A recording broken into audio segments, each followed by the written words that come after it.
some sleep and some peace of mind. 'Cause every time I close my eyes, baby, it's you alone I see. Oh baby, it's a real emotion. I keep on looking for your touch and wonder if you're really gonna stay in my mind.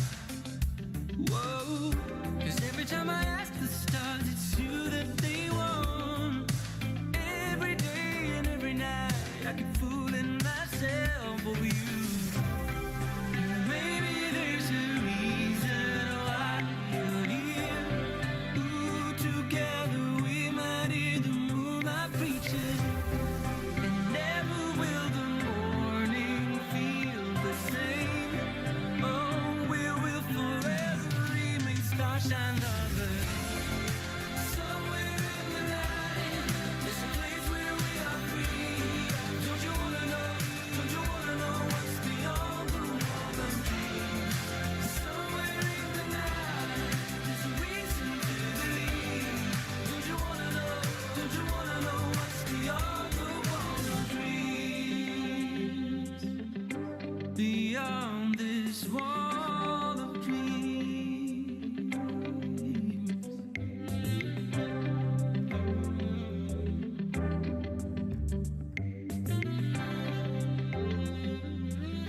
Let me ask you.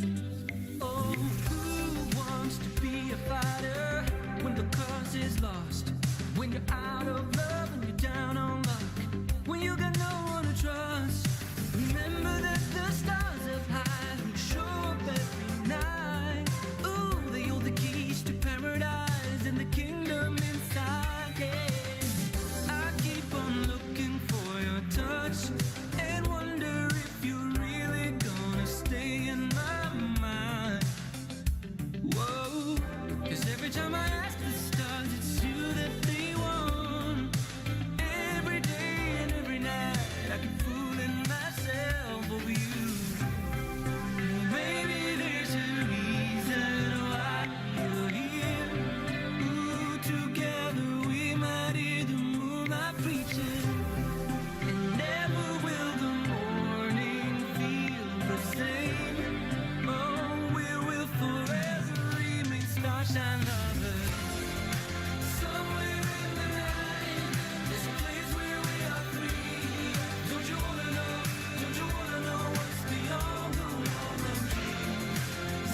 years ago. A door was opened in my mind. I bet you don't even know. I knew you'd change me forever. Right or wrong, I'd never be the same again. Felt this way for so long. Did you mean what you said, more or less? Oh, I've got a thing for you. Is it all in my head, must I confess? You know this is nothing new. When we draw a circle, we anchor to the earth. We're in a golden spiral. Please stay with me there. Oh, I've got a thing for you.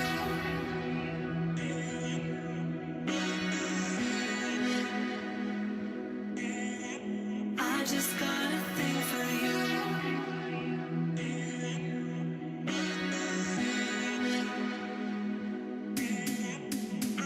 Did you mean what you said, more or less? Oh, I've got a thing for you. Is it all in my head, must I confess? You know this is nothing new. Oh, I've got a thing for you.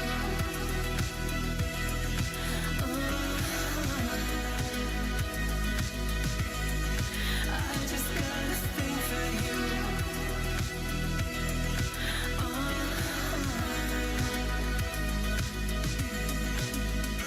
Did you mean what you said, more or less? Oh, I've got a thing for you. Is it all in my head, must I confess? You know this is nothing new. Oh, I just got a thing for you. Thing for you. Thing for you. I just got a thing for you. Thing for you. Thing for you. I just got a thing for you.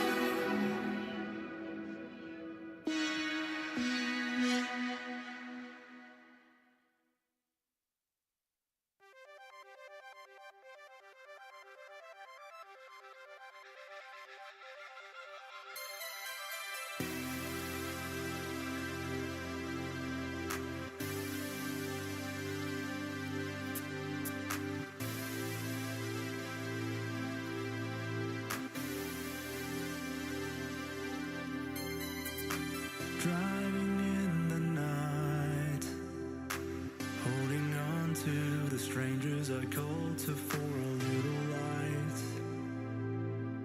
I would run to you, moving on in time. I breathe in and the cigarette glistens, going 95. I would run to you. And I kept losing touch. I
until I don't feel wild anymore. And I keep losing touch.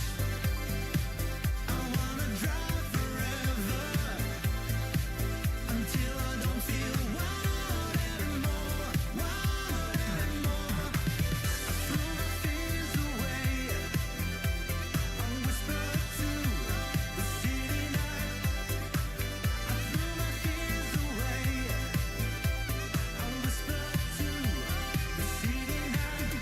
I threw my fears away.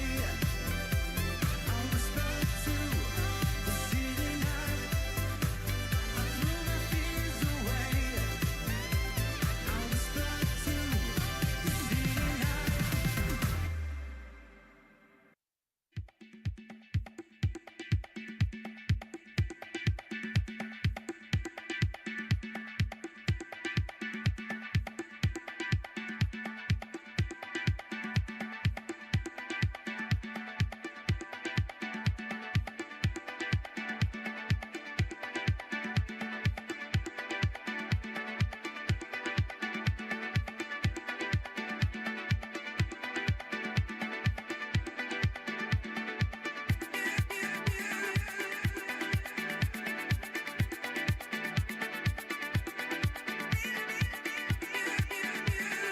Welcome, everyone, to White Knight Radio.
All right, y'all. Welcome.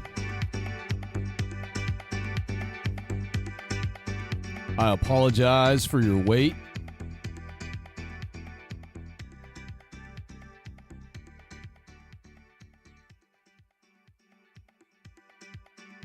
I'm your host.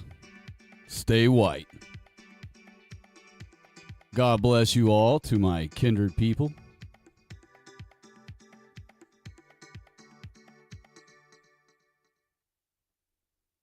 I hope everyone's doing well tonight on this Monday evening. I got to do a couple of things here real quick, and then we'll get started. I'm so excited to talk to you guys and gals tonight, though, because, wow, all the stuff that went on the last couple of days, man, I just had to do another one, and I'm not going to be able to do 7 or 8 hours tonight. I'll need to cut this pretty short tonight, probably around a 3-hour mark. I'm hoping to cover a bunch of things if we can remember them all, if I can remember what all I want to talk about. And if you folks with your comments can help me along, remembering all the things that have went on that are prominent, that need to be talked about. Of course, we're going to get to Trumpstein first when I get done with all of this. Any of you who have anything to say about what has been going on with that, please chime in with it. Also, before I got started, when I was trying to get everything finished here so that I could do this tonight, I noticed in the stream that a few of you were talking about that you're subbed to each other and things. I don't know who all I have not subbed to, other than I know for a fact I'm subbed to Slow Boy Whiteboard. Hello, God bless you. Vlad the Kebabber, hello, God bless you. And I saw others in there too. Let me check real quick. I have it over here. Oh, and Doc Holliday. Hello, God bless you. Hope all of you are well. So, if I am not subbed to one of the other two of you, Doc Holliday or Vlad, please let me know, either in the chat or in the comment section. The comment section is easier for me to discover after the fact because there will only be like 1 or 2 comments, and I don't have to scroll through any of the video to find, that.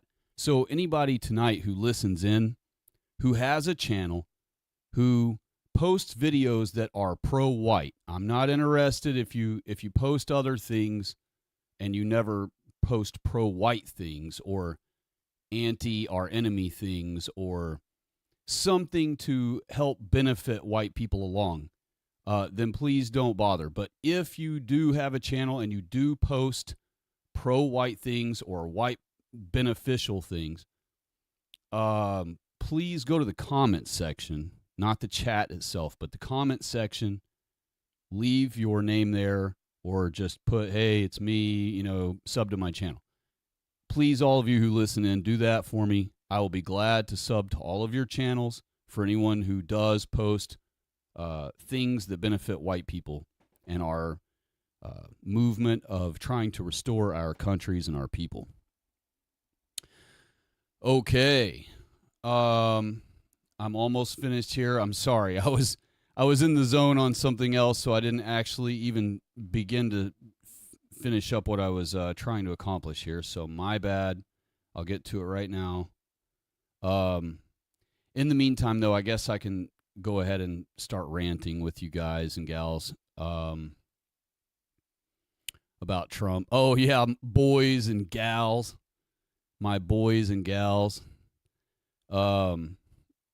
So, okay, the main thing I wanted to talk about with the whole Trump response thing, I completely forgot to talk about the other night on Sabbath. So, and if I did, I don't recall mentioning it.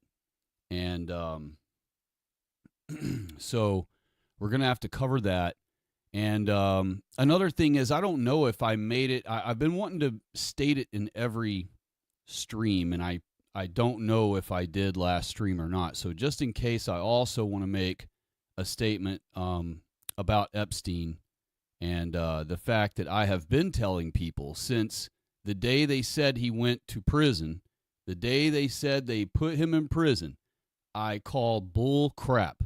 He is being flown to Israel. That is a photo op. That's a staged little it took them 10, 15 minutes to film all that, walking him in the building, yada, yada. They show you his mug shot they took. They immediately took him right back out of there when the cameras turned off and everybody went away. They put him in an SUV and drove him to the private airport and flew him to Israel. And anyone that knows anything about Jays knows that Jays are never jailed, nor are they ever Hillaried, nor do they ever kill themselves, as the conservatives love to meme about. So he was immediately flown to Israel, and they have a law there, a law, quote, that once they have committed a crime in another country, they flee to Israel, and once they land there, as soon as their feet touch the ground there, they are immune. They cannot be, per Israel's law, no Jew can be extradited from Israel to anywhere where they committed a crime and fled from. And that's why, you see all these cucks say, oh, he fled. Now I'm seeing people say anyone who is uncucked enough about Jays to realize that he's alive should know that Israel is the only place they're going to go. But there are this new wave because of what Trump posted, which I did cover the other night on Sabbath. I did cover the part in his statement where he said that he never dies. Or maybe I didn't. If I didn't, my apologies. But that's why I wanted to cover it tonight and just restate it tonight and restate it on every stream that they are never jailed.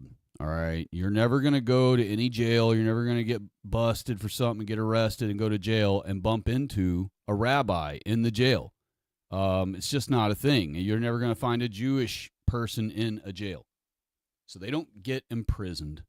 And they all know that the moment they commit any type of crime, they can just hop on a plane as soon as they're ROR'd. Of course, since they're Jews, they're going to get ROR'd where they don't have to spend one penny to get out.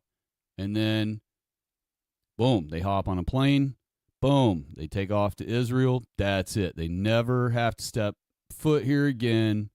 That's their only downfall, is they don't get to come back until they get it all smoothed over legally. But they get to go to Israel and stay there and chill and live out the rest of their lives. Or if they really are determined to come back to whatever country they committed their crimes, they will have a team of Jays or one Jewish attorney or whatever working in their case, while they are ex parte in another country. So I've been wanting to state that or every stream, and I meant to state it last stream, but I don't know if I did. So just in case I did not, Epstein is in Tel Aviv laughing at all the conservatives who don't comprehend that Jays are never jailed, nor are they ever Hillaried, nor do they ever kill themselves. And Ghislaine is not in a prison. You know what I mean? People think that Jeffrey Epstein was in prison years ago, back when he was busted in 2006. That's not true. If you look into it further, they admit that he really only did weekends. And the rest of the time he was on work release, which means he was just free. And so the, quote, weekends when he would, quote, turn himself in, end quote, all it really was just them telling the public that, he probably didn't go anywhere.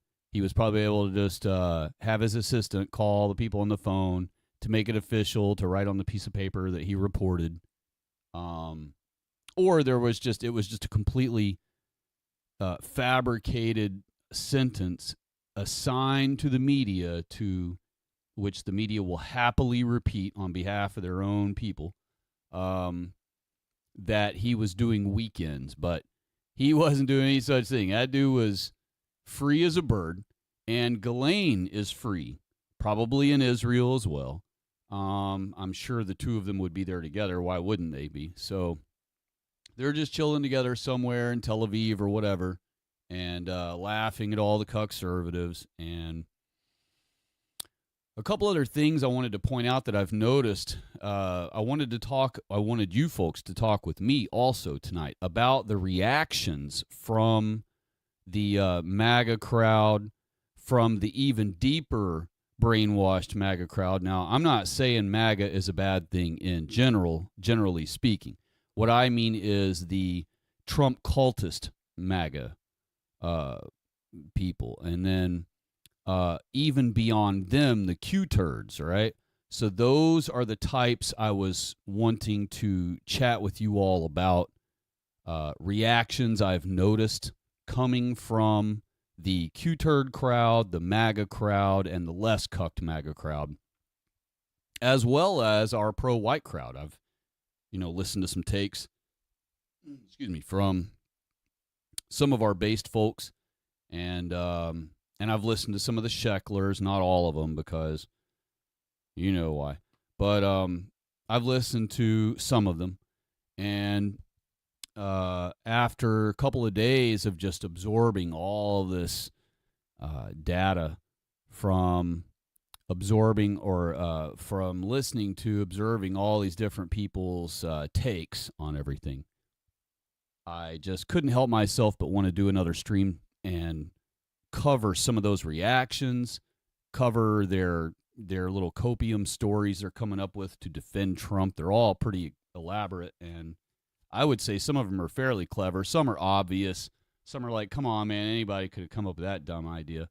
But some of them are genuinely clever. And so I wanted to just touch on some of that and also go over another thing in Trump's statement that I but I forgot to mention the other night. And so I'm going to get this thing started again. Let me turn this all the way down. And then I'm going to creep up a little bit of noise. I've been adding, basically I just want to add the sound because it fiddles with their trying to log all of the words said. Even though I'm speaking loud and clear on a microphone directly in and everything, if there's a little bit of ambience in the background, sometimes it can mess with their deciphering. It acts almost like a noise mask. We used to do what's called sound masking back in the day. Our government started it, and then businesses figured out that it was handy for their people who were using the phone. And so what they'd do is they'd run white noise through the speakers very faintly in the background through the whole building. And what it would do is it would serve to cancel out all the other conversations happening around the other people.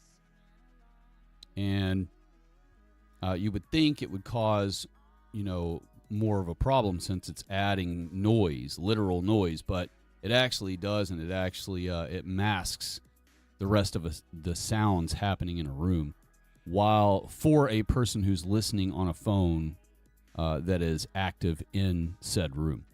So that's kind of why I want some music just playing softly in the background. I don't want it to be, annoying anyone, but I'm just trying to have it there to help mask against their computer logging, recording of our things, whatever. Listening for trigger words, things like that. If I have noise in between the words, hopefully it'll help confuse the whatever bot or program they have running to monitor our things. Okay, so I have that going. If it's aggravating at the level it's at, let me know, y'all. As a matter of fact, let me fire up a device real quick and hop on here, and I'll listen to it myself and just make sure.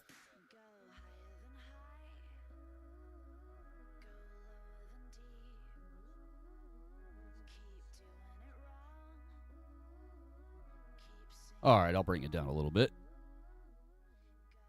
That should be pretty good. Okay, so, and I'm going to get to the comments here in just a few, and I'm going to actually do it a different way tonight. I'm going to start at the most recent comment and work my way backwards. I think that'll be enormously helpful because I start so far behind you guys and gals when you have been chatting already, and then an hour and a half of my rant goes by, and then I come in to say hello. But getting on to, or finishing up with the whole Trump thing, and of course, I guess I'm not really finishing up with it too quickly here, because this is going to be a pretty bulky part of the subject matter for this stream, considering all of the things going on from it. But, on the last stream, I focused on the end of the statement, which was that they put that it was, and I didn't focus on Trump's reply. I focused on the FBI statement, or the Department of Justice statement, or the Pam Bondi office statement, whoever it was that put out the original ex post that let everyone know officially, that they were closing the case and they found no evidence and all this. And I mentioned how they stated in there that they put, and I'm quoting, "We did not uncover any evidence that suggests such and such and so, end quote." Well, should have end quoted before that, but you know what I mean. And I pointed out that when someone says that legally, what it means is they saw that something was covered and they did not uncover it. Keep in mind, if something isn't covered, there's no need to mention, and there's no need for uncovering something, because after all, it's already uncovered. It already isn't covered with something, so there's no possible way to uncover it.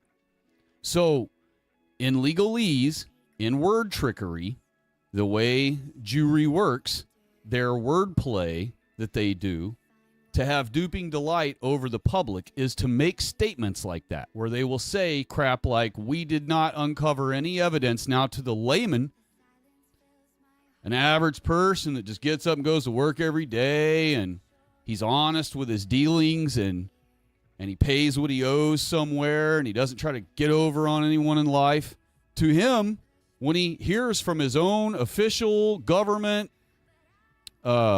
Justice Department and whatnot, that they, quote, "did not uncover any evidence of," end quote, "such and such and so," he takes that to mean that they didn't find anything. But they didn't say the word find. They said, "We did not uncover," which means there could have been something there. They could have found something. And if they did, it was covered, but they didn't uncover it. So they're going to leave it covered, right? And you think to yourself as a layman listening to me, perhaps, thinking, "Man, you're stretching way too far. That's ridiculous. That's too childish. That's too,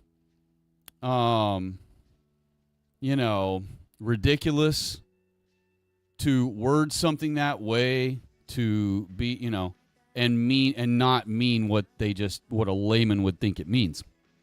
But I promise you, they love doing wordplay like that. That's called duping delight. And I doubled down on that with more evidence with the final words of the whole statement, which was "of third parties." And that creates a disassociation from everything they were talking about, the whole paragraph, or at minimum, the one last sentence that it is a part of.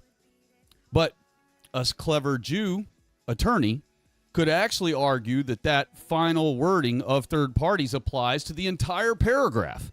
So that means when they're saying they didn't find this and they couldn't do proof of that, or they could, all the things they mention in the whole statement, when they end it with "of third parties," it's talking about someone else, not even Epstein. But let me get on to the thing that I wanted to point out that I did not point out the other day that I need to point out, which is, and I'll cover in a minute, I'll cover the thing about Trump mentioning that Epstein never dies. That was his way in wordplay, duping delight, of giving you conspicuous notice that Epstein is alive. If he never dies, that means he can't be dead right now. How can he be dead if he never dies? So that means if he's not dead because he can't be, because he never dies, that means he's alive. So that's another proof of point that they are playing wordplay on you, duping delight on you.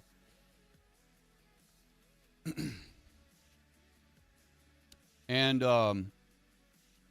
then I mentioned the third parties thing. So that was the triple whammy that I hit y'all with about the wordplay, that they were enjoying duping delight on everyone, that they're literally taking the piss on everyone with this statement that first came out from either Pam Bondi's office or the FBI or whoever put out that Department of Justice, whoever put out that original X post. But then when Trump crashed out, right, and put his mega post out, that's when he put the Jeffrey never dies thing, right? Or maybe he said it when he was arguing with the reporter, berating the reporter. But whichever way, you know, that was the other one.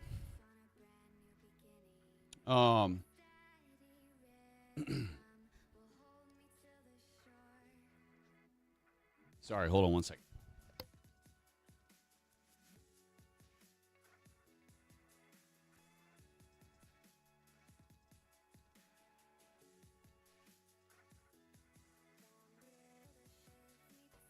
Pardon me, y'all. I'll be right back. Stand by.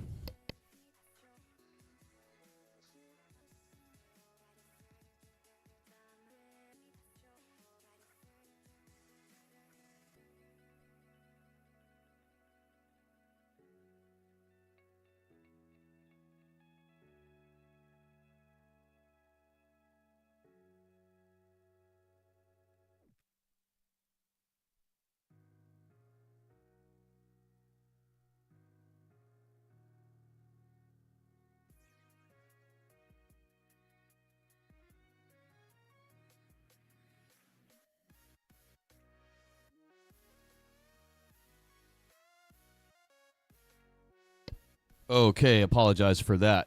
Sorry about your wait, y'all.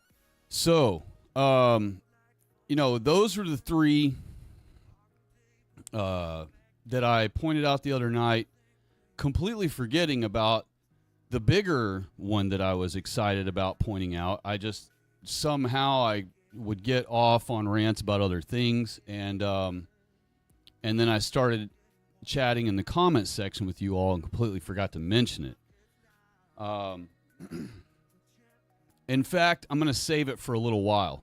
I don't even want to hit y'all with that one yet. Some of you are already going to know it, but a lot of you will not have noticed or caught it or whatever. So I don't want to give it away this early in the stream. I'm going to stretch it out, wait on some other people to get here. And then I'll hit y'all with that one. So I'm going to keep going with the whole thing, though, and we'll circle back to the thing I want to let y'all know, Jen Psaki style, here in a little bit. But let's move on for the moment to the reactions I've been seeing. Let's start in the reaction section. Let's start with the Q-turd fantasies. They're coming out all over the place. Now, I'm always saying that conservatives are just leftists because they do all the same things that leftists do. They call their opponents Nazis, fascists, racists, right? And they token diversity higher just as fast as any leftist will. They pander to blacks exactly as much as any leftist does. Yay, I would say perhaps even more so. Especially if you get them to put a MAGA hat on, they end up immediately at Trump's podium. They go from zero to standing at Trump's podium in an instant. So, because they're just like leftists in practically every way, one of the things that they are just exactly like leftists about is whenever rough times come their way, they will start creating Q-turd fantasies. They will start making up complete lies. Now, I know that most of them are probably created by Jays, calling themselves Q or calling themselves Anons on, online. But what I mean is there are definitely some, but what I know for sure is there are definitely some of these Trump cultists that have caught on to that. Like, they know these stories they're repeating from Q-turds and whatever are complete bullshit, right? They're complete copium. They know it. We know it. And they repeat it anyway. And they did that all through from 2016 on, you know? And of course they were wrong over and over again. And they would constantly put, like, they got to the point where they would knowingly lie and put Q predicted this as their comment, right? Knowing that there was no Q post that ever mentioned that this certain scenario was ever going to happen that's happening, that they're commenting on at the time. And that segued them into creating complete elaborate stories, you know, because they would read these Jewish made-up stories from supposed Q, right? And they would read how, like, it's talking about military tribunals, so that's like private court, right, where you're not going to know about it. So doesn't have to be any proof. You don't ever have to have it on TV or be in the public eye where anyone can observe it and critique whatever's going on, analyze whether it's even made up staged nonsense or if it's actually a real thing happening, whatever. Instead, military tribunals gives them this free out where it's all in secret. There's no way to ever know about it, right? And so then they can just say, oh, Hillary's being brought through military tribunals and she's doing weekends at Gitmo. That's what it ended up being, the main story. And I love to keep telling this one to people because it was the most hilarious one. When we were making fun of them because they were saying that she was going to Gitmo, she was out going from major city to major city every day doing book signings. And we would ask them, oh, why is Hillary out doing book signings every day if she's in Gitmo?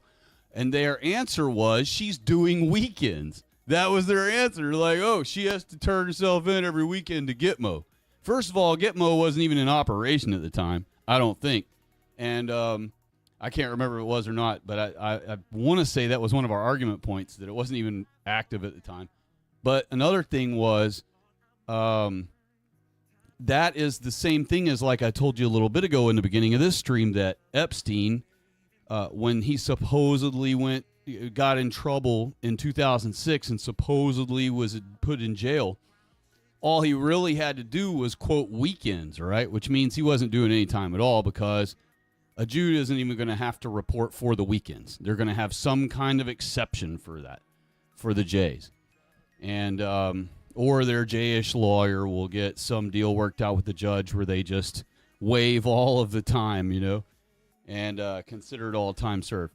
And so a Jay does not do prison time. There was no day, or there was no 24 hours at all ever where Epstein was ever sitting in a prison, in prison scrubs, you know. I forget what they call it, what they call the outfit, but he wasn't wearing it, you know, and he wasn't chilling in any prison. All right, they shown him. They did like a little Hollywood movie set, and they filmed him being walked into the building from his, you know, from the vehicle that pulled up and dropped him off at the, you know, police station or the courthouse. And they film a little bit of him in the courthouse. They have a couple of court artists draw a couple of pictures of him at the witness stand or at the defense table. And then they have another artist drawing of him being put in handcuffs and walked away.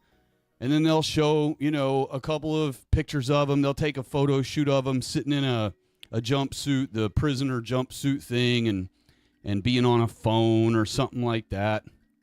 And all it takes is those few pictures and those few little clips that only took them, you know, maybe a couple hours to film, set up, film, you know, get it all edited.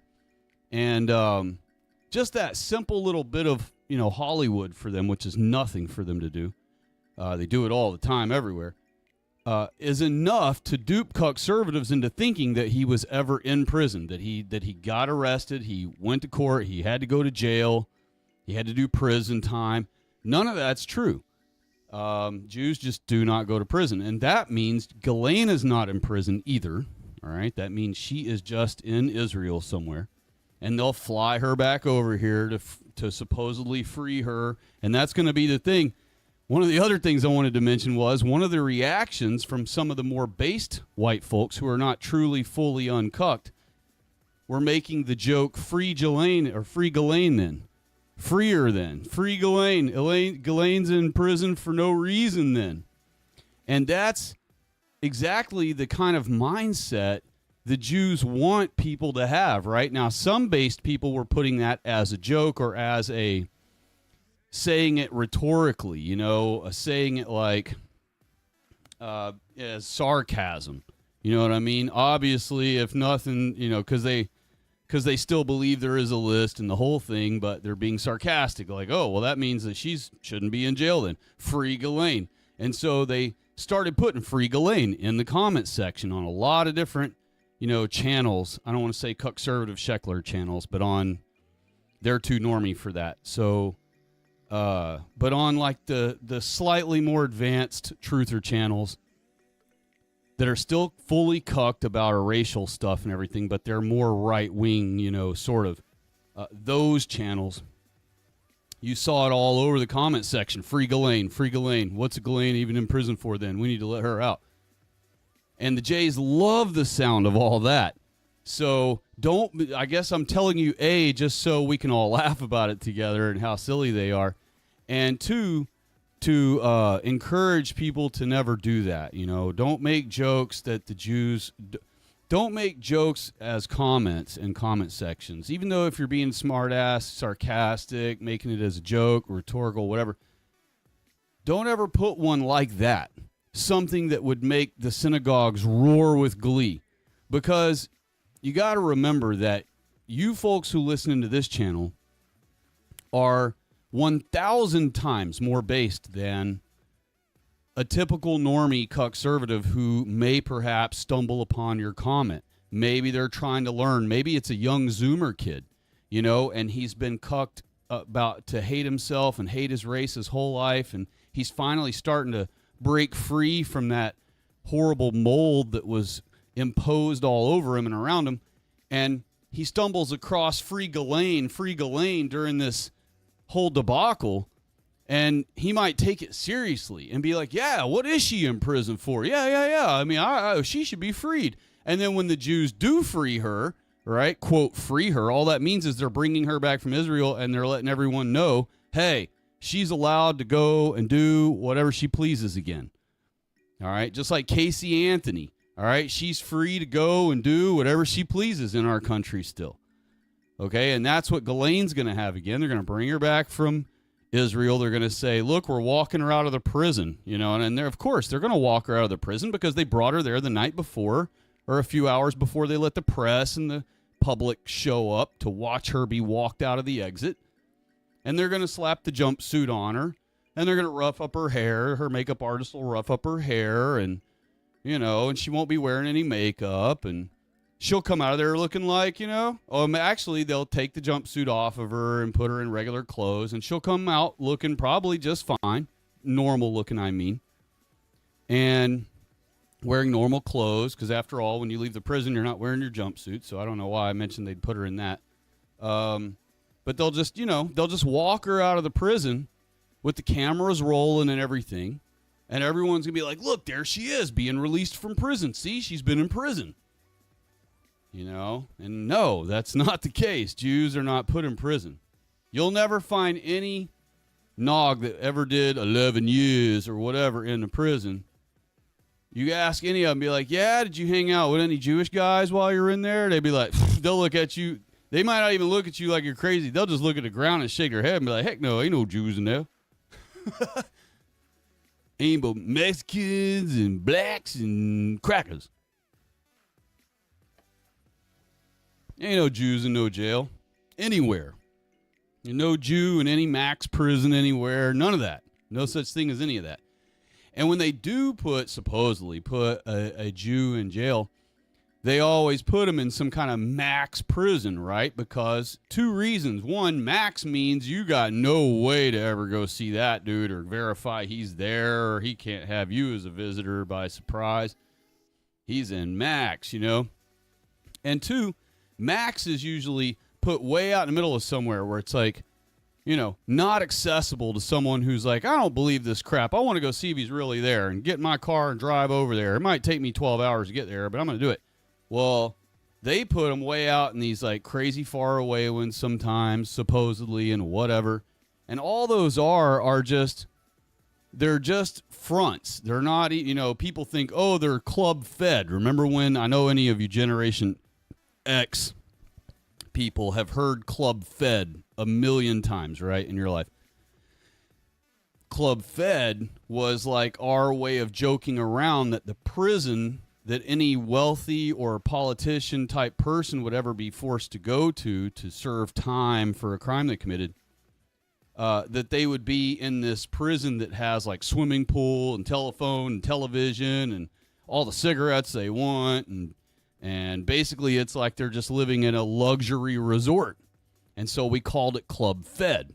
Well, really what any of those supposed Club Feds were, these supposed Supermax prisons, not saying they don't exist. I'm not saying you can't get on Google Earth, figure out where the address is, and go there yourself. And sure enough, there will be a Supermax prison building there. But that's not where they'd send Jews. Jews don't have to go there, and Jews don't have to go to some Club Fed. They are simply flown. They immediately are taken to the private airport in their local area, and they are flown to Israel, and that's it. And then what they do is they let their Jewish team here work out all the legalities to get it all swept under the rug to where they're eventually found innocent, or they'll do a plea deal or whatever, and they'll get it all smoothed over. And then when they want to come back, it'll just be that they got released from prison, And this is why you don't hear any prison stories from any Jews who supposedly did 10 years, 20 years, 11 years. When Bernie Madoff is out in the public again someday, right? He's not going to have one single real prison story. There's not going to be any time he's going to tell you about where a bunch of Tyrones surrounded him and beat him up in the shower and had their way with him. There's just no such thing as that. Why? Because they don't get put in jail. That's it. So I've been saying that since the day he allegedly went to jail. I wasn't saying that all the way back in 2006 because I didn't know enough about the Jewish process back then at that time to know that he wasn't in jail. We all suspected he wasn't. We suspected even that he was flown to Israel, but not because I knew and because everyone just knew at the time for a fact that that's how Jews operate. But now, all these years later, 20 years later, we do know for a fact that that is how they operate because they've done it with so many different Jews over the years. But what we did know back in 2009 is that WikiLeaks leaked the Black Book, as it was first called, because back then, any of Generation X people know that everyone had a Black Book.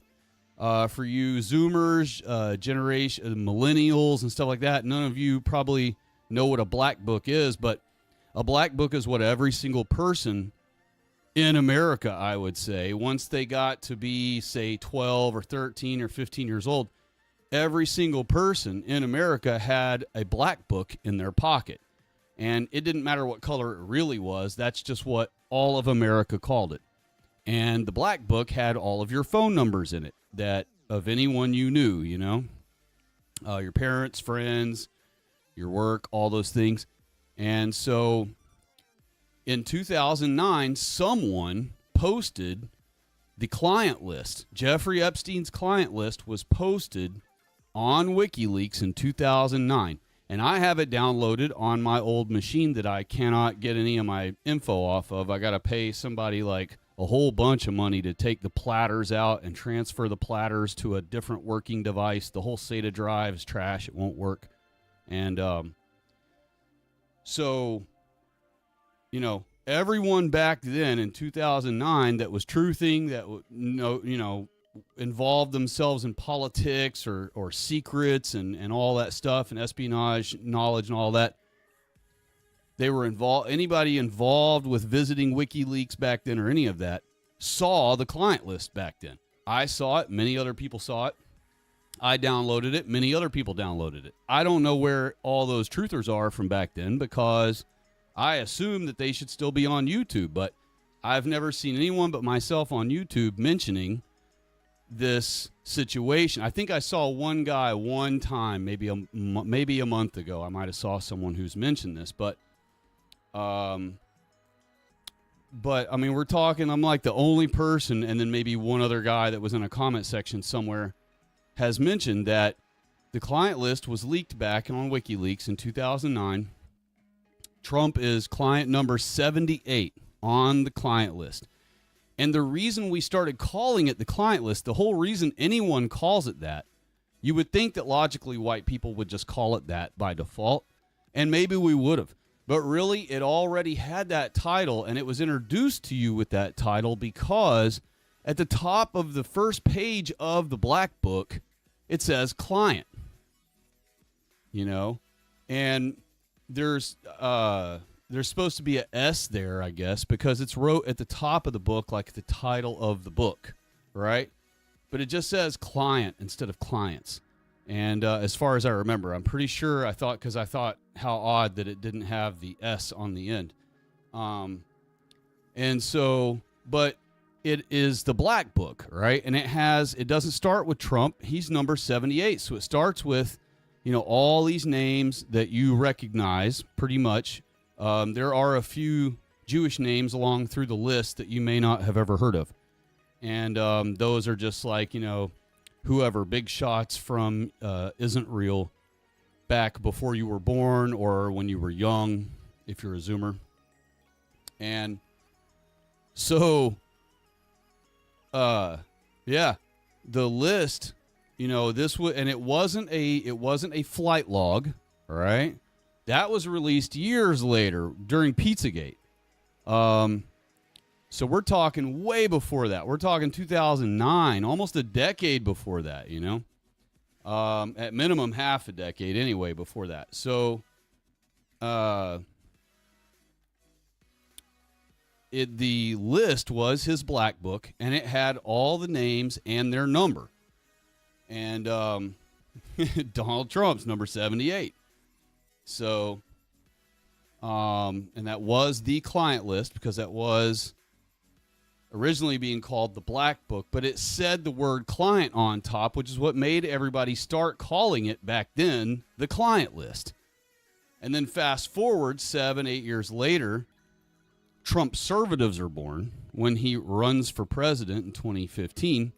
And all of a sudden, or 2016, whichever, and if he didn't actually start, I'm pretty sure he started at the end of 2015 or middle of 2015, though. So maybe 6 years later, I should say, when he started his campaign, all these Trumpservatives were born. And eventually, the Pizzagate stuff came their way because we had already been involved in the Pizzagate investigation when the election was starting up and all that stuff. So, fast forward, he starts his campaign for presidency, and the Trumpservatives start getting wind of the Pizzagate story, right? And we were already like miles ahead of them in that story. And so they come along and they see the whole thing about the flight log, right? And they were all tripping like, oh, this shows, you know, that he went to the island. He's on the flight log. And his name really was on that flight log. And so they started arguing it away. And that's when some of the first Q-turd stories started, was because of the whole Pizzagate thing with Jeffrey Epstein and shit, too. And because even though Pizzagate had different characters involved, right? You had Elefantis, you had Podesta, and all them. They are all in cahoots with all the same group as Epstein. It's all one giant Jewish ring. And Ghislaine and Jeffrey provided a lot of the Johns, and then they had satellite people working for them who also, in other cities where Ghislaine or Epstein can't be, they had other remote workers working in Chicago when they're not in Chicago, working in New Jersey when they're not in New Jersey, working in New York when they're not in New York, working in L.A. when they're not in L.A. And so, but mainly the biggest part, the Grand Central Station for, and I mentioned this last stream, Grand Central Station for Epstein and Ghislaine to introduce their prostitutes to their Johns was Mar-a-Lago. And Trump was best friends with him, says Jeffrey Epstein himself. In questioning, Jeffrey Epstein said, when he was questioned, is Donald Trump your friend, or are you friends with Donald Trump? He said, yeah, he's my best friend. We've been best friends for 10 years. So here's Epstein himself, which a lot of Trumpers just dismiss it and go, oh, he's just making that shit up, you know. But bottom line is he was very good friends with, and I'm talking very, very close, very good friends with Jeffrey Epstein, closer than you and your best buddy are. That's how close him and Epstein were. And you mean to tell me this dude, after everything he said, you know, that he likes them young and all this crap, that he didn't know 100% every single thing that Epstein does? He absolutely did. And all the Trump tards back then said, oh, even though he's on the flight log, he didn't actually fly to the island. His plane was broke down. So Epstein, of all people, let Trump fly in his little plane, Lolita, to get somewhere. Meanwhile, that's not Trump's style. Trump don't fly on prop planes. You know, Trump flies in jumbo jets. That's how he flies. Jumbo jets, not even some, not some 737, right? Not some Supermax. He flies in a jumbo jet, you know, a 757 or an Airbus of some sort, some mega shit, right? That's what he flies on. So you mean to tell me, which of course you can't convince me of it, but I mean, that was what was funny, was we were laughing at them back then, trying to explain to them, dude, Trump doesn't fly on prop planes, right? And then even if Lolita is a jet, right? It's this dinky little thing. It's nothing. It's a turd burglar compared to a jumbo jet, which is what Trump is used to flying on. So, and had for all his life. So we were trying to explain to them, look, you mean to tell me, even though he's connected with every jumbo jet company there is, and there are millions of jumbo jets all over the country ready to just allow him to have it any old time privately, he could take one from wherever, no problem. Anybody would happily donate him one for a ride. And you mean to tell me he's going to need to fly? He just decided to borrow Epstein's little plane to fly somewhere, and it got put on the Lolita flight log. I mean, the island flight log, visitor log. I mean, that's just ridiculous. So the Trump turd stories were a-flowing back then, and that's what kicked off all of the lies that they like to make up. So knowing all that, fast forward to now, the new lies are, and the first one I covered the other day was that they were saying, oh, he's using the list as blackmail to force his opponents to vote for his big, beautiful bill. And we all know that's not necessary, because the whole way he got everyone to agree to his bill was increased spending, increased inflation, money to Israel, money continuing to go to all the non-whites, everything undisturbed. When it comes to all that, and giving mass amnesty to millions and millions and millions of non-white invaders, exactly like Reagan did. So that's what got his bill passed, not blackmailing them by saying, I've got the list, motherfucker, you better freaking vote for my bill. And the next story they had, right, was, he's Oh, of course, let's cover the blame Bondi one real quick. Okay? All these idiots that are putting fire Bondi. Bondi needs to be fired. I hope to God all of you are millions of miles ahead of that retarded mentality. She obeys him exactly perfectly. All right? So, and that's why, and I was even saying that in the comment section all that night after Trump had crashed out, but right before Trump crashed out with his post. Before his post, I was already telling everyone, look, you heard him when he was berating the freaking reporter. He gave her an out to not have to answer, and then he doubled down on how ridiculous it was to even question the whole thing at all, giving her even more of an out. And, you know, he is pleased with her performance because he didn't complain about a single thing she's done, or not done in this case, we should say. And so stop blaming her or Bongino or Patel for what is obviously they are doing exactly what he wants. They are covering it up, which is what he wants.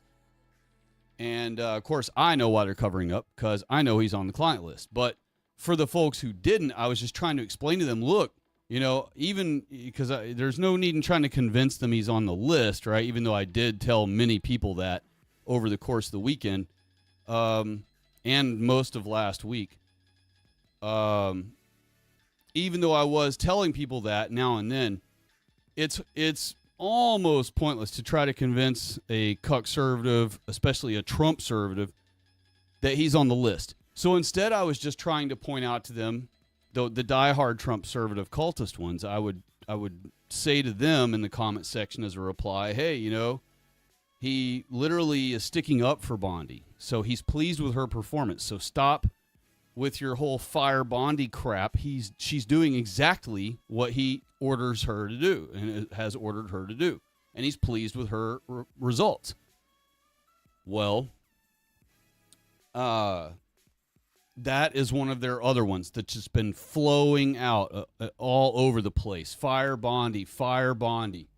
And you know, of course, Patel gets a lot of haters too, saying fire Patel, fire Patel. There are even some Bongino. There are even some who are saying to fire Bongino, but there are way less of those because he used to be a podcaster and yada yada, and they have this whole story about how he gave up millions of dollars to come work for a few $100,000 or $100,000 a year, yada yada yada. So since he's got this like martyrdom about him, or his sacrifice he gave to serve the country, people are giving him kind of an out, but they're happily scapegoating the dog shit out of Pam Bondi, and Bondi has been performing what Trump and the Jews want all along. If you'll recall, she was the Attorney General of Florida when Epstein got in trouble the first time, and everything was swept under the rug eventually. You know, he supposedly did weekends, which means he didn't do anything, and you know, just everything. And the whole thing about Ghislaine, her original bust back then was at Mar-a-Lago, or the bust led to them discovering that Mar-a-Lago was the hookup spot. That was the meetup spot. That was literally like, you know, when you're a teenager and you're like, yo, you want to meet me at the spot? And, you know, and that's where you all go and kind of hang out and hide and from the public and, you know, hang out, whatever, you know, teenagers would do. That's the kind of thing that Mar-a-Lago was. It was the meetup spot for Ghislaine and Epstein. Another Q-turd story they've been spreading around.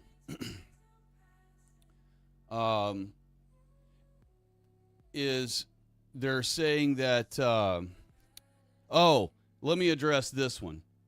They're saying, if Trump was on the list, the left would have put it out. If there was a video of Trump, if there was any old thing they could possibly expose of him, they would have done it, right? And they say that with such confidence, and they think that's the freaking final nail in the coffin right there to solidify that they win the argument. And Trump's definitely not on the list, right? But it's mutual destruction, and their pea-brains can't seem to comprehend that if any video ever came out of one of them, then that person would start spilling names of everybody, right? Because he's now exposed, so what the hell does he care anymore? His life's already all suddenly ruined. And so if any person, and not only that, they're all, sworn to, they all know that they'll be either killed, or if they usually aren't killed. That's what's crazy is there's like this rule among them, this gentleman's agreement, if you will, among them, that if one of them commits the grave sin against the whole club of exposing the club in any way, or exposing one of the members of the club, which could lead to the entire club being exposed in any way, that perhaps they aren't killed, but one of their family members will be killed. And so out of respect for the person themselves, they won't kill them because they consider them a peer, an equal to them, right? But their children are not peers and are not equal to that, what they consider a peer. And so they are lessers, and so that is what will be sacrificed, and so you would have to lose. No different than like when some nog wants to become famous, they tell him, well, you got to pick a loved one. We're not going to kill you. You're the one who's trying to elevate to our level and be one of our peers, which, of course, they never consider any of their minions peers. But they blow their heads up like that, make them think that, hey, you're going to be invited into the club. And so that means you got to sacrifice one of the lessers, of your family. Anybody in your family is a lesser because they're not trying to elevate themselves to peer status with these J-obeying Satanists.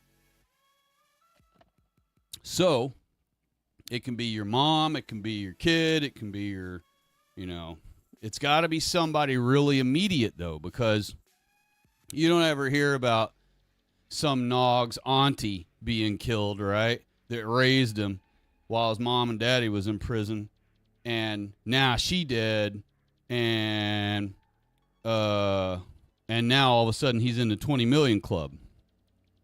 Well, the reason why is it's got to be an immediate family member. It has to be a true sacrifice, somebody that you care about very much, and that you, and now that's in theory. Now, I'm sure a lot of these cats, especially the blacks, I'll bet a lot of them said, go and kill my mama, right? Because I'm sure a lot of them hate their mama's guts. Kind of like how Eminem openly hates on his mama, too. It's kind of a weird thing where, blacks are always like, what you say about my mama? Or don't talk about my mama. That's like two of the big stereotypes about blacks, is that they're super worried about anybody talking shit about their mama.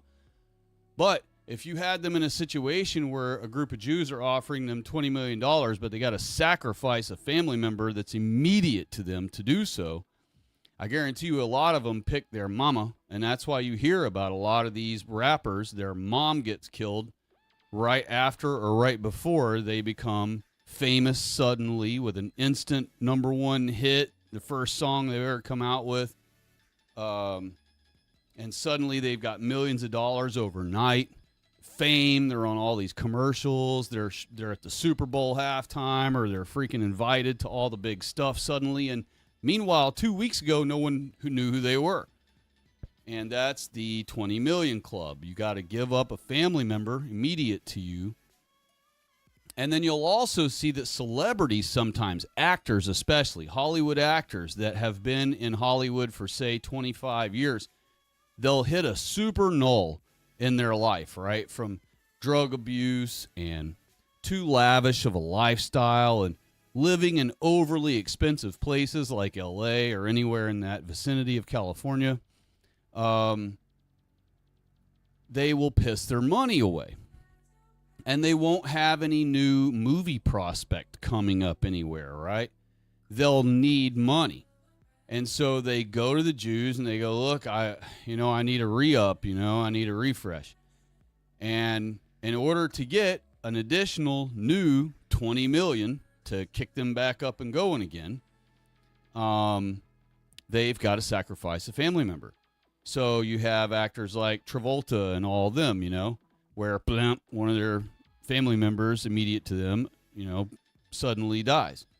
And then wouldn't you know, all of a sudden they're doing better. They're mourning over the kid. Everyone feels bad for them. And next thing you know, man, their hair looks better. Their skin looks better. They got some plastic surgery. They got some, and I don't want to say that when people get plastic surgery, they look better. But what I mean is, like, they'll have their skin tightened up from plastic surgery. So their skin's looking tighter. Their hair's colored. They got it restyled. They got all this new style of clothes on, trying to dress like they're in their 20s again. It's like they get this new take on life all of a sudden.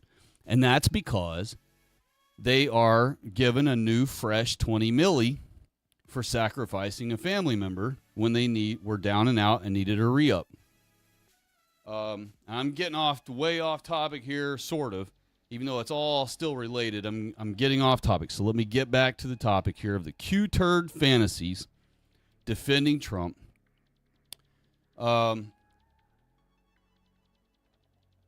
Of course, another one that I'm sure most of you have expected from the Trump conservatives is, now this is only for the ones who are now starting to uncuck themselves about Israel. All the rest of them that say, I stand with Israel and all that, you're not going to get this out of any of them.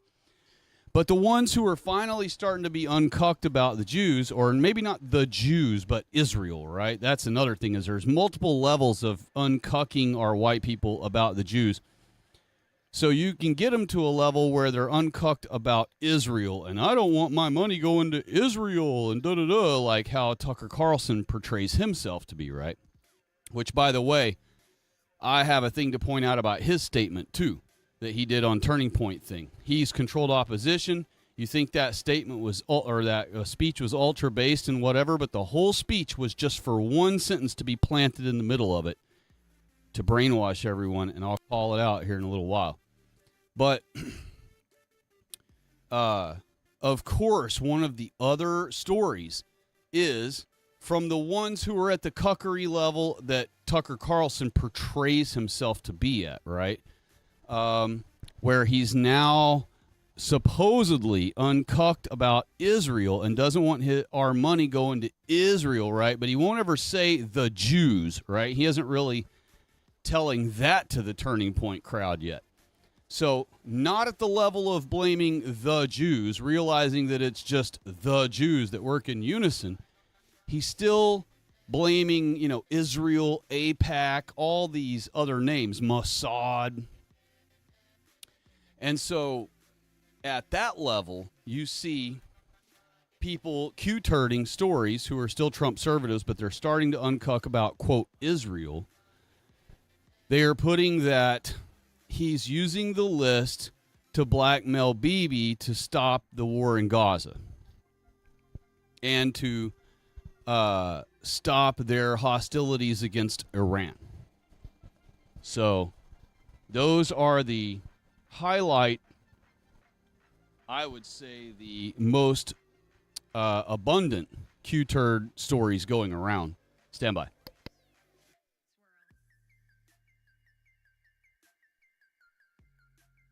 And real quick, I'll go ahead and get on to the Tucker Carlson thing. Tucker Carlson, will let you know right now, his entire speech to Turning Point USA was for one sentence. He was a plant. The Jews sent him there to run cover, and his whole entire speech was just to brainwash with one sentence. He brainwashed the entire Turning Point conservative crowd. Probably not, but his job was to attempt to brainwash the entire Turning Point conservative crowd that he was talking to, that the Democrats destroyed all the evidence. So there's no evidence, y'all. Nothing to see anymore. No need looking around. No need asking any more questions. There's nothing to ever get to see. So you're just, in other words, you'll be wasting your time, which is what they will end up segueing this into later on. They already tried that the other day up front. Trump tried it himself. But now, since that was rejected, they're like, ooh, that didn't work. Okay, well, we're still going to try it again. We still want them to forget about it. We still want them to move on. So what's the next way to do that? Say that the evidence was all destroyed. If all the evidence is destroyed, there is no pinnacle for you to reach. There is no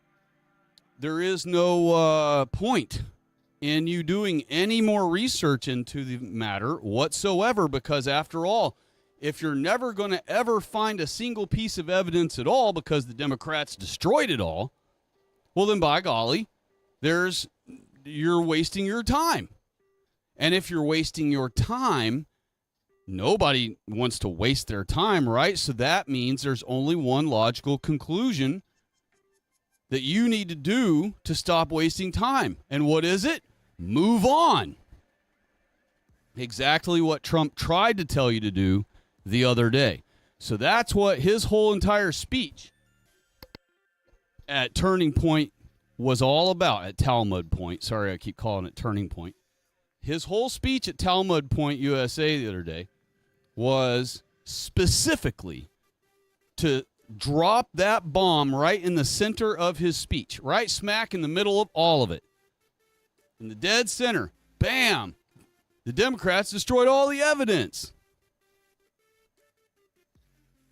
Now, all these millennials and super young Gen Z, the last years of Gen Z who were born, and just conservatives in general, heard one of their, what seems to be their most forward out there hero right now. Like, that speech, I guarantee you, among the conservatives, it has caused a stir, right? It has skyrocketed his heroism in many of their eyes. And in many of the others, they're like, whoa, dude, that guy went crazy anti-Semitic talking about Israel's a problem and da-da-da. Whoa, we stand with Israel. That's our greatest ally.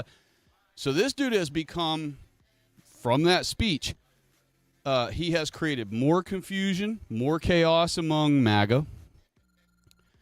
And I think it's great because we need our people to be uncucked. We need the whole point of us not wanting Trump to be president again was because we knew they would kick their feet up and then just make up lies, Q-turd stories to defend every non-action that he ever does, every promise he never keeps.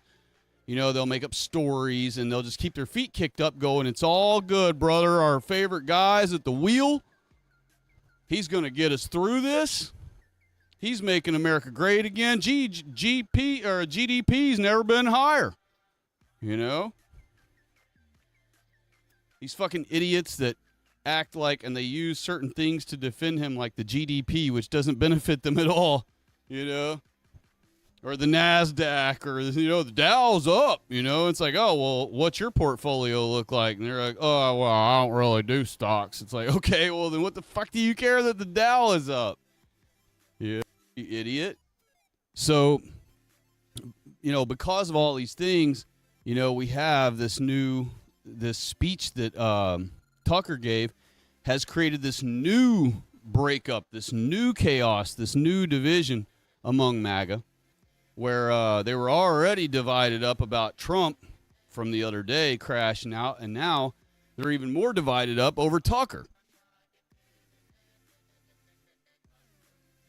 But this, of course, was all the plan of the Jays, like all things like that are. He was a plant. He was placed there specifically to give that whole speech against Israel and make it sound like he's on our side. I mean, how could he not be on our side? He was railing against Israel and saying we shouldn't give them any money, and if we do, then notice his option was not that we're going to stop giving you money. It was we give you money, meaning we're not going to stop giving you money, and if you committed a crime on our soil, we want to know about it. We deserve to know about it. Right? But he didn't say, and if you committed a crime on our soil, you're going to fucking jail. Notice he didn't say that. He just said we have the right to know about it.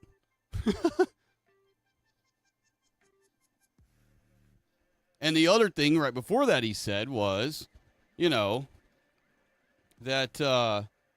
we're going to keep giving you money, because he didn't say, if you're not going to tell us, we're going to stop giving you money. He just said, since we're giving you money, meaning we're not going to stop giving you money, we deserve to know if you've committed a crime on our soil. And he didn't finish it with, so we can put you in prison for it, or take all the money away you've ill-gotten from us.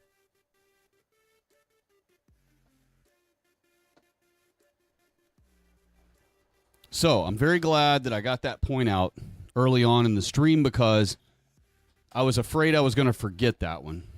And I didn't want to, because that was very important. There is no one, I don't know of anyone on YouTube. I don't want to say there is no one on YouTube, because there probably is.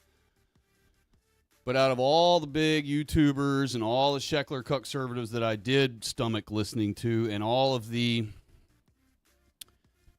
even the based channels that I visited, I have found no one who has pointed out that particular and important point about Tucker's speech. That's the whole point of his speech. That's the whole reason he was there at all, was to say that one sentence in the smack middle of his entire supposed anti-Israel speech. Remember, the Jews create every anti-Israel thing, and every anti-Israel opponent they create most often. You know what I mean? Or they at least prop them up, because they need a boogeyman, so that they can then point to that boogeyman and tell other people that they want to grift. Oh, help us, help us. Let us into your country. This guy over here, we've been trying to come in your country for 50 years and you've been refusing us, but now look, we have this evil guy who's after us. Please be a humanitarian and let us into your country finally.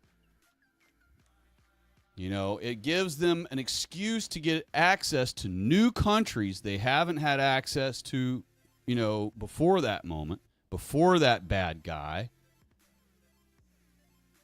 And so they were trying to get into multiple countries during Uncle A's time rise in power, and America rejected them. I'm pretty sure France rejected them. Somewhere else rejected them.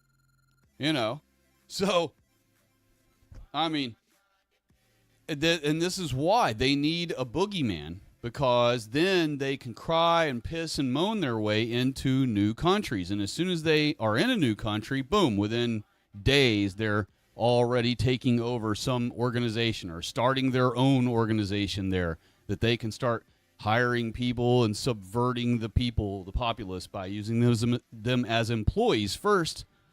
And then over time, they have more and more and more people brainwashed into hating their own kind, helping the subversion, working for their newspaper that starts putting out smut against the people of that nation. And on it goes until they conquer that country. But they need a boogeyman at all times. And so a lot of people, when they figure out that that's part of their process, is they will default to, oh, Uncle A, that means he was getting money from them too. Well, the thing is, everybody was getting money from them. And so even if he did take a loan from them, it doesn't really matter, because he actually performed. He really did arrest all the Jews who were working against white people. And there were a handful of Jews who genuinely were not working against white people. Like I mentioned in the last stream, that 0.0000000000002% of Jews who don't give a crap about the fact that they're racially Jews, and that they just support the cracker country they're living in because they like how the country is based on how the crackers created it. And so they're like, yeah, you know what? I'd rather fight for this crackers country because I like it here, and I like how the white people keep things here, and I like the white people and how they treat me. So fuck it, I'll fight for them rather than, side with my sniveling Jew racial, counterparts. And so, he had a handful of Jews in his military, which ended up biting him in the ass. But he did have a handful of Jews in his military. He didn't arrest every single Jew. He only arrested all of the Jews who were involved in working at the newspaper and the brothels and the whatever, who were actively, hyperactively working against the German people and white people, generally speaking, every single day. And along with all of those, he also arrested all of the Germans who were working for them. And that's why you've ever been told that he rounded up the Germans too. He rounded up all the ugly ones and the undesirable ones and the ones that weren't blonde and the ones that didn't have blue eyes. All of that is horseshit. As usual, it's all just Jewish fables that Titus 1:14 in our Bible tells you to pay no attention to.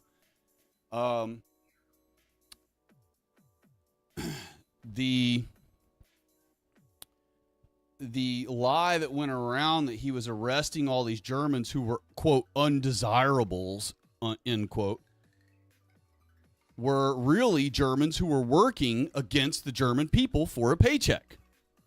Okay? And those are the same white people that I'm telling you today that in the future, on that great day when we start loading the barges with all of the non-whites in our country, and all the mud sharks are going in there with them, all the sports cucks are going in there. Sorry if you have a family member that you love dearly that's going to go in the boat, but they're going.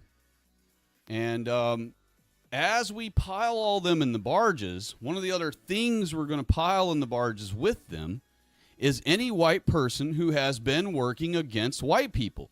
If you worked for the news station who's putting out anti-white garbage every day, you're going on the boat. If you worked for a newspaper who's putting out garbage against white people all day, every day, you're going on the boat.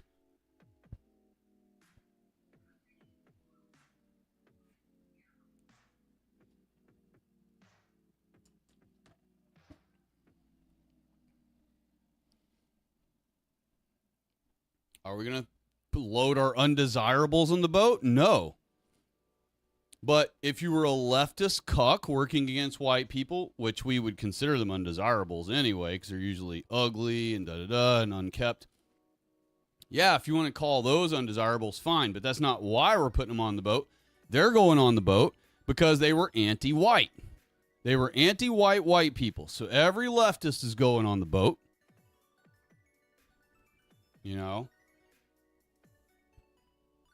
And if you know some hardcore Dixieland Democrat who's an old school Democrat, that's actually right wing. So they're immune to that because they're not an actual lefty. But what I'm talking about is your standard modern leftist who votes leftist, votes against white people's interests. If they are white, it don't matter if they're white or not, but if they are white even, they're going on the boat. So I got off on that tangent. Let me get back to the reactions. I've been a little surprised, and as I'm sure some of you have, by some of these different people's takes. Asmongold, that's an interesting take. Not saying it's not expected, but I'm just saying I'm surprised after everything Asmongold has been observing, after everything he's seen. He still thinks Trump's not on the list and that he's just covering for Israel, or he's like trying to come up with any reason to give Trump the benefit of the doubt, which I was surprised about because, I mean, he covers this stuff. He's been covering this stuff. He knows all the particulars. He's read a lot of other stuff that all of us have. He knows about the comments Trump's made, to the 10-year-old that he was going to marry her in 10 years and, that he gets to walk around backstage at the little girl beauty pageant because he's the owner. And so he gets to walk into their green room while they're all changing. He's bragging about that shit, And we're talking little girls pageant. We're not talking about, just the grown women pageants. When he made that comment, he was talking about the little girl pageant that he owned. And if somebody wants to correct that because it was the grown-up woman one, fine, correct me in the comments, but I do believe he was genuinely talking about the little girl pageant that he owned. Also, and this is one I had not heard. I mean, I have been balls deep involved in all of this stuff, study about him, study about his past, study about Pizzagate, all these things. And I had never heard this one until just the other day. Someone, whoever it was, props to you if you listen to my channel and you end up hearing this stream. Whoever posted, I forget who it was, posted a clip where Trump is being interviewed with Ivanka. And him and Ivanka are sitting there just right there together. And someone asks him, the interviewer asks him, you know, what is something you and your daughter have most in common? And he said sex as his answer. That's crazy. What fucking dad would ever say that about their daughter? What do you and your daughter have most in common together? Together, she said. What do you and your daughter have most in common together? He said sex. That's crazy, y'all. That's crazy. That's like, and the whole crowd just laughed and thought it was funny. Why? Because he was a lifelong registered leftist. He was on a leftist show that welcomed him knowing he's a leftist and had been all of his life. And leftists are totally cool with any kind of sexual deviancy of any sort. And so when he said sex, it literally made the crowd roar with laughter and applause. You know, nowadays, you know, even if they still accepted him on the left, maybe some part of the crowd would be like, go woman victimhood mode on him or something. But I mean, we're talking about when he was a leftist, you know, open leftist, and all the left still loved him openly. And he was invited on every leftist show every night. Any leftist would just jump up and down with joy if Trump was going to come on their show because they knew their ratings would be high. They knew it'd be some kind of, you know, power interview with a powerful figure. And so he was an honor to have on. In any leftist's eyes back in the day, he was a huge honor to have on their show. And so whoever was interviewing him him and Ivanka together when he said that. That's just crazy. And it's on film. Like, it's not like something that was reported and you read it on a piece of paper and wonder, well, is this just made up? Did that really happen? No. It's like on video. This dude said it in a filmed event, you know? That's crazy, y'all. That's crazy. I mean, there is no dad. I know a lot of guys, you know, and I know a lot of guys that don't even have a daughter. But every guy I know would never in a billion years have thought of saying sex as the answer to what him and his daughter have most in common. That's crazy. I mean, even if Ivanka was 40 years old when he said that, which she wouldn't have been. I'm sure I didn't see the video. I did see it, but I wasn't paying attention. I was just listening while I was doing something else in a split screen. But it was right there on the screen. I could have just looked to the left and viewed it. But I didn't bother to look at the screen and see how old she looked in that. But I'll bet you she was like 18 or 21 or 24 maybe, you know.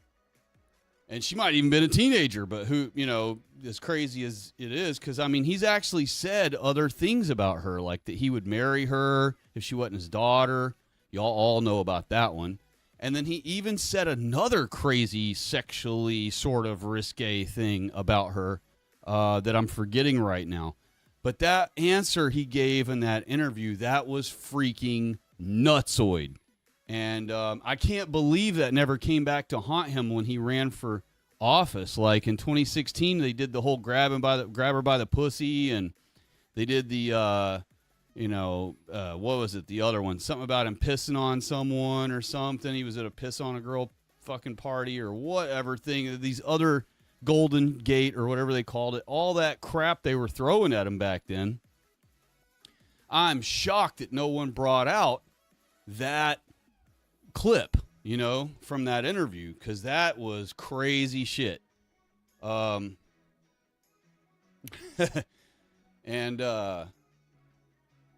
so, you know, I guess I've covered most of the major reactions, and now we're kind of moved on to the big YouTubers and their takes. Of course, Ben Shapiro is, you know, on cloud nine, but he's been getting blasted on his channel, supposedly. I don't ever visit his channel because it's a waste of my time. But I've been seeing highlights of other channels who mentioned him and how he's being ratioed on his own and getting blasted in the comment section on his own videos and stuff that he's putting out about it. So Ben Shapiro is going to be on the decline. Finally. This stupid helium sounding freaking idiot is finally going to be on his way downhill. And I hope it just keeps plummeting more and more until he just dwindles into freaking irrelevance.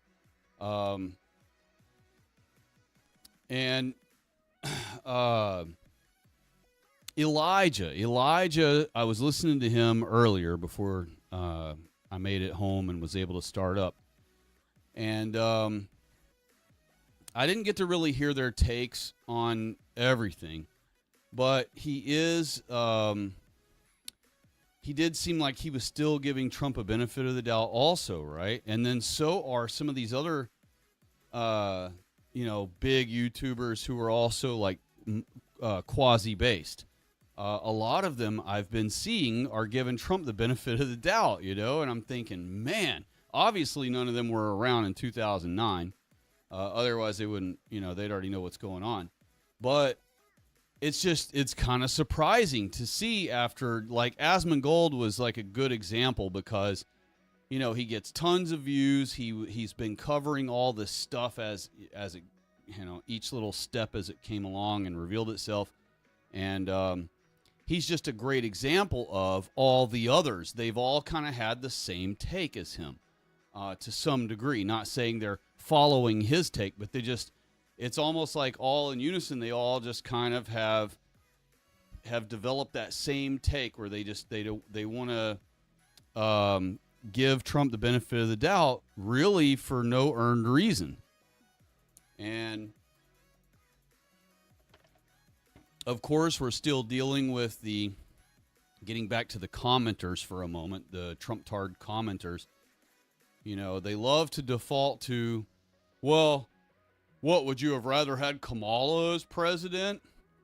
You know, and that's such a stupid non-argument, you know. And I covered it last stream that, you know, they say that garbage, but and I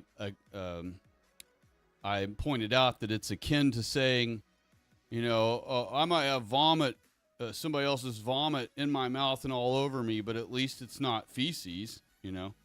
And it's like, yeah, okay, fine, we'll give you that. It's not feces, you know, it is vomit instead of feces. But I mean, you know, this whole picking lesser of two evils thing has only ever gotten us nowhere. I mean, all white people do is lose more and more of our rights every year, lose more and more of our enjoyment and enjoyment spaces and activity things. You know, now people who live in apartment complexes are not safe when they're trying to hang out at their pool because out of nowhere, all these nogs just show up at their pool by the hundreds, even though none of them live there. And the thing is, even if just one nog lives in your apartment complex, he can invite all of those nogs to the pool as guests. And because that one nog lives there, they're all able to be there. You know, and so that's the problem with having, you know, even one nog in your neighborhood or in your apartment complex. God forbid any of you have to live in an apartment complex. God bless all of you who have to. And I'm really sorry for any white person who's forced to live in such communist conditions. But you know, two things have never gotten us anywhere: voting and protesting. Neither one has gotten us any freaking where, except downhill further and further, losing more and more of our rights, losing all of our things that we enjoyed. And, you know, and people who visit my channel for the first time or hear me talk on one of these streams for the first time, they think, gosh, you know, this guy's off in La La Land. I just had someone tell me the other day, there's nothing you're going to be able to do about it. America is already too populated with non-whites now. There's just no way. There's no turning back. You can't make America white again. You just can't do it. And I won't get into what I replied back and what our conversation was, but I didn't lose the conversation, that's for sure. And my point is that I said that at all is to say to you all that the answer is yes, we can. Not like Obama's version, but white people actually can achieve enormous achievements. Like we can overcome obstacles that non-whites cannot even fathom overcoming. And we have already. And it's because God blessed us to have the ability to do these things, to overcome things, to study a problem, figure out a way to, you know, back engineer the problem, and then figure out a way to either, you know, counteract the problem, circumnavigate the problem, fix the problem. And so God gave us this blessing of being problem solvers. All right. And for the last 70 years, we've been being told that we're not problem solvers, that we shouldn't solve problems, that solving our problems is horrific and bad and inhumane, and shame on us if we do so. And the thing is, all of our problems are because Jews and non-whites exist here. Okay? There are hardly any white people problems otherwise. If you remove the, like many even conservative channels have mentioned, if you remove the crime statistics from, if you just take away the non-white crime statistics from our country's crime reports, America goes from being like the 70th safest nation in the world to being the third safest nation in the world, while we have more freedoms than all the other countries have, for the most part, especially white countries. And so, and this is all the while we've had law after law after law placed over us, right after right after right, taken away from us, we're still the most free white country.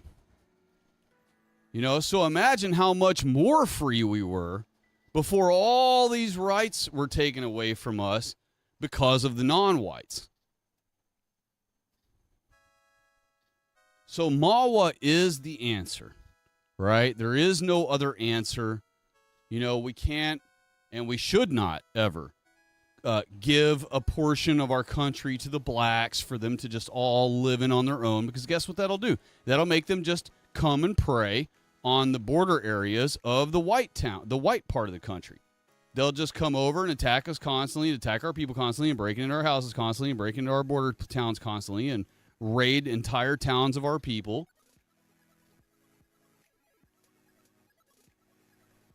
We'll be having a war against them all the time, like we had to with the feathers.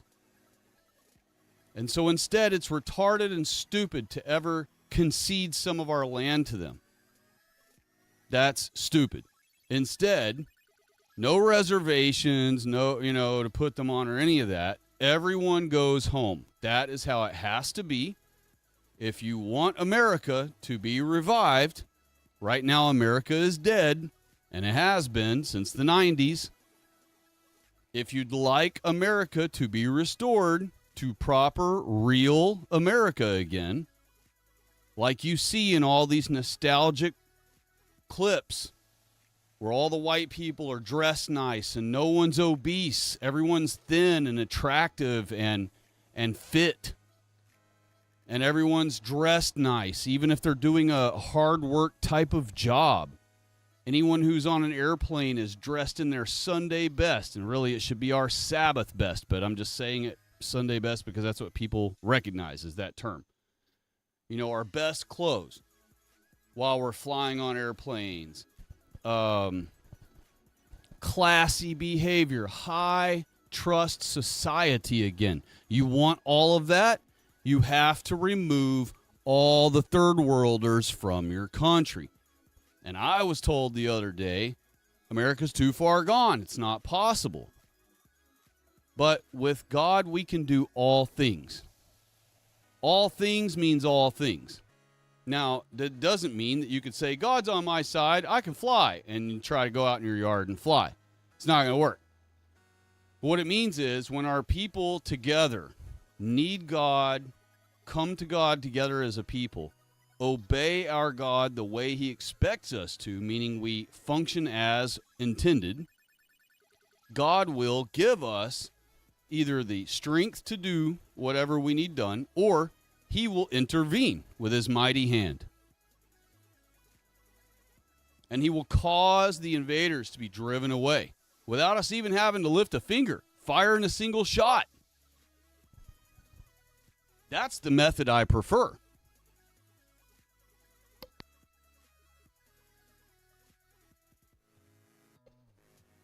I know a lot of you would prefer to go ahead and be given the privilege by God to take out some righteous indignation on them.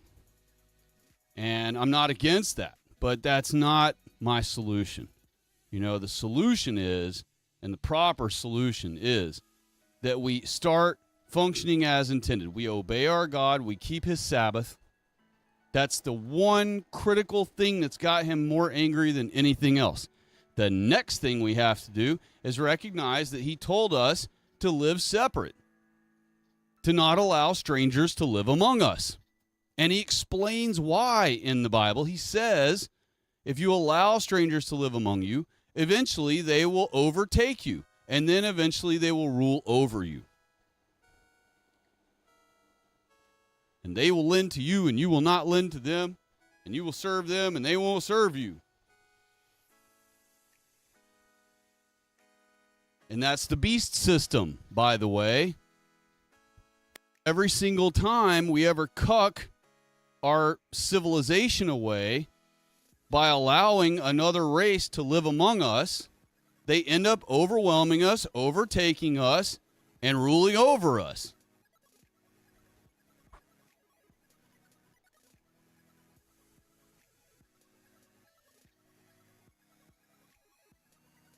And so in that order, the solution is start keeping our God's Sabbath, because he's not going to give us the blessing we need to remove the non-whites until we are keeping Sabbath as a people, as a whole. And once we are all keeping Sabbath, I mean by all, I mean the bulk of our people, a satisfactory amount of our people that is satisfactory enough to God that he decides, okay, enough of you are keeping my way again, functioning as intended. I will help you now. He wants to help. God wants to free America of the non-whites. God doesn't want them living among us. He commanded us not to allow it. So you don't think he isn't eager and tapping his foot and waiting and saying, any day now, whiteys, wake up.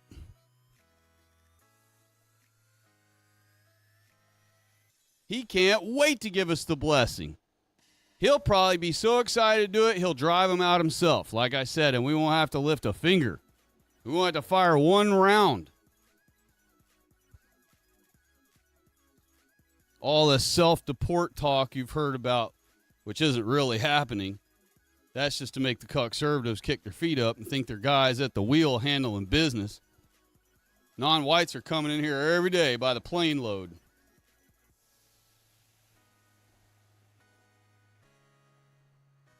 But you want to talk about self-deportation? I'm talking mass exodus. That's what God can cause. And it'll be some crazy thing that none of us could even fathom right now. If we sat here all night and tried to figure out what God's plan would be and what his little technique or trick would be to cause, them all to go away, to flee white people's country, we wouldn't be able to come up with it.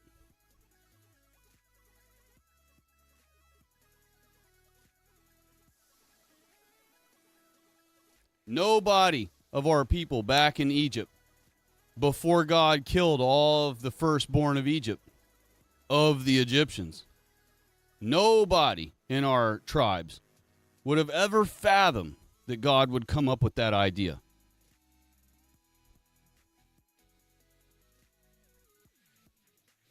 And it worked excellently.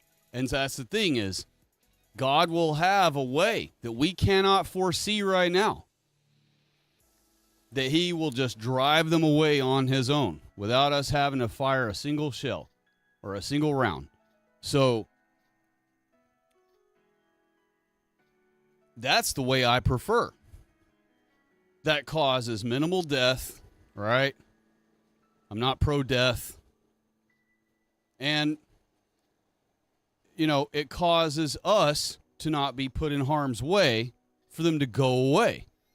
All right? If God insists that we have to now, based on all of our iniquity, we're going to have to fight our way through it, but he's going to give us the strength to win in the end, but we're going to have to lose a lot of people and a lot of misery and a lot of crap's going to have to happen for us to fight and battle and war and win our country back.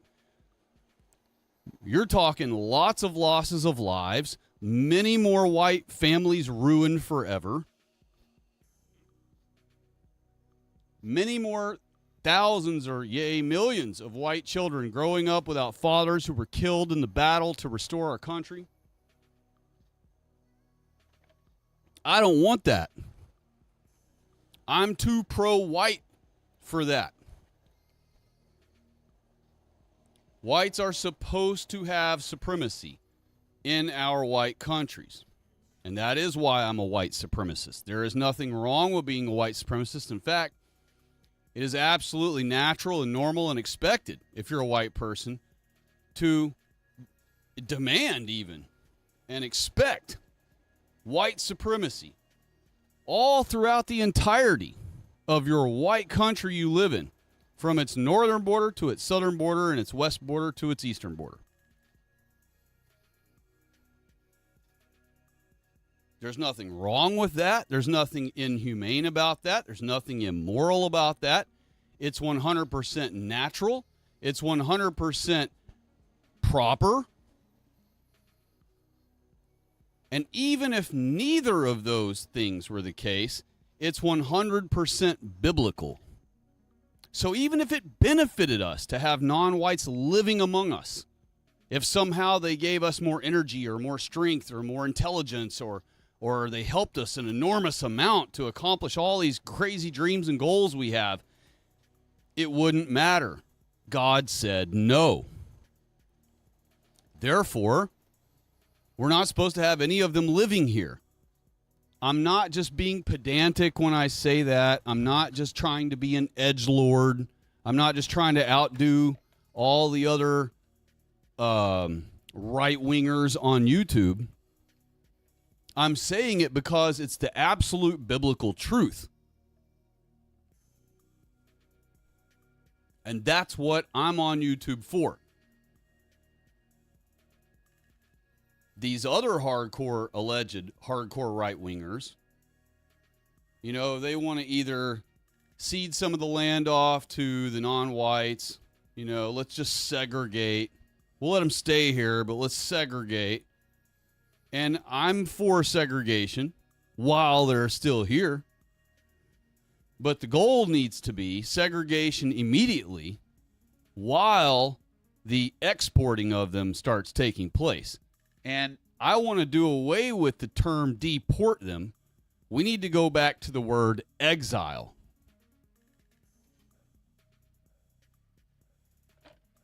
When did you ever hear of a criminal who committed a heinous crime of some sort or some sort of crime that wasn't quite heinous enough to get them killed for the judgment, but that they were kicked out of the land, kicked out of that country, kicked out of that city. What was it called? Not deportation. Deportation just means the idiot can try to come back in later on. And what do you see the conservatives say all the time? They'll tell, oh, you illegals, yeah, round them up, round them illegals up, get them out of here. Come back legally, buddy. Do it the right way. No. No, thank you. There is no right way for non-whites to be living among us. And so the only solution is exile, which is what you read all through our Bible and all through any historical book. You never read about people being deported from a country or from a city or from a kingdom.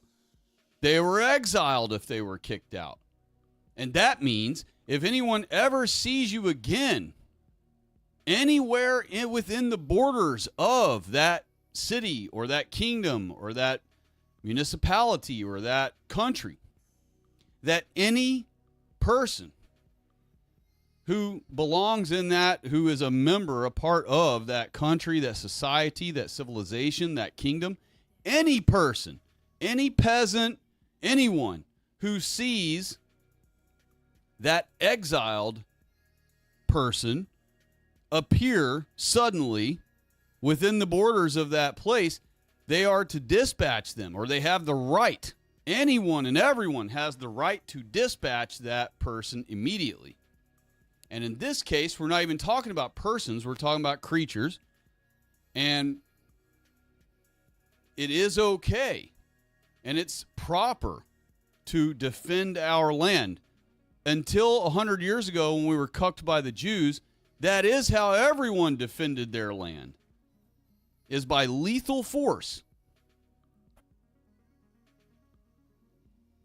And it's only in the last 100 years, and especially in the last 70 years since the 1965 scam, Jews have progressively more and more cucked white people into thinking that it's completely ass wrong to use lethal force when someone's trying to break into our country. And so, and keep in mind, we used lethal force all the way up until just 15, 20 years ago at all of our jails and prisons. Used to, if you tried to escape a prison or a jail, you were shot in the back. Blam! That's it. No salt pellets or any of this crap they do now. I'm sure it stings like hell and makes them drop to the ground and they end up catching them. But none of this non-lethal garbage. 25, maybe it was 30 years ago, 35 years ago, they stopped using lethal means at most jails, most prisons. I'm sure there still may be some that have an exception to that rule.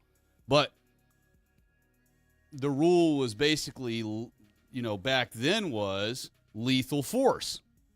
And that's what kept prisoners from trying to escape, because they knew even if I make it over this fence, that sharpshooter up on that tower is going to put a 223 right through my spine.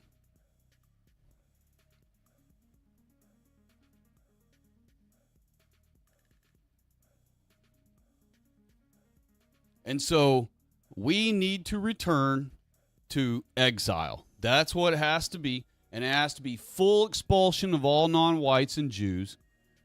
And then if we decide, after full expulsion, if we decide that we've made a list as white people, of course, only the most based of white people will be the new founders, the new reestablishers of America.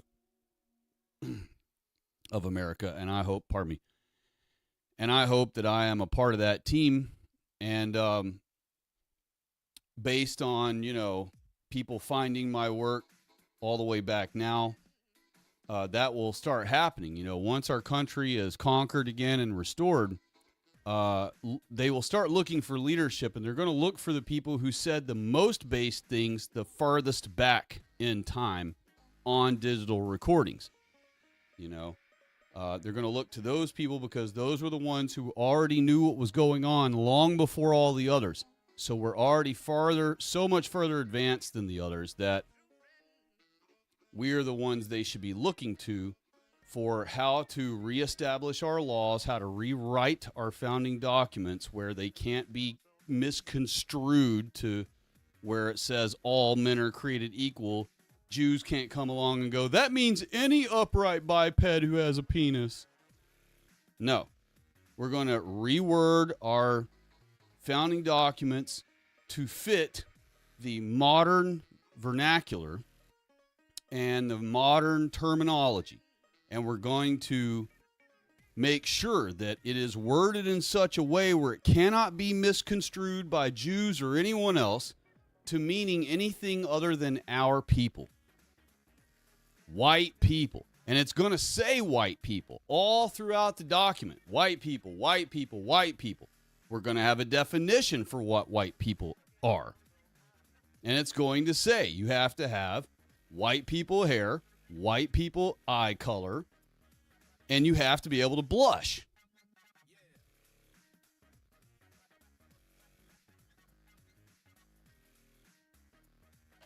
Is it going to be a test? Are we going to line people up and be like, tell them something funny and see if they blush? No. What I mean is, white people are obviously white people. And if anyone who's ever detected to be a Jew, we will inspect that person upon inquiry or upon the report. We will inquire with that person. We will investigate that person. And if they turn out to be a Jew, they're out of our country. You know, and Uncle A was shamed for that. You see the pictures of him with or not him, but you see pictures of, SS soldiers, and they would have calipers in their hand, and they'd be measuring noses. And as hilarious as that sounds to us now, while we meme about them all the time and their noses, that was a genuine, you're talking back then technology. That was a genuine good idea for them. That was like a way for them to try to figure out if, some supposed German was really a Jew or not. So, all these people that hate on them for having calipers and measuring noses back then, that was actually one of the better ideas that had been thought up back then to try to determine if a Jew is really a Jew or not. Or if a German is actually a Jew or not, imposturing as a German. So we have more high-tech ways than that now. And, we can use facial scanning, stuff like that. And we could use DNA. We could use a lot of things. There's a lot of different ways that we could approach it.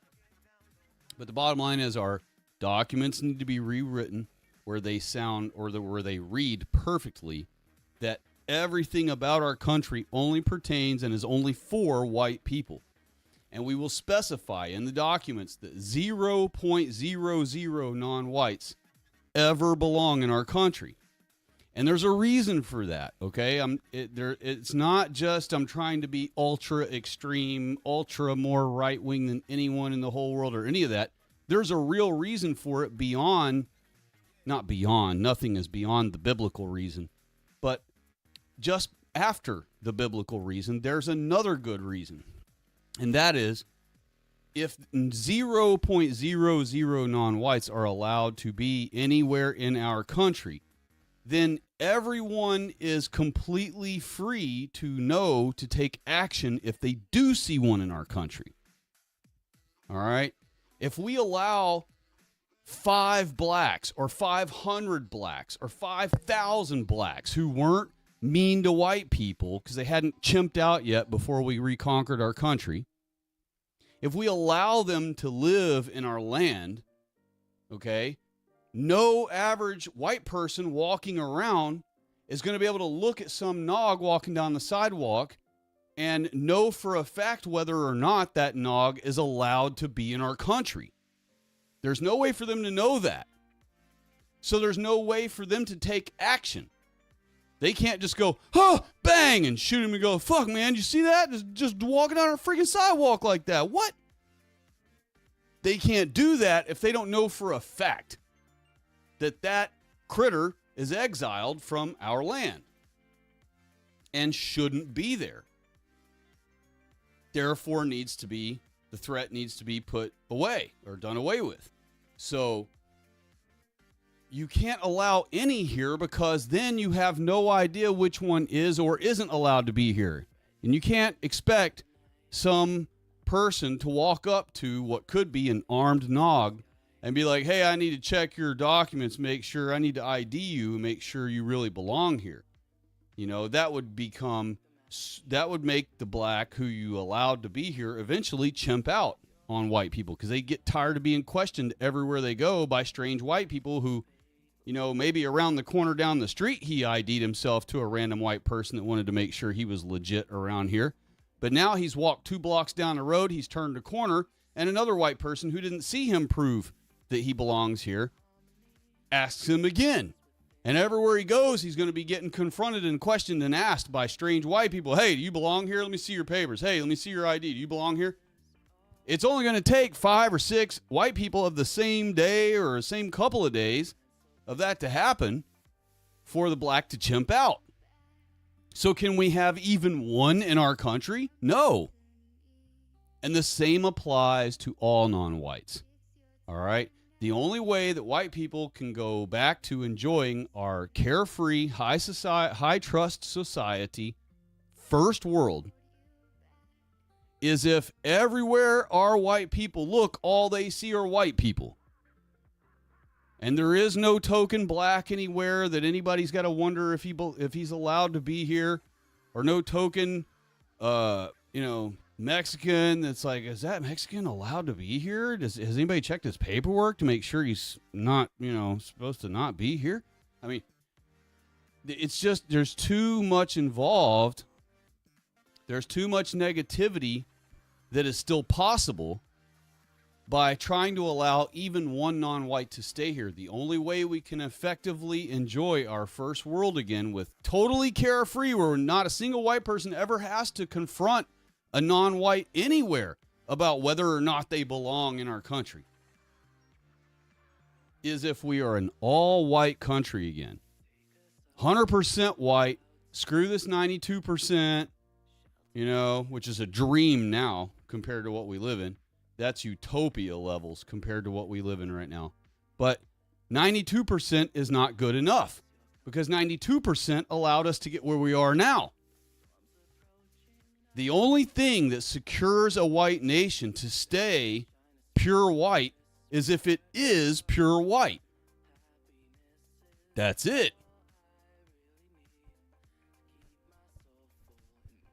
Stand by. Be right back.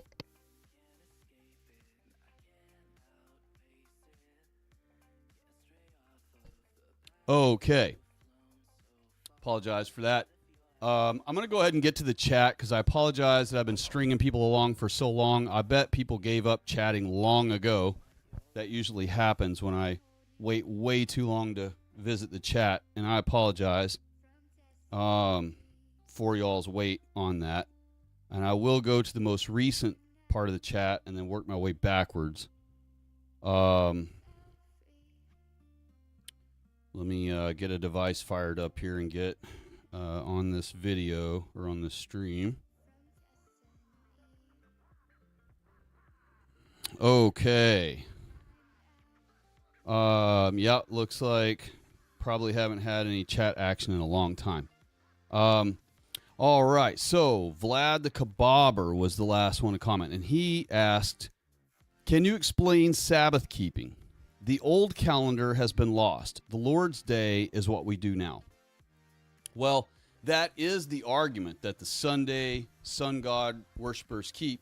That is the story they use, or the reasoning they use to continue keeping Sunday. But the Lord's Day is the 7th day.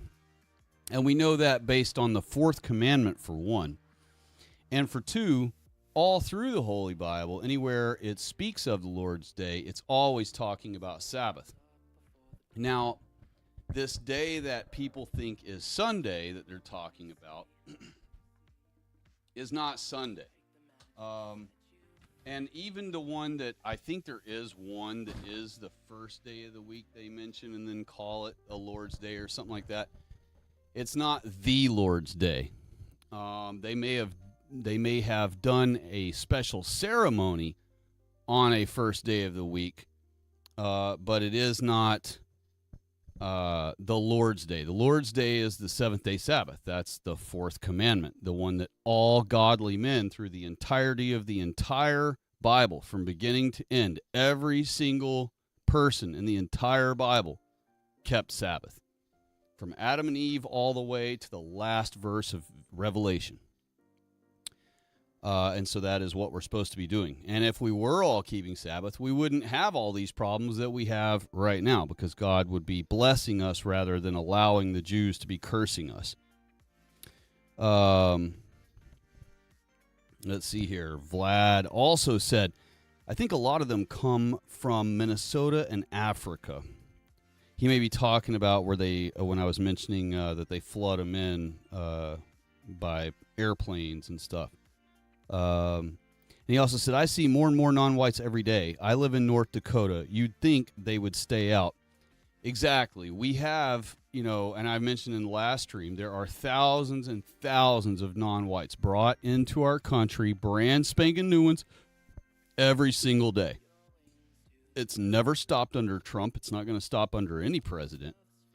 And they just come in through our airports as regular Americans that just are flying from one town to the other. They just get off the plane. They don't have to hide them and take them to some hallway and have guards protecting them in that hallway they're hiding them in, or any of that crap like they used to show on, the news or whatever when something would be exposed.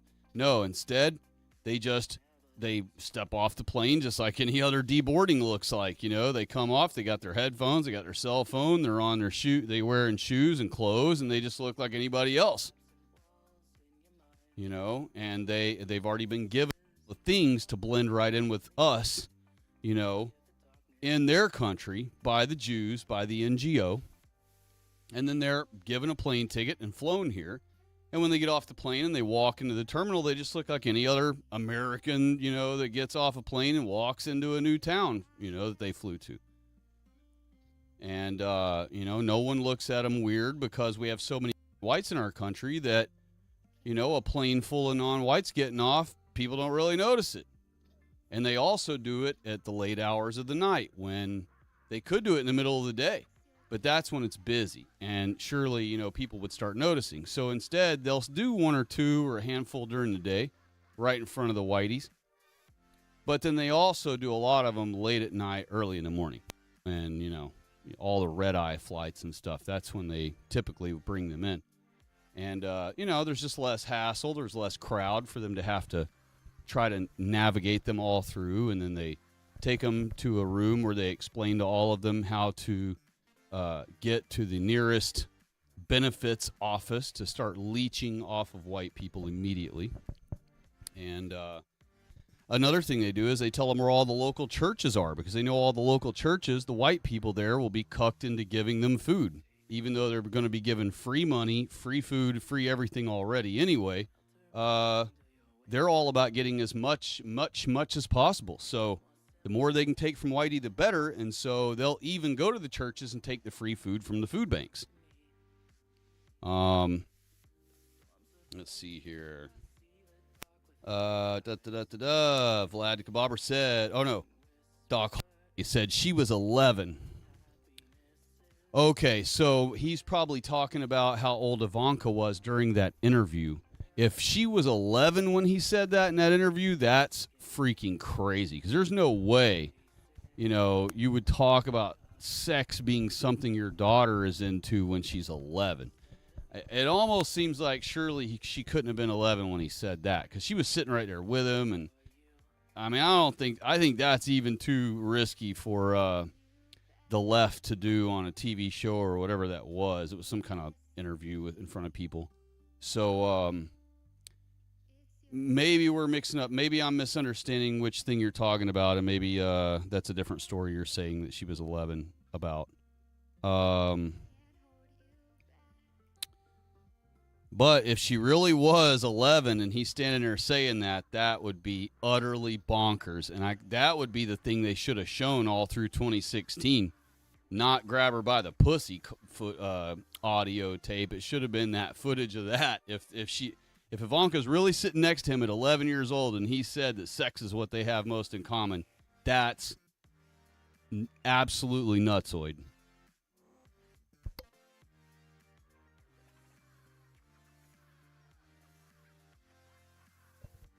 Let's see here.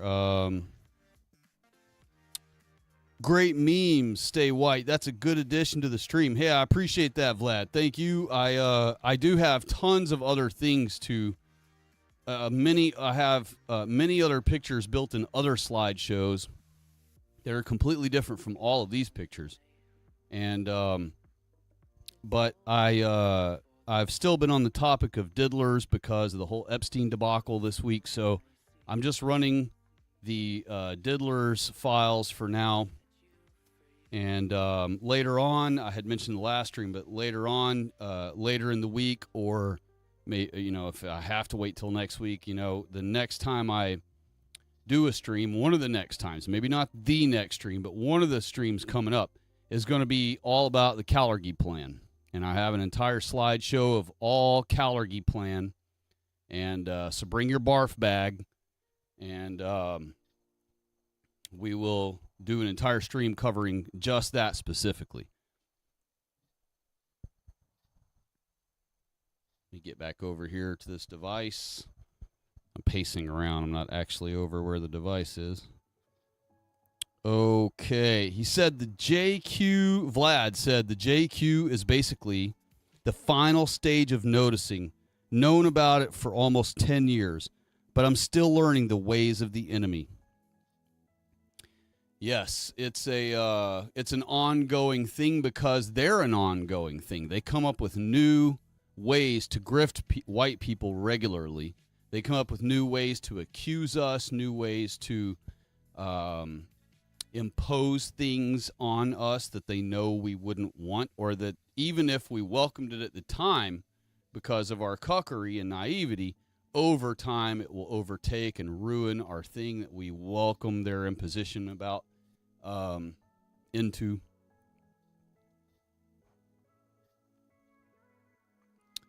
Doc Holliday said, women in positions of power equals destruction. Well, they're certainly not really biblically assigned for that. And so when we restore our country to the white Christian fascist nation it's supposed to be, the laws of our religion will be the laws of our government. That's what fascism actually is.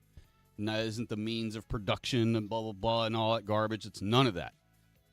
Fascism means the laws of your religion are the laws of your government. And that's what America used to be.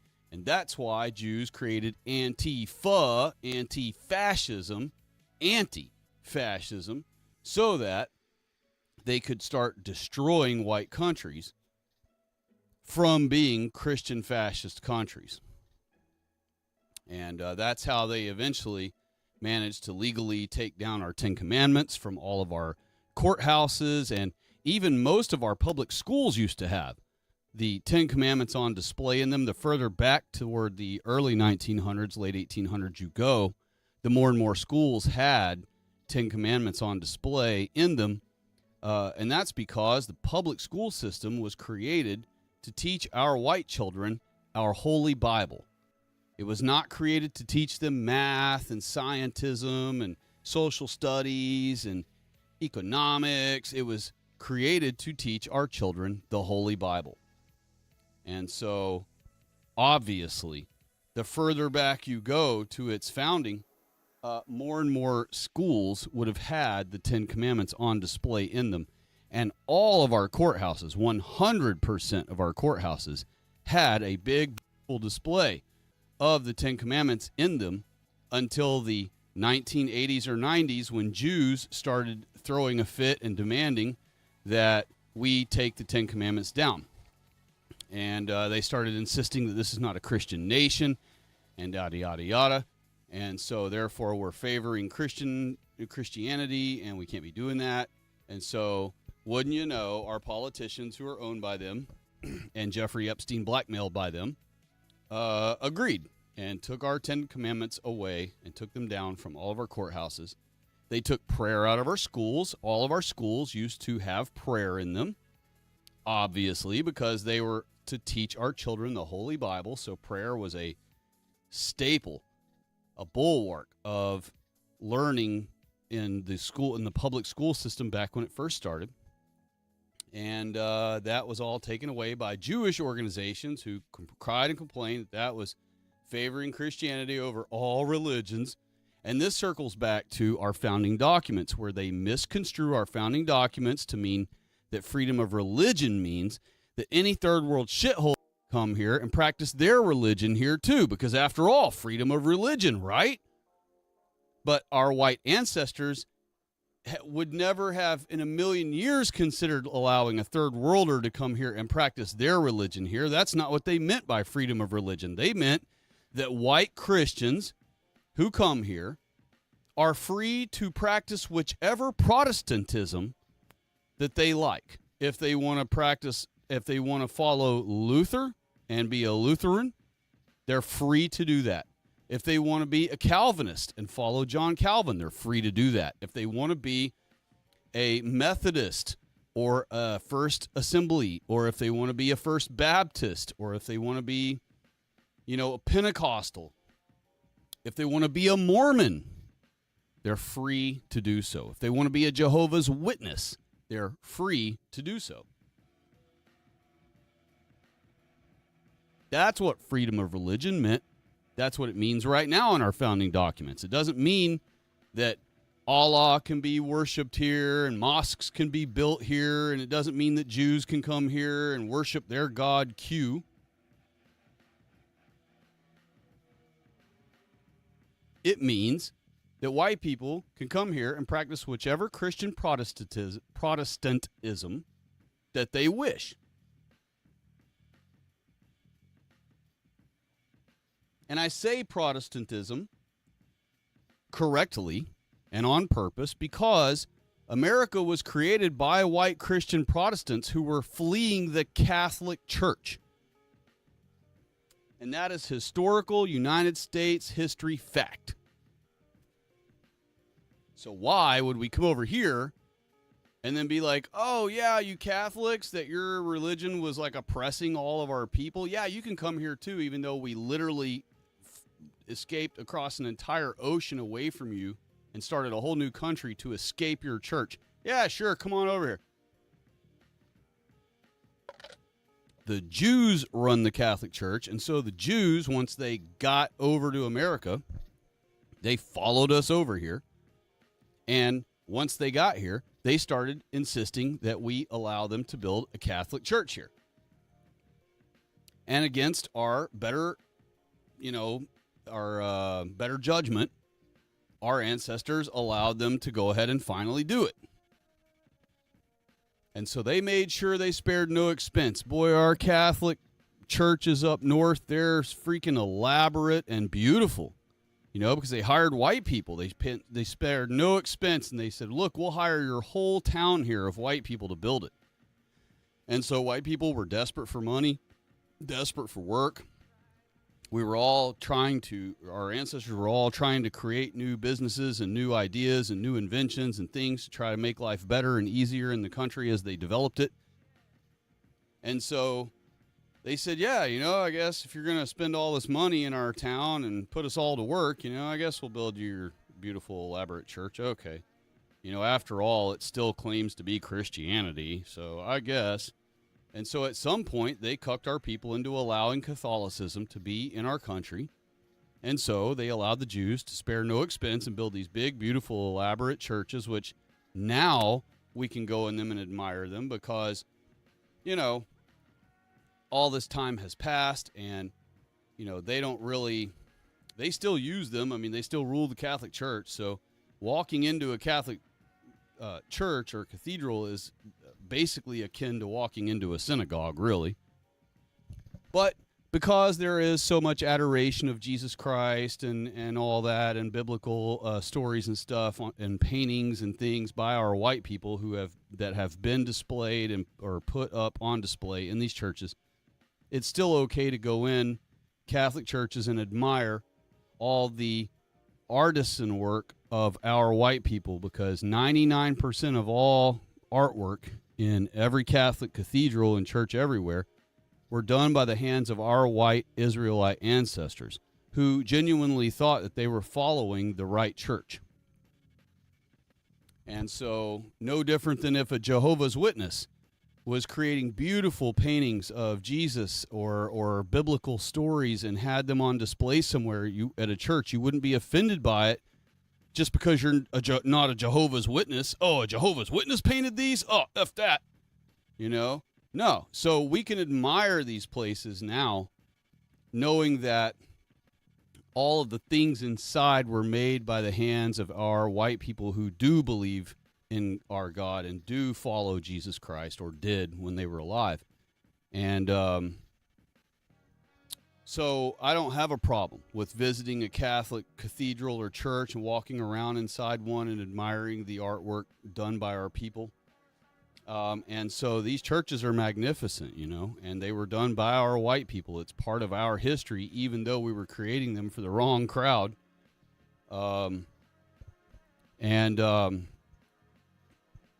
You know, so freedom of religion, it only means our white Christian Protestant religions. And that any white person who is naturalized to our country is free to practice whichever of those white Protestant religions they wish, you know. And by the way, the most important one I didn't even mention, which is the real one we should be practicing, which is Christian identity.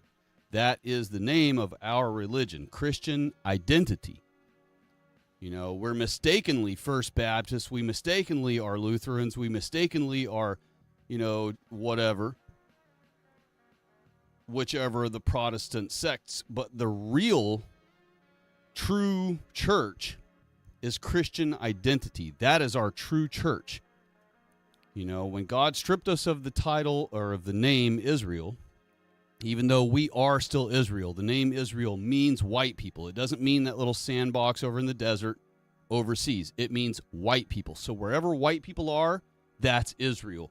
Wherever white people are, a crowd of white people, whatever, that's a crowd of Israel right there. So Israel literally only means the words white people. That's what it means. But God took the name away from us, not to give it to anyone else, but just told us you're no longer to call yourselves Israel. In other words, it's okay that I'm telling you we're Israel, right? And it's okay that I tell you that we're Israelites, and it's okay that we call ourselves Israelites, or Israel for that matter. But what he meant was it wasn't going to be our official title worldwide. Everyone worldwide isn't going to know us as Israel anymore. And sure enough, that's exactly what happened. We were taken into captivity, 2 different places, Babylonia and Assyria, at 2 different times, but in sequence. And as the conquering of us and the taking and diaspora of us occurred, we already had many white people who had already left our tribes. You know, before Jesus was even born or any of that stuff, we already had many white people who had ventured far away from that area there, Israel at the time, and had already formed Europe. There were already white people who had long ago left Israel and went to what we know of now as Ireland and Denmark and Britain and all these places. And so even more started flooding toward Europe by the millions once we were freed from Assyrian captivity. But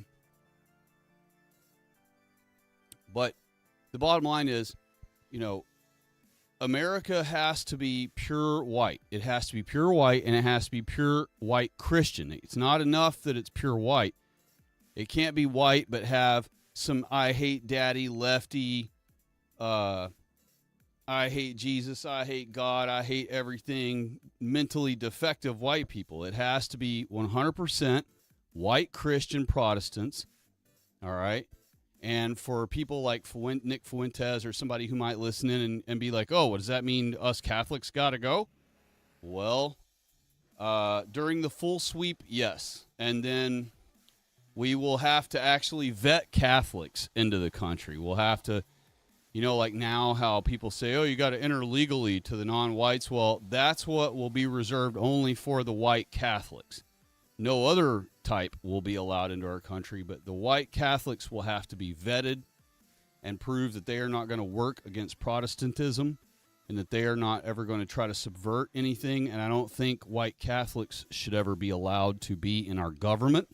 I don't think they should be allowed to be leaders in anything, in any corporation. No CEO, no shift manager at McDonald's. Catholics are not to ever be above white Christian Protestants in our own country. And it doesn't matter if it's Piggly Wiggly we're talking about, or the Bank of America, or in government.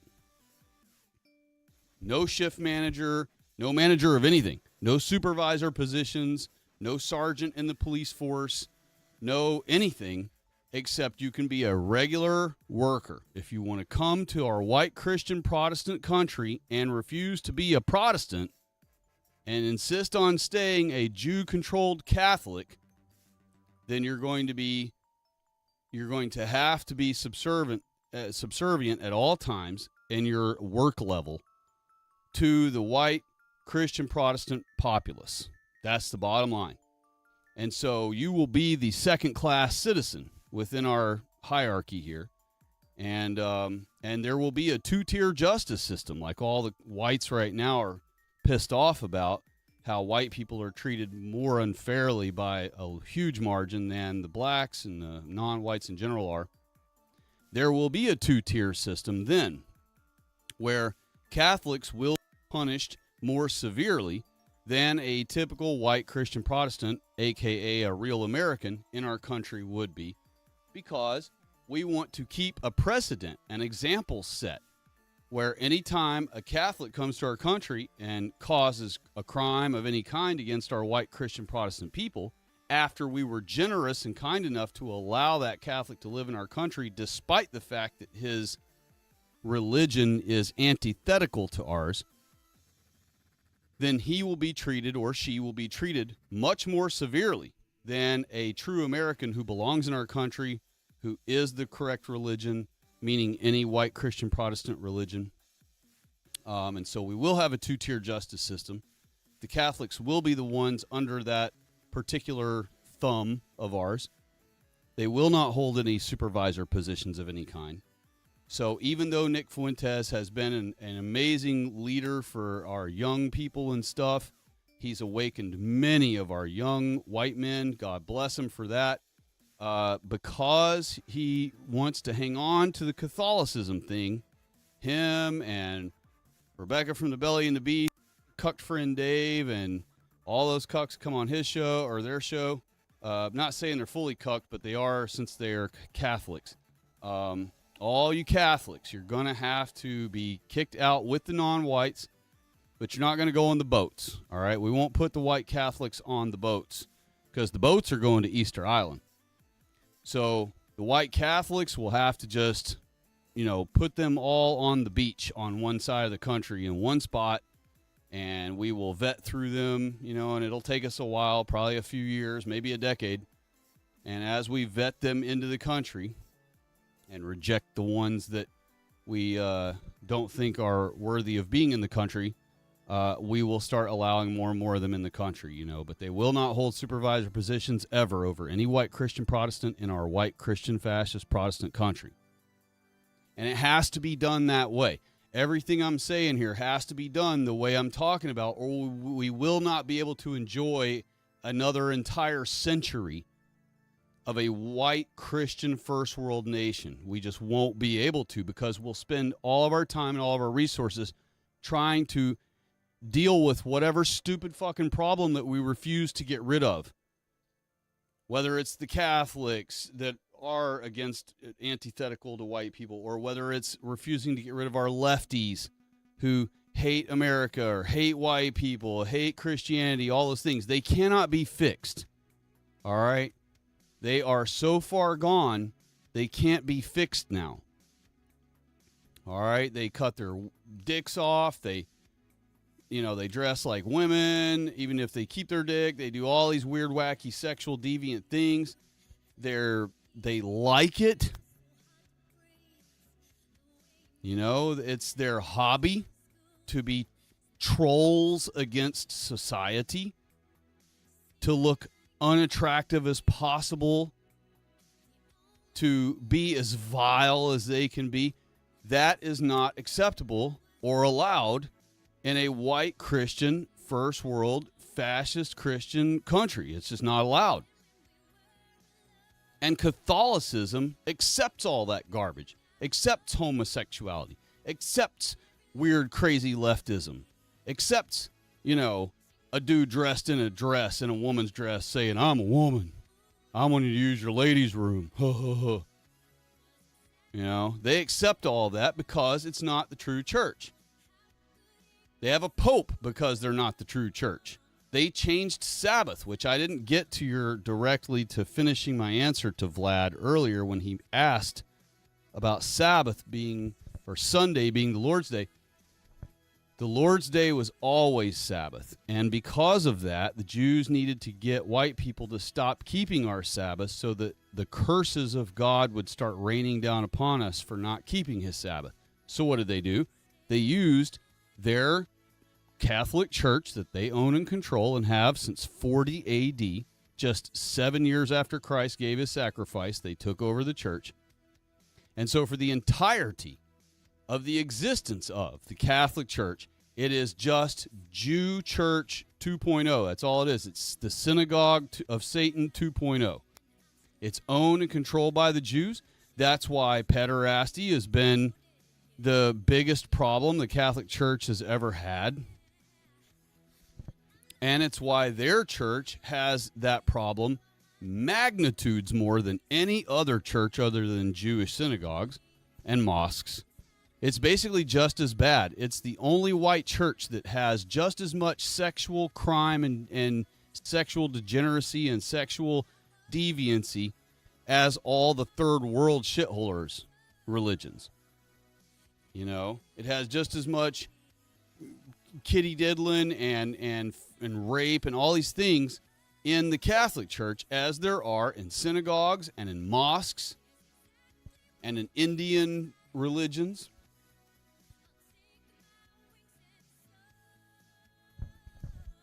Meanwhile, all the rest of our white churches don't have even a minuscule smidgen of that problem compared to the Catholic Church and all the world's third world religions. So, saying all that, I'll continue on with the explanation of Sabbath. The Jews in 321 AD convinced Constantine first to create National Sunday Law, the venerable day of the sun. And when every Sunday came around, Christians who keep Sabbath, us white people, were no longer allowed to work on Sunday. And so that took an entire day of our pay, of our income, away. Now, it did take an entire day of income away from the entire society there. But we still kept keeping Sabbath off. So we were forced to have 2 days off a week from making income because our faith made us keep Sabbath. And then the state law that he created made us keep Sunday off. And so that is how we, to this day, have the 2-day weekend, is because of Constantine in 321 AD. Then that wasn't good enough. It wasn't working because white people were simply adjusting to having 2 days off a week, and we still survived. We still managed to thrive. Christianity was still growing against the Catholic Church, separate from the Catholic Church, but also in it. And so the Jews saw, though, that Sabbath was still being kept by all the whiteys. So they said, we need more drastic measures. So they, at the Council of Laodicea, they started, maybe years before, but in the end, in 366 AD, the Council of Laodicea created or changed the law of the Catholic Church. They changed the Sabbath from the seventh day of the week to the first day of the week, Sunday. And you can get on another tab on Google anytime you want and put in there Catholic quotes changing the Sabbath from the seventh day to the first day, or from Saturday to Sunday. And you will find quote after quote from popes, archbishops, cardinals, priests of every different level and of all through the centuries who have quoted as saying, and you can even read the actual codex from the Council of Laodicea in 366 AD. So you can not only read the actual, I forget what they called that when they made that declaration and changed the rule or the law. You can read that in itself, which just proves its existence right there and that that's what they really did. But also you can read all of those quotes where all these different Catholic notables throughout the years declared proud as day that the Catholic Church changed the Sabbath from seventh day of the week to Sunday. And they even call it the mark of the Catholic Church. Sunday is the mark of the Catholic Church. And that's why all the Protestant churches made a huge error when they protested the Catholic Church and came here and started America, go back to keeping their holy Sabbath day on the seventh day of the week. Instead, there had been so many generations from 366 AD all the way to America's founding in the 1400s, 1500s, that the generations had been keeping Sunday for, not 2,000 years, but practically, 1,000 anyway, 1,000 plus years. And so for 1,260 years, like the Holy Bible told us, prophesied in advance, we were under the Catholic, Jew-controlled Catholic Church's thumb, forcing us to not keep Sabbath. And the way they did that is after the law changed in 366 AD, the Catholic Church sent troops around, to monitor their area. And any white person caught keeping Sabbath, or any white person caught keeping even one verse of scriptures written down on papaya or on a stone or anything, they would be drug out in the middle of the neighborhood in front of all the other neighbors, and they would be brutally killed right there, tortured and killed in front of all the neighbors, so that all the neighbors knew that they better not have any verse of scriptures in their house that they can read, and they better not ever be caught keeping Sabbath. And so they didn't patrol on Sunday to make sure white people kept Sunday. They only patrolled on Sabbath to make sure whiteys weren't keeping Sabbath. And they even went so far as to start trying to force white people to work on Sabbath and all these other things, but that ended up fizzling out. Thank God white people fought that off. And so all the way to this day, we still have the 2-day work week, or 2-day weekend, I should say. Sabbath for the white people and Sunday for the cucked white people. And so, the idea is when we came here, because we had so many generations removed from Sabbath, our people just genuinely didn't know that they should be keeping Sabbath. In fact, it's crazy that the Lutherans don't keep Sabbath, because Martin Luther himself, I guarantee you, one of his very first arguments in his 95 arguments against dogma was probably the fact that the fourth commandment is being refused by the Catholic Church. And I haven't read them in years and years, so I don't remember, but I'm certain it's in there. And it's probably one of the first ones. So it's baffling to me that the Lutherans haven't been keeping Sabbath since he established the church back then. But for some reason, they were still so many generations removed from keeping Sabbath that they don't. And they didn't, I guess, even during Martin Luther's time when he founded the church. But then we had the one sect who did. John Miller and, his group that were with him back then, and eventually later on, Ellen White came along and all these things. They formed the Seventh-day Adventist Church, originally called the Millerites, and they actually had it right. They said, wait a minute, if we're protesting that the Catholic Church has forced us to do all this anti-biblical crap, well, the most important thing that it's forced us to do is stop keeping our Sabbath, our God's fourth commandment. So the first thing we need to do is immediately revert back to keeping our God's holy day, the Lord's Day. And that's my full answer there, or full explanation of the Lord's Day. I would keep going back further, but it looks like Vlad has chimed in again a little bit here, so I will go ahead and address the more modern things. Let's see here. Boom. Looks like maybe I'm trying to see where you started chatting again. Oh, right here. Vlad has chimed in since I started answering him, and he said England was not Catholic during the Revolution, and many of the early settlers were Catholics. England was maybe not during the Revolution, but you gotta understand the royal family has its royalty based on the Catholic Church declaring so. And so the king was always subservient to the Catholic Church. And so he actually had to be duped into allowing, or funding, I should say, some of the expeditions to come over here. He was duped and then double-crossed. They basically said, look, we need you to fund us to go over there. And the whole idea was he thought he was undermining the Catholic Church. He was hoping to establish a new country over somewhere else without the Catholic Church having control of it. So that's why he allowed the funding to the Protestants to escape the Catholic Church and go there in hopes that he would form his own country somewhere else that he could control, completely separate from the Catholic Church. So the English monarchy, the royal family, their whole concept of them being royals is only based on the fact that the Catholic Church declares that they are.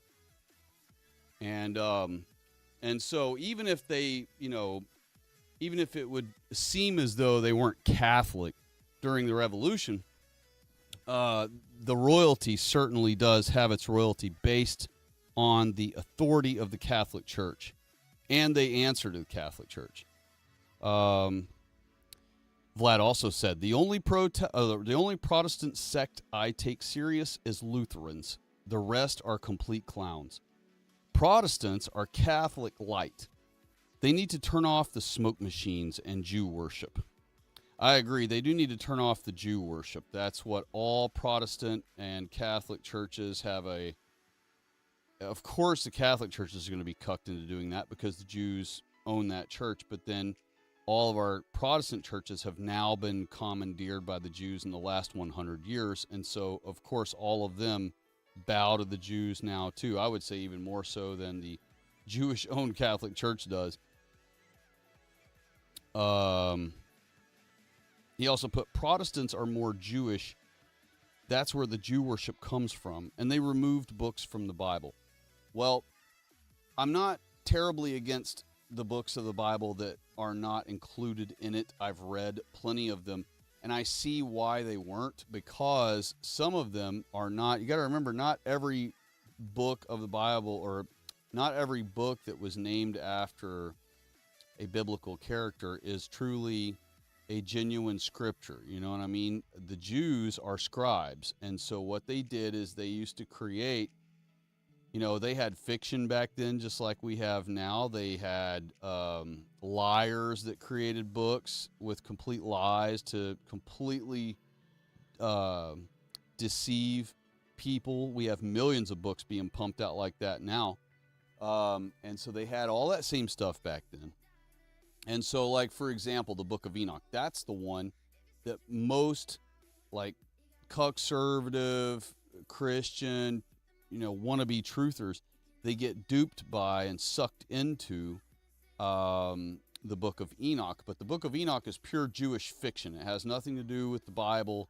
It completely disagrees with the Bible multiple times, over and over again, with its most fundamental things of the biblical explanation. And so even though it throws a couple of truths in, it's not going to be pure fiction whenever the Jews want you to believe that a certain book ought to be part of the scriptures. They're going to include things that are true, that a person will be like, oh, look, I identify with this part. This whole book must be true because, and they don't say that to themselves with the frontal lobe on the forefront. They say that it's just subconsciously when you are reading some, book that you think may or may not be a scripture, and you read certain truths that are standard basic facts, it solidifies in your mind without you realizing it subconsciously. It solidifies in your mind that what you're reading must be based in fact. Because after all, you just read a couple of things that were plain as day, factual. But then it'll just mix all of these lies with it so that it will be accepted as true based on having a few random facts within it which were really inconsequential to the narrative anyway.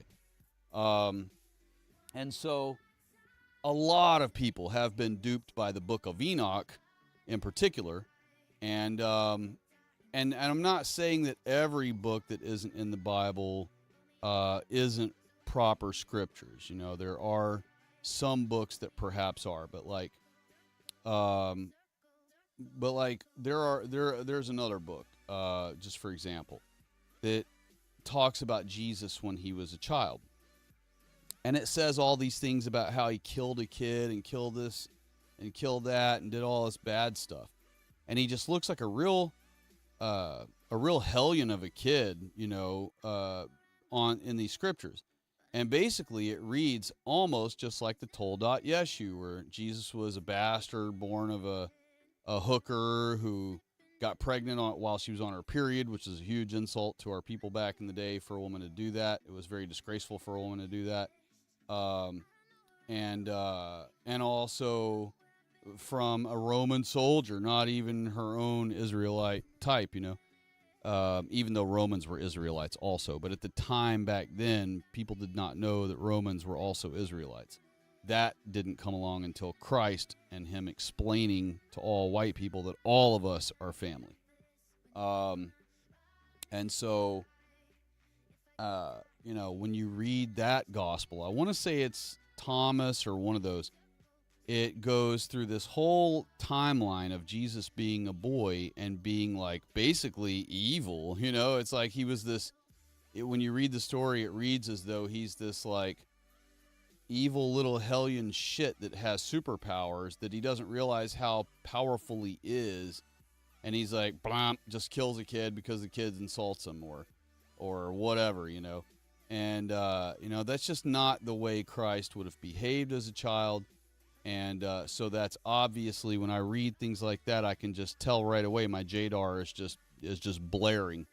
And the Book of Enoch is the same thing. It's just Jewish fiction. And so the Jews have created many false scriptures all along the way, hoping to confuse and create chaos and distrust and malignment among all the Christians who were Jesus followers.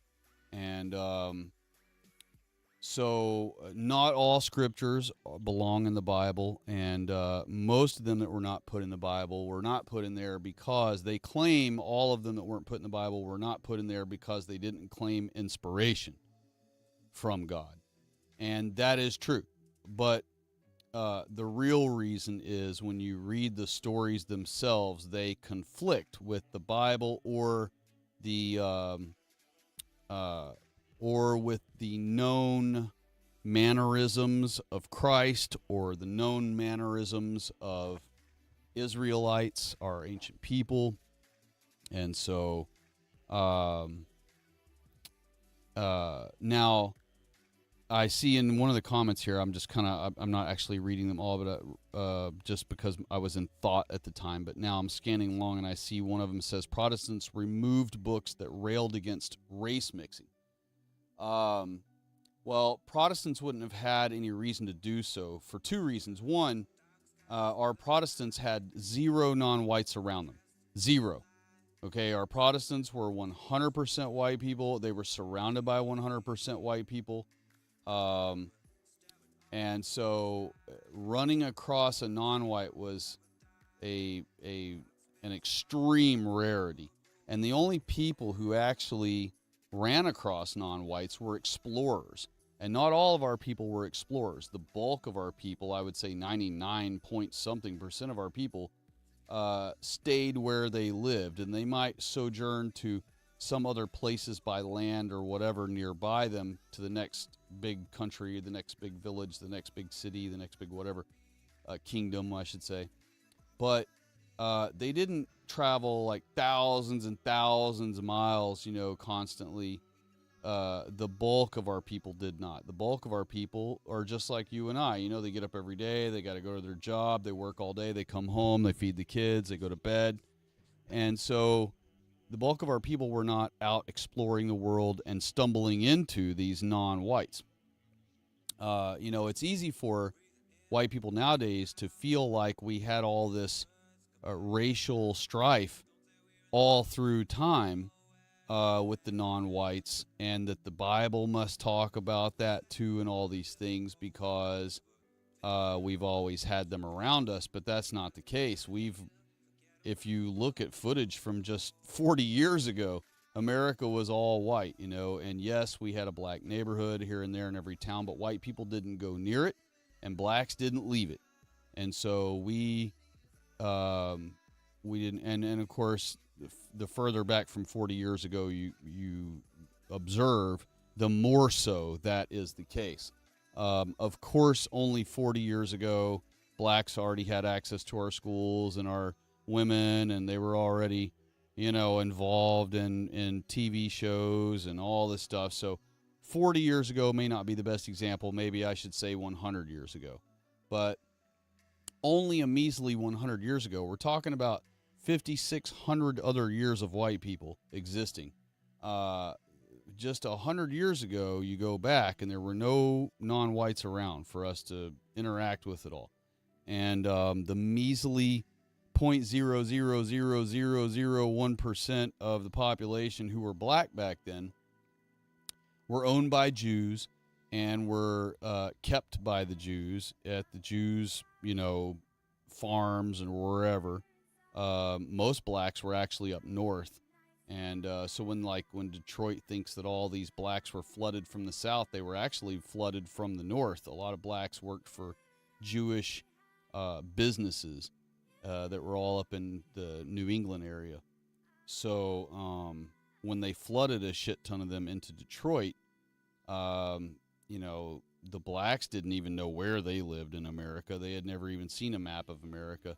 So when they were brought from the north to Detroit, they were told that they were from the south, and they were told, oh yeah, we're bringing you from, because they didn't know anything. And, they could probably barely speak English, and stuff like that. So, well, not saying by the time they flooded Detroit, they couldn't speak English, but they were just still complete dumbasses. So even if they brought some from the south, I'm sure they brought some from the south so they could pepper in a few true Southerners, so that they could grab one example out of the crowd and go, yeah, these are all from the south. Look, this guy, where are you from? Oh, look, see, he's from Texas. But really, the bulk of the blacks that were flooded into Detroit were actually from the north.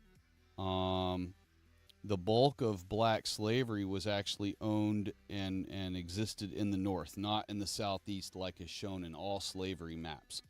The South had very few slaves because the Jews weren't real big on the South. I mean, there were plenty of Jewish plantations in the South that had blacks, but they were scattered few and far between, and they didn't have that many blacks. They'd have maybe 20 blacks, maybe 15, and there weren't these white people must envision in their minds like hundreds of blacks working in these mega plantations. There was no such thing as that. It was one random Jew at a time that would own 15 blacks or whatever in some random little sleepy nowhere, middle of nowhere in the country on his little plantation farm. And that's the only place they ever knew. That's the only place they ever were. And so they would live and die their whole life at that little Jewish farm out in the middle of nowhere. And unless the Jew could sell them for a good profit to some, business that a Jew owned up north somewhere. And so even when the Civil War kicked off, and it was not fought about ending black slavery, like the white people are cucked into saying, it was fought over states' rights. And one of those just happened to be slavery was one of the issues, but that isn't what white people weren't out killing each other in the battlefields for blacks to be free. That was the last thing on white people's mind. We just wanted blacks gone, and we wanted black slavery gone because that would mean the blacks would be gone. And but anyway, getting back to the Protestant thing and all that, Protestants were not around non-whites, so there was no need for them to be hyper worried about removing scriptures and all this that might be against racial mixing. Our entire Bible is against racial mixing from beginning to end, the whole parts that are in it. So regardless of any scripture that may have also supported that idea that wasn't included in the Bible is racially strict from the very beginning all the way through the entirety of the Holy Bible, all the way to its very last verse. So that wasn't even necessary for the white people to do anything like that out of some kind of drastic measure or anything,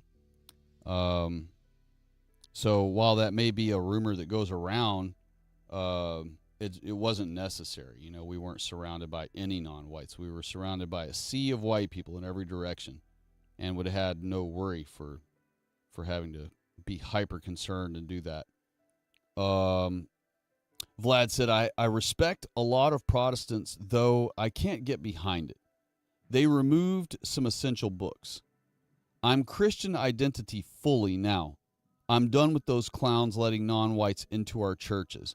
Yeah, see, that's the only one you really got to ever, if all white people had just unified under Christian identity and made that our one nation under God, our one church under God. Remember, Christ told us he would rather us be of one accord. Well, one accord is not 15 different denominations of Christianity who all argue over what, whether baptism is submergent or sprinkle in water is okay, or whether or not we should drink grape juice, or whether or not we should drink wine. All these different little arguments of nuances. And so white people with their, pretty wise intellect, they figured, we're going to consider it one nation under God because all of these sects of religion, of Christianity, all agree on one thing, and that's Jesus Christ. So we're one nation under God of the Holy Bible, which all of our denominations follow, and under Jesus Christ, the Son of God, which all of our churches follow.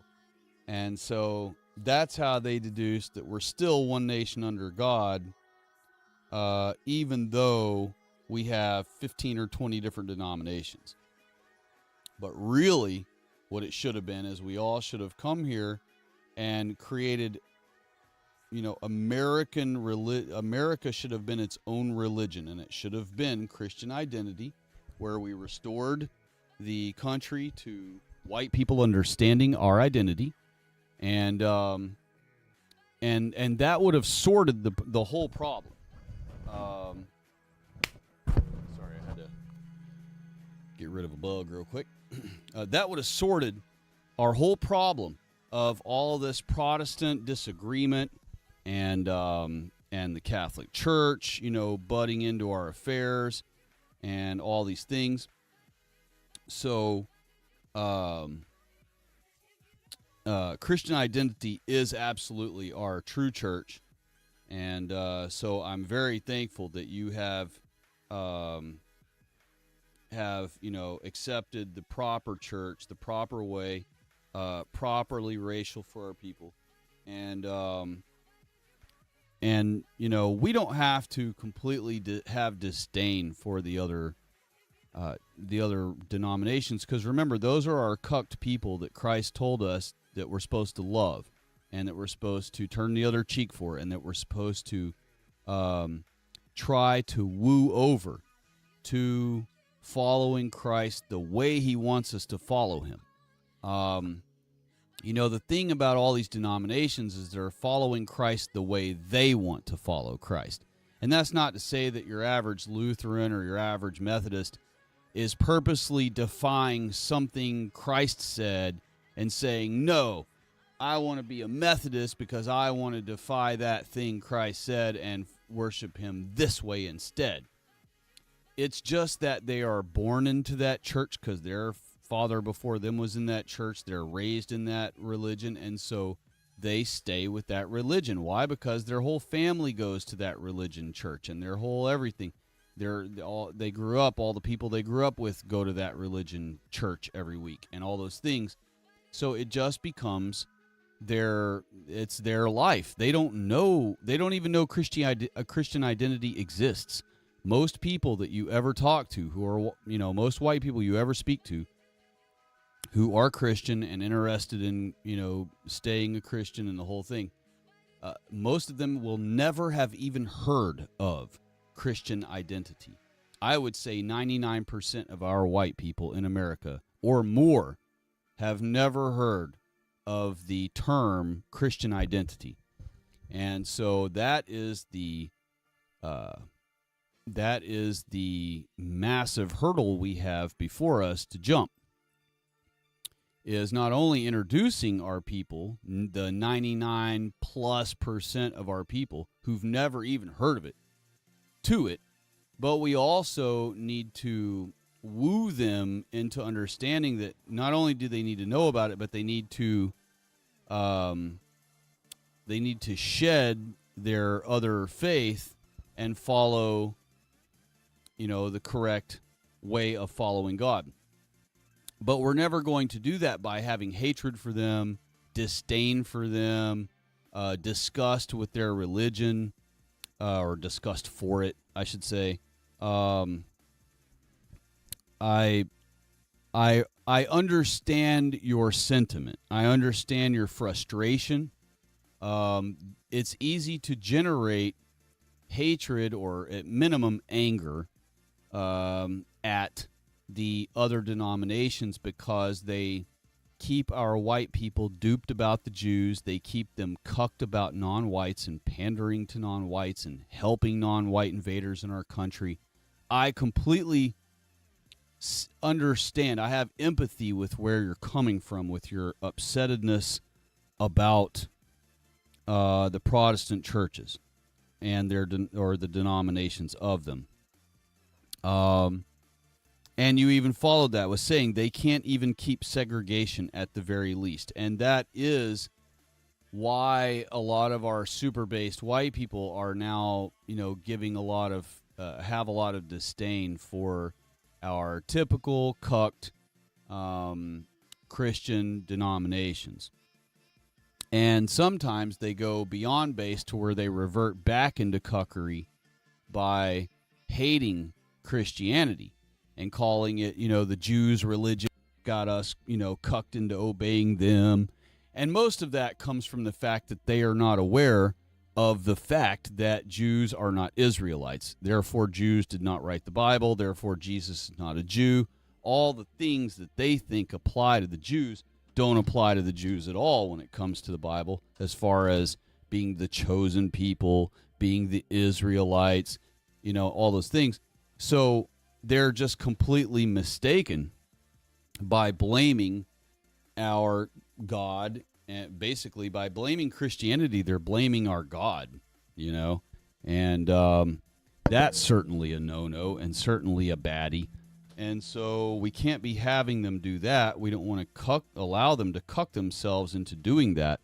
So it's important that we not hate them and not be unfriendly with them and not openly have disdain against their faith. I'm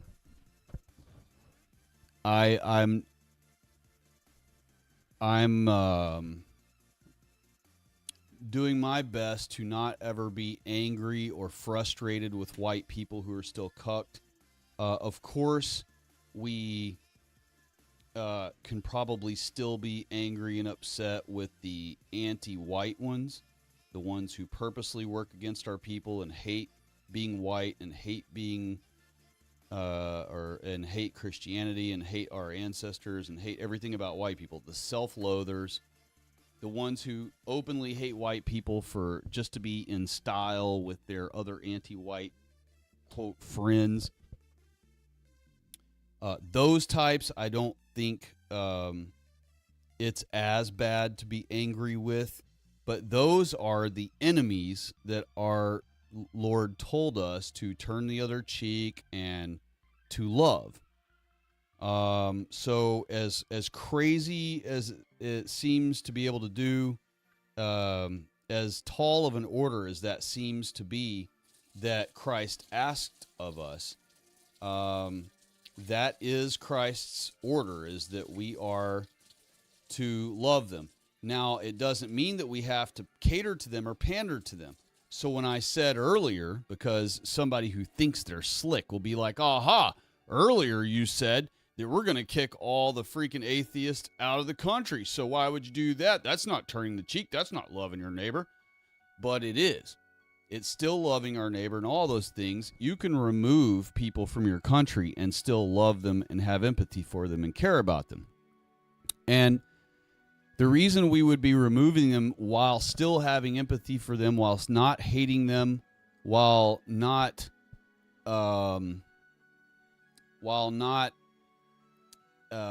seeking to destroy them, knowing there are, quote, enemies, is once they're out of our country, living somewhere else, and our country is restored by default of them being gone, and the non-whites being gone, and the Jews being gone, and the Catholics being gone.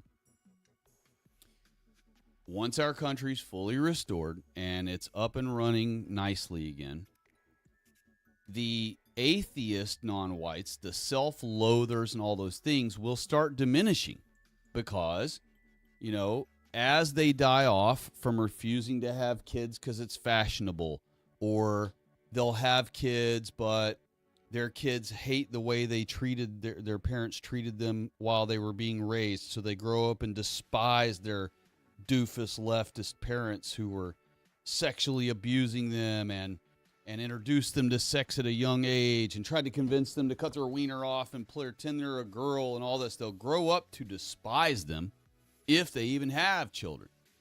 And so the next generation or two of them will grow up to be antithetical to those failures of our people. And then those types, as the antithetical ones, the ones who are our enemies, die off, and their children desire to be vetted into our country as white Christians, we will basically eliminate all of the bad ones, and we will receive all of the good ones from them that, you know, grow up to despise their ways.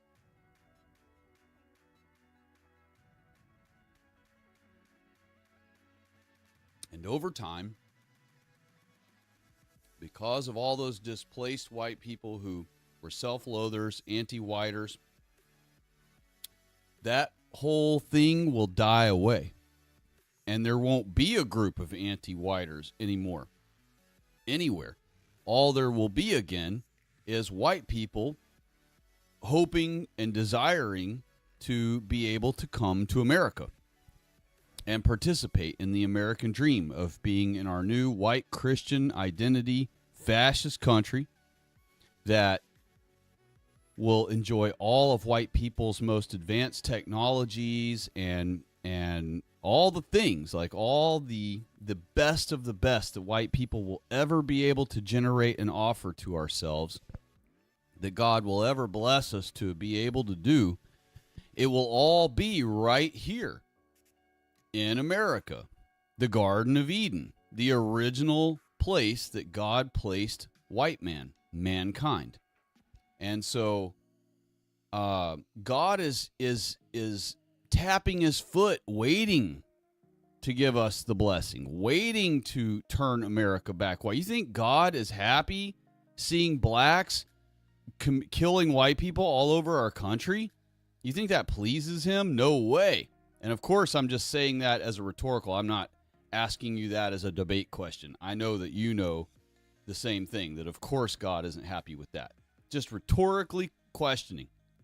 You know, do we really think that God is okay with the fact that America is ruined now by millions and millions of non-whites, and all of our monuments are taken down of our great Christian men? They've all been destroyed. You think God's pleased that our white children are being told in school that Christianity is evil and white people are garbage and the purveyors of all evil across the whole world to all the non-whites and all these things? God is miserable right now, waiting on us to finally uncuck ourselves, uncuck our people, and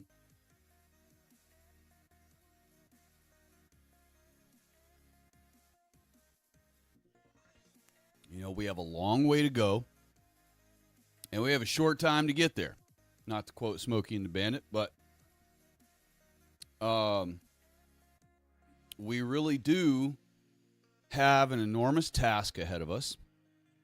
This Epstein debacle has been the biggest blessing y'all could ever imagine, because this is finally the thing we needed to shake up, even if we only win half of the Trump-servative cultists over to the right side. That's 50% more of them than we had before this debacle.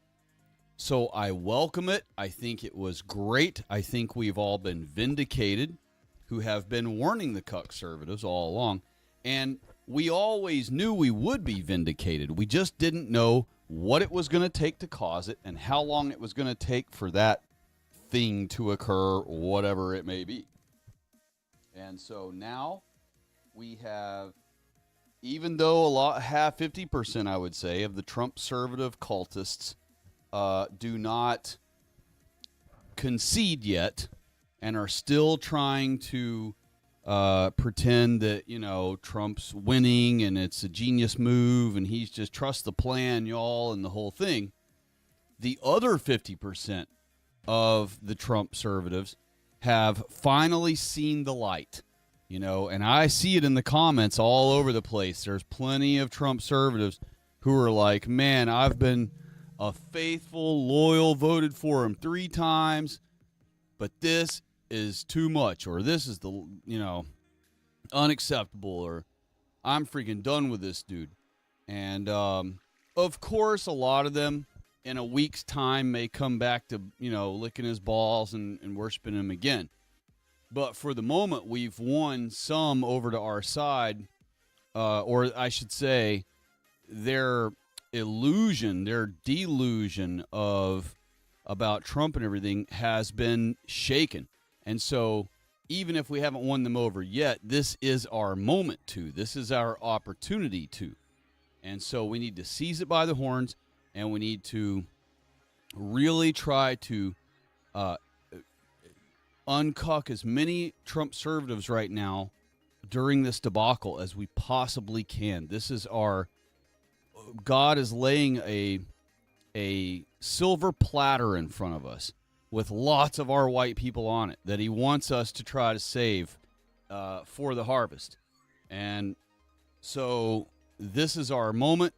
We need to grab it by the horns and do the damn thing with it, and really, y'all just be in the comment sections. And I see y'all in the comment sections on chats of conservative shecklers and different things. I see y'all uncucking people sometimes. I appreciate y'all doing so.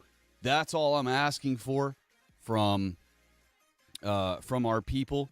I understand that our ladies are limited in what they can and should do, because there are plenty of things that our men need to do that we should not ask of our women, and it is not proper to ask of our women.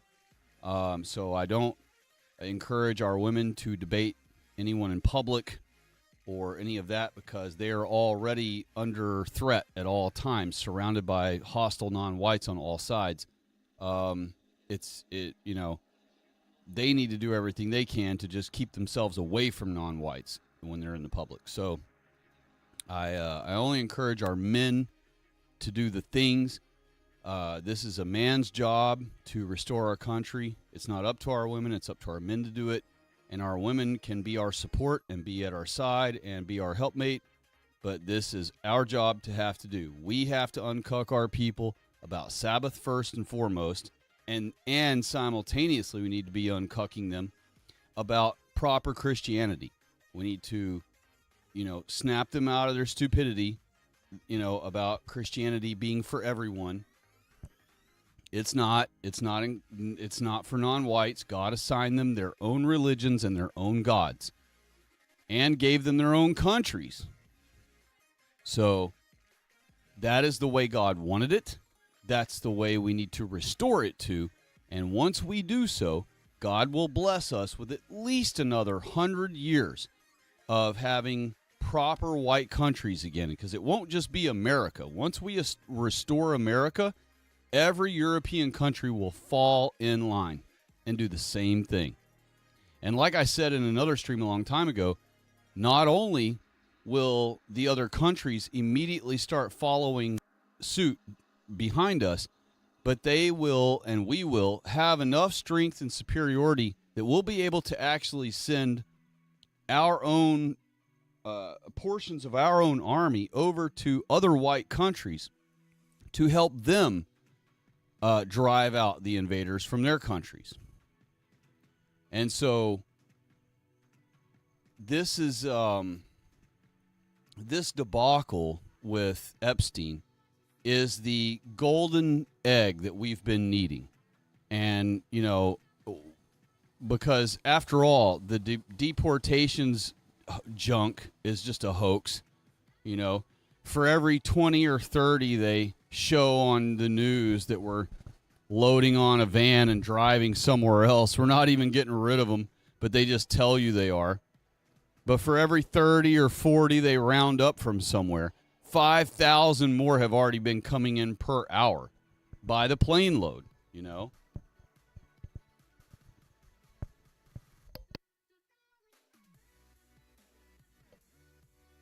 So it doesn't matter that Trump's deporting 30 people a day. Whoop-de-freaking-do. He's deporting 1/5 of what Obama was deporting a day. And he'll never hit even a smidgen of 1 million before his 4 years are up. It's not even in his plan to do so at this point. And, on top of that, giving amnesty to millions more non-white invaders and all this. All of that, and the Trump conservatives still have not snapped out of their stupidity.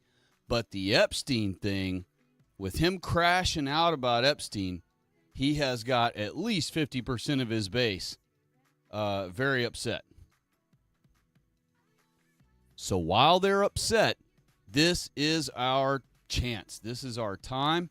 And I myself have not really been, in full effect, trying to win them over yet. I have done some. I spent maybe an hour and a half yesterday and an hour and a half before that, the day before that, commenting to normies and half cucks and stuff like that. But I will, as the week progresses, go deeper and deeper and hit like the conservative Sheckler channels and start, trying to, force feed information into them. And, the thing is, when it seems like you aren't getting anywhere by doing that with people in chats and in the comment sections, but I promise you are, because there are so many people who will read something you put and go look it up for themselves. That is our way of winning people over. Is by you leaving a fact, they go look it up to try to prove it wrong and discover, dang, this really is true. How do I defeat this? And then when they can't, they are faced with either having to come up with a cute turd fantasy to believe that they know is bullshit, or face the reality of the fact that you listed. And the more we put them in these corners where they really can't get out with their, idolatry of Trump, the sooner and more we can win over. The sooner we can win people over, and the more we can win over in the time we're allotted while this debacle is still hot. And let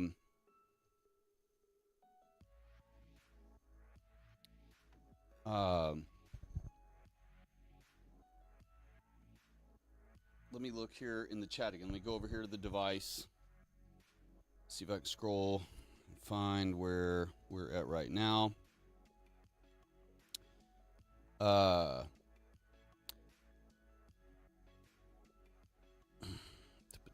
Boom. I'm going to skip just a few things just because I'm looking at the most recent ones here. And it says, and Vlad said, it's not for, or no, he put above that one, he put, I want to win over everyone. No lost sheep behind. I agree. If it was up to me, we'd win over every white person, every leftist, every cuck that's like Christ cucked, where they're like they don't realize that Christ is only coming for us. They think Christ is for everyone and all this stuff. If it was up to me, we would win over every pagan, every antichrist cuck, and things like that. Mud sharks, we don't have the right to save, but, if there was some way to save them too, I would. And then in heaven, they could just be like, feel ashamed for however long God wants to make them feel ashamed in some terrible, crazy shame way that we can't experience in mortal form. For a severe shaming punishment, and then, still allow them to be saved. But, Christ is our Redeemer, all right? And we know that the word abomination means not redeemable.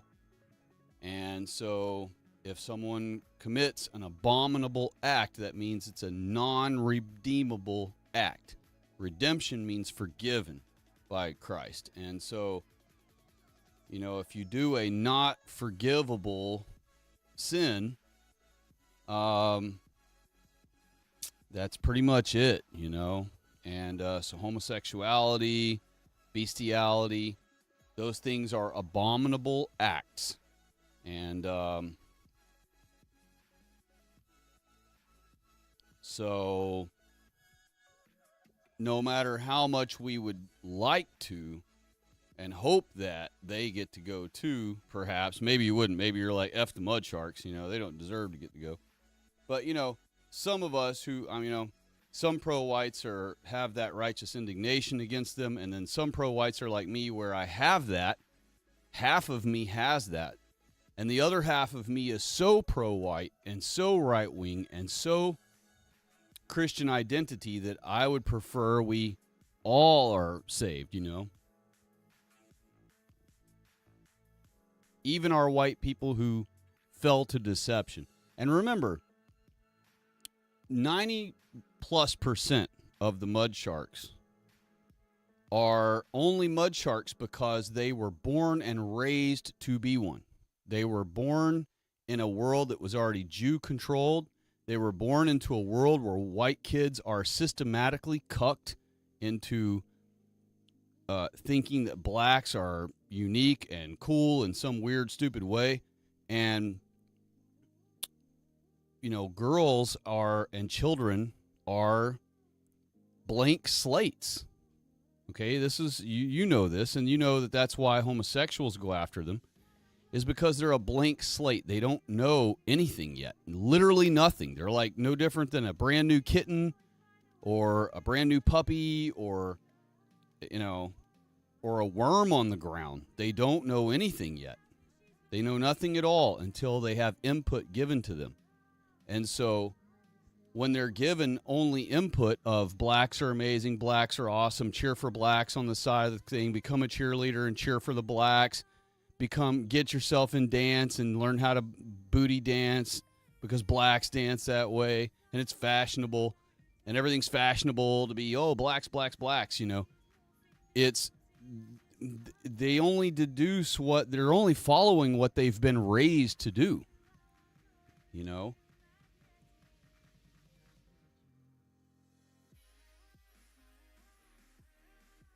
It's not their fault necessarily that their dad was a sports cuck and that their mom is cucked by blacks and all those things and then raised them up to be cucked by blacks. That's really unfair to those girls. They don't know any better. I mean, you feel like they do. You know, you see a girl, she's 19 or she's 24, and she's all dressed up and she looks gorgeous in her dress and she's like going out for the night. And then, boom, you see that some nog pulls up in a Hellcat and she hops in. And then you're like, ooh, that worthless piece of garbage. You know, how could she be such an insult to the white race? How could she defile herself in such a despicable and disgusting way? You know, you don't even deserve to get to be a white person, you worthless twat. I know that's what most based white guys experience when they see a mud shark that's one of our beautiful examples of our people. But you have to always also keep in the back of your mind that that girl is literally not trying to defy white people, even if she is openly, you know, like the wigger ones and all that, who openly are like, man, fuck white people. I'm black. I might as well be black. I don't want to be white. I hate being white and all this crap. I wish I was black. Even those ultra retarded cucked wigger ones, whenever they're like that, they most of the time were forced to go to school with blacks. You know, their parents couldn't afford to get them moved out of that area into some other area where they're only around white kids that act proper. So they're forced to go to school with blacks. And so they end up being wiggers, you know. And, you know, not all of our children develop at the same pace.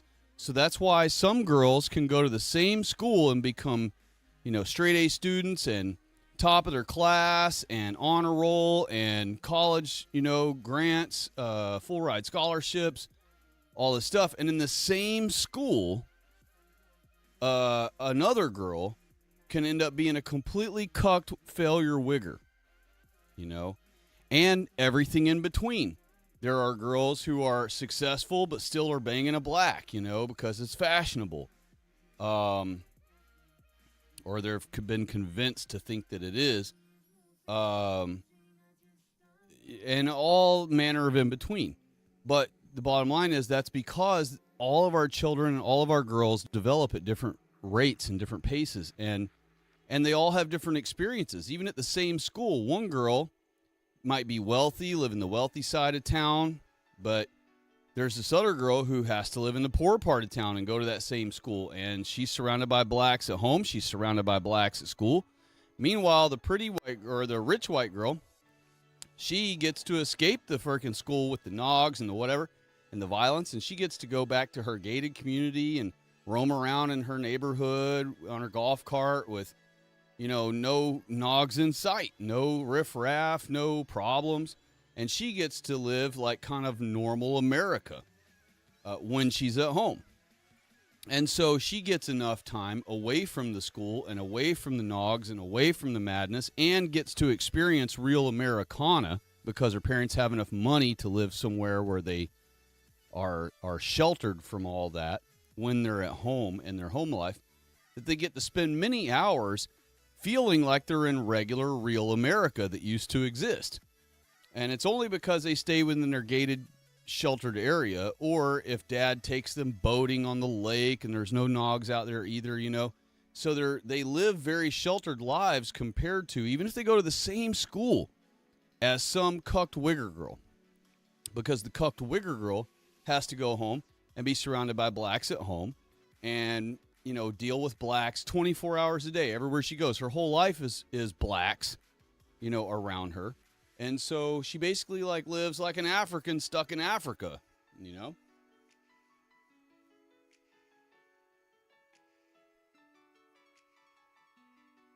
And that's why as much hatred as it is easy to develop in your soul when you experience or run across, I should say, or see a mud shark, try your best, you know, to keep the other part in mind, that they literally don't know what they do. Remember what Christ said about the Romans when they were busy shoving the sword through his side and spitting on him and basically just humiliating him in every way they wanted. He asked our Father to forgive them because they didn't know what they were doing.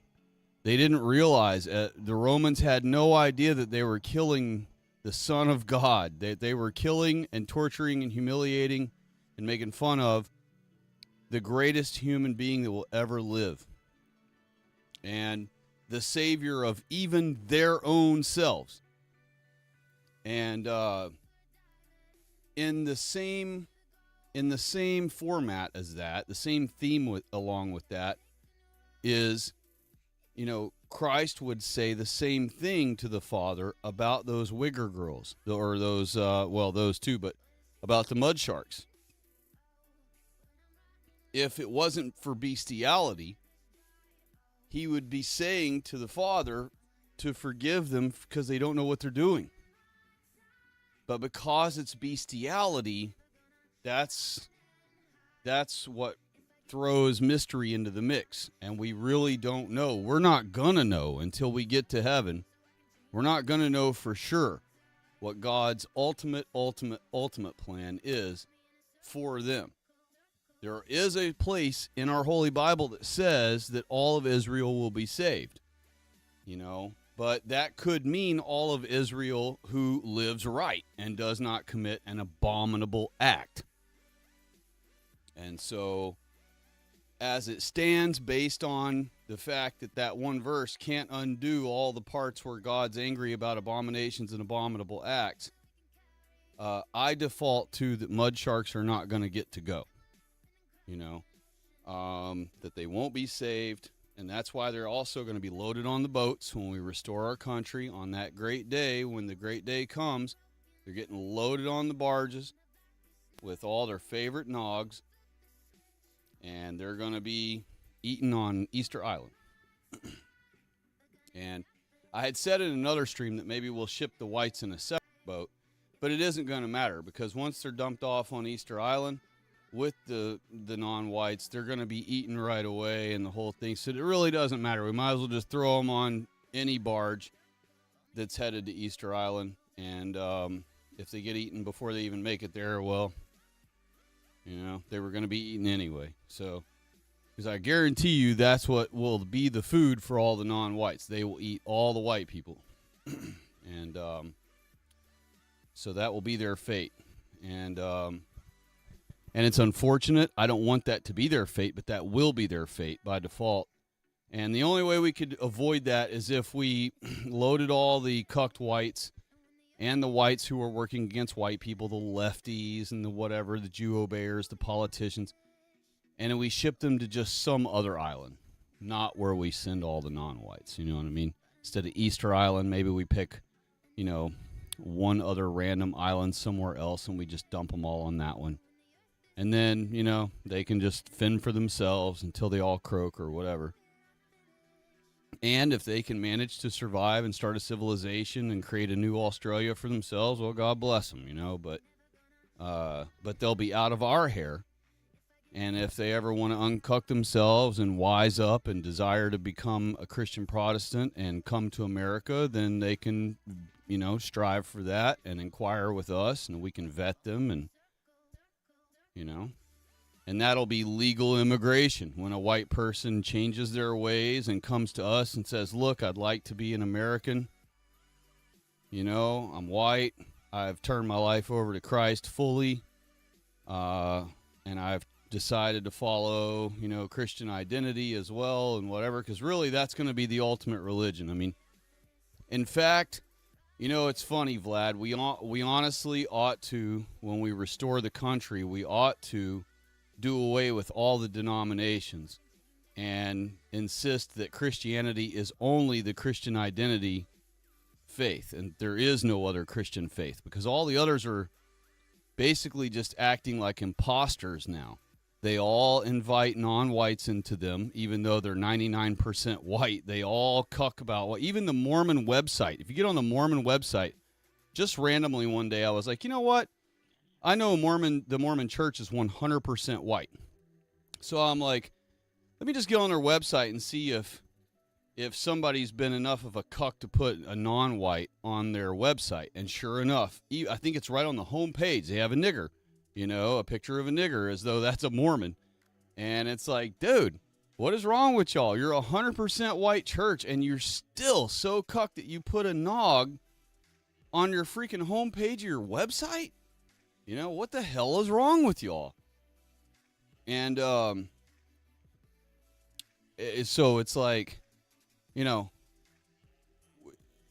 order to restore our country truly to what it's supposed to be, granted, our founders allowed all the denominations, but because of allowing all the denominations, that has been what helped cause our destruction.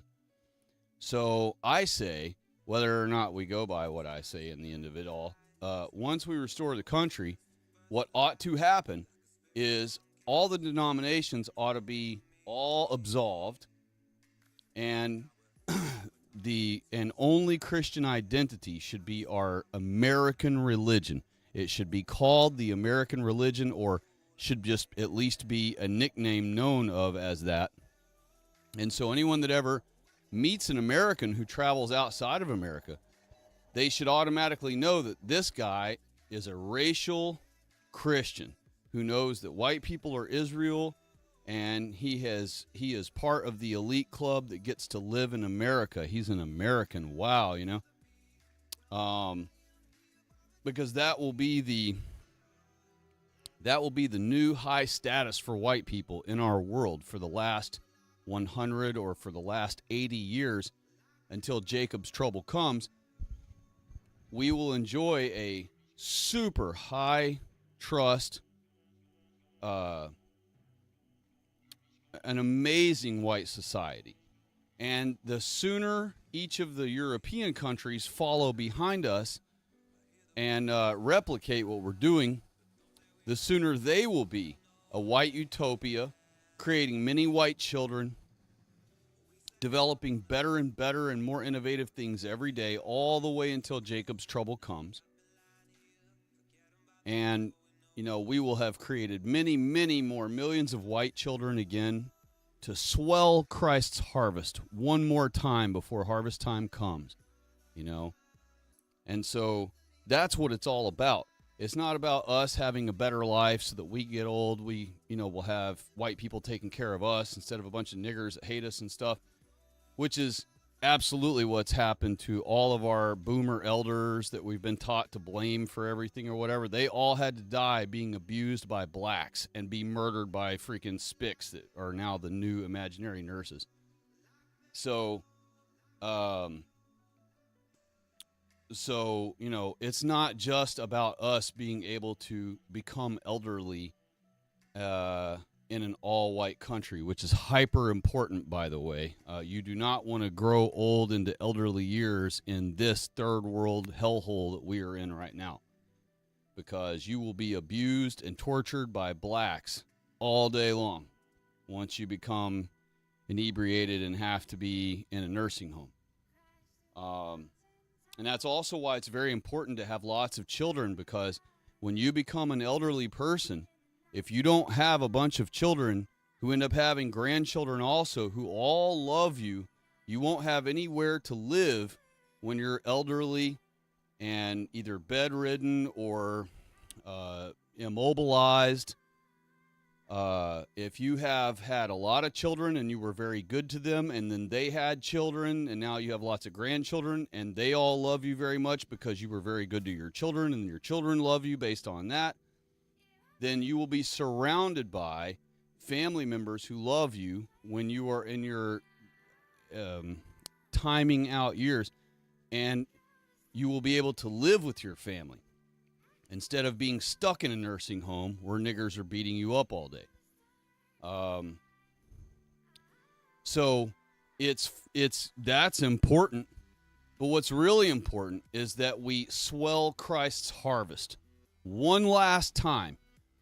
Have one more massive baby boom for like 100 years. We just make millions of white children who, all because they will be raised from birth to their death in an all-white Christian, fascist, Christian identity country. They will all be stellar units to provide for Christ's harvest in the end. Millions of new ones, millions more than Christ would have had if you and I fail in our lives in this generation. If we drop this ball, and I don't think we will, but if we were to drop this ball, we're going to cost Jesus Christ millions of white people from his harvest. We'll be no better than any Jew who's deceived millions of white people into being lost from the harvest. We'll be robbing Jesus Christ of his harvest by millions of people. You want to talk about ripping someone off?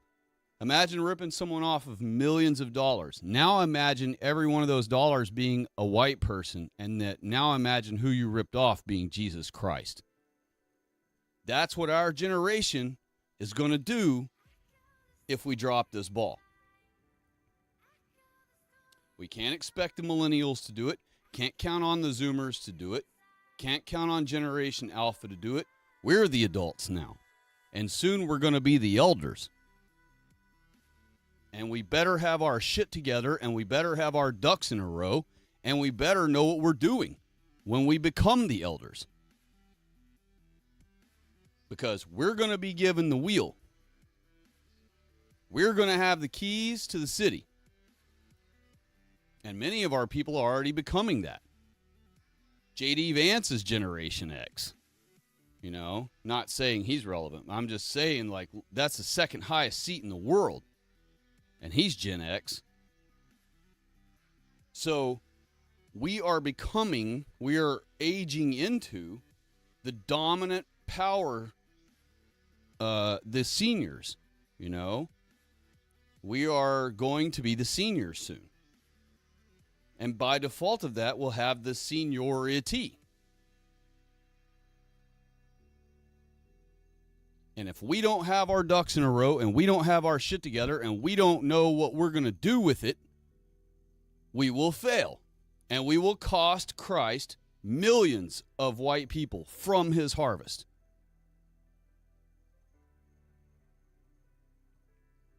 But I don't think, personally, that we're going to drop the ball. I think that we're going to press on. I think that,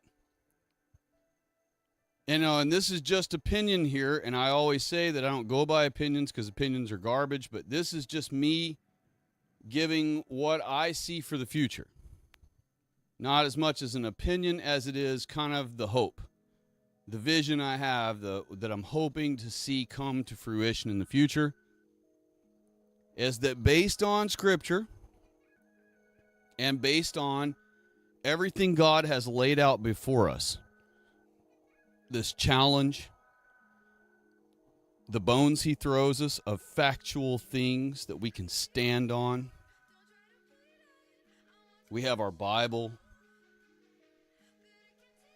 And the combination of these things, while also uncucking our people to start keeping God's way again, Sabbath, God will accept our efforts, and he will smile upon our endeavor, and he will use his mighty hand to guide our way and even block our way and even clear our way.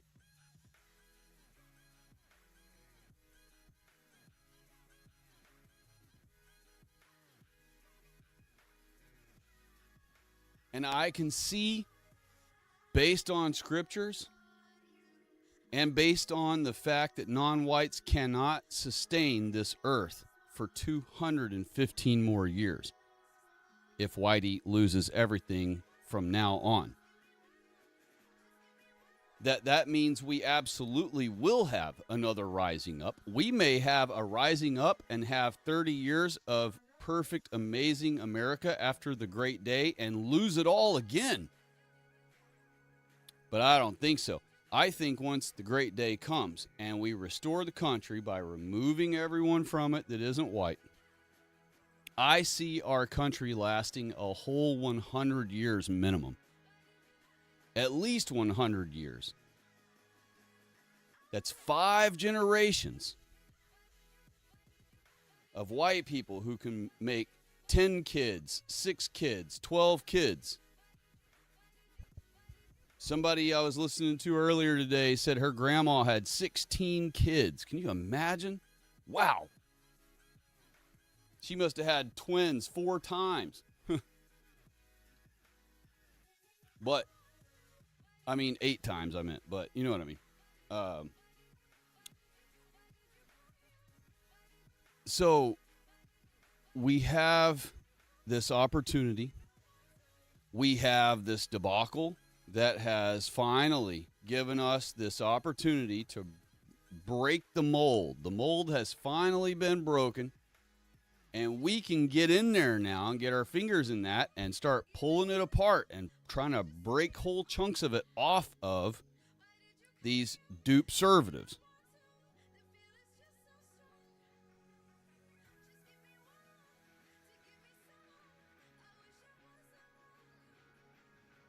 It's coming. It's possible. We can make it happen. And, you know, there really isn't... let me grab this and go in here for a minute. There really isn't... there really isn't a whole lot standing in our way. As ridiculous as that may sound, knowing what all is going on in the world, God has given us the internet. He's given us, millions of intelligent white people who, as we win them over, will be able to assist us more and more and more in the awakening of the rest of our people. And as we awaken more and more of them, they understand technology. Some of them are very high-tech people. They will be able to help progress us through the future with more innovative things, more tools and techniques to help reach more of our people and unearth more facts that have been hidden from us that further prove either our identity or who our enemies are, or truth that we all think is, or lies that we all have been taught to believe are true.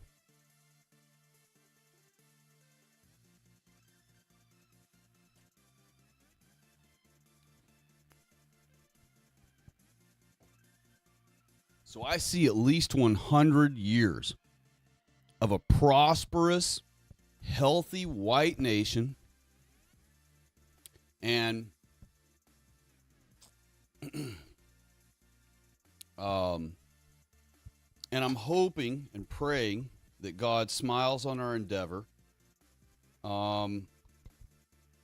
enough so that we can really take it all the way, as far as it needs to go. Full restoration of our country. You know, baby booming white children again. That's what I want. I want for Jesus Christ's harvest to swell once again because of our efforts. You know, it doesn't mean that you in particular have to have 8 kids. Maybe because we are in the wartime era of this 6,000-year trial. Perhaps we're only meant to have 2 or none in some people's cases. But we're supposed to put in the effort for the people of the future of our white people to be able to be the baby boomers.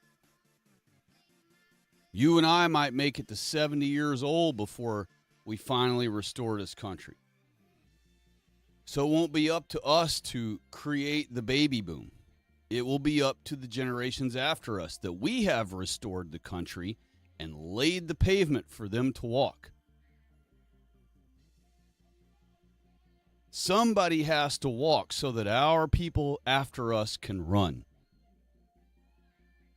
And so I'm asking our people to walk with me. Be the walkers. Be the ones that have to do the walking so that our white people after us can run.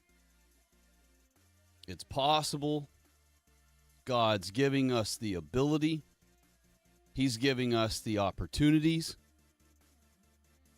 He's given us the technology. He's given us the know-how.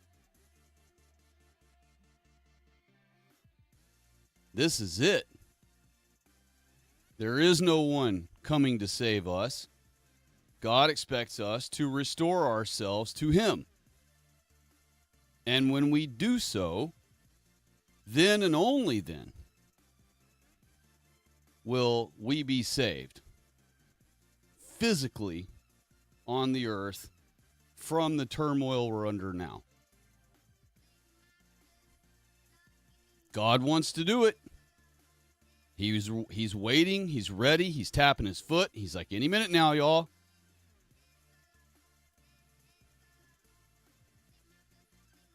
And so, I encourage y'all to spend time each week trying to brainstorm ideas, clever ways, new clever arguments, things that we can use in any way, shape, or form to win more and more souls over to our side. Our white people are so gone. It's shameful. And it's heartbreaking.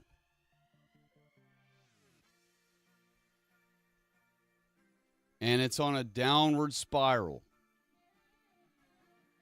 that is accelerating downhill exponentially.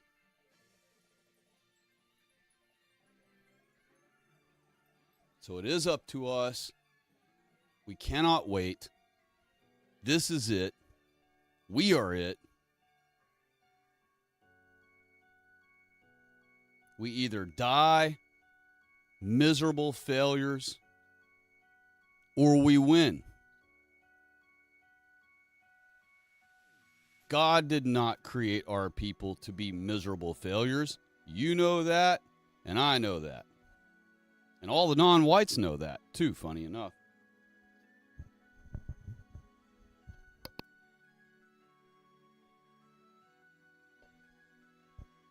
So what are we going to do about it? We have to do whatever is necessary and whatever we can do. And don't just think that little things don't help.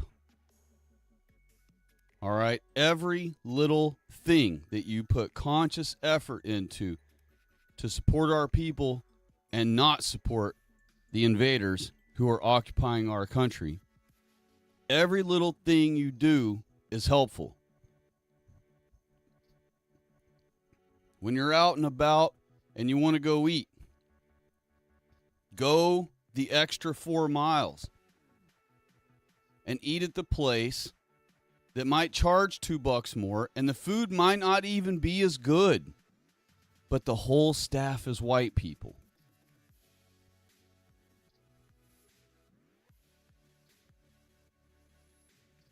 Don't stop at Taco Bell because it's right down the road,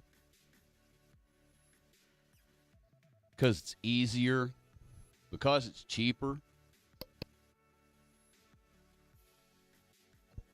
Why? Because the whole staff is with nogs. Nogs and white girls. Nogs and white girls. Why would you want to go spend your money that you have to work hard to earn to contribute to that concept or to that strategy that the Jews are using against us? Pitting the white girls together with black males all day long at work. What do you think that leads to, y'all? So you want to promote that by going there and buying your bean burrito and tacos?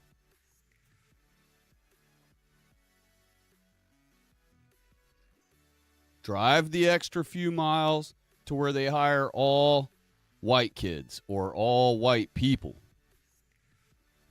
Pay the extra few bucks. Deal with the slightly crummier service, because be honest with you, white waitresses have become not all that great. You know, they typically, I would say my worst service is from white ladies 50% of the time, you know.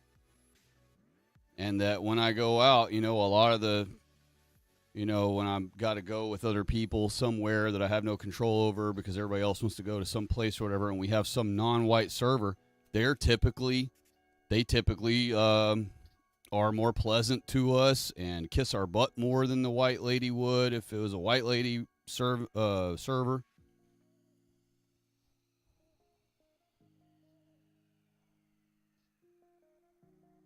But deal with that.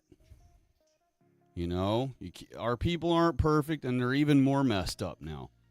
So deal with the crappy service. Deal with and it's really just laziness, you know. It's like the ladies who are white waitresses, especially the older ones, they're kind of over everything, and they interact with their customers that way. And so, you know, overlook that. Tip them well anyway.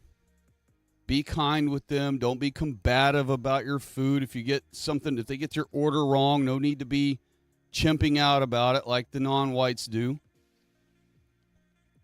You know, be kind. Oh, you know, remember I was wanting this or whatever. If they have an attitude, just deal with it.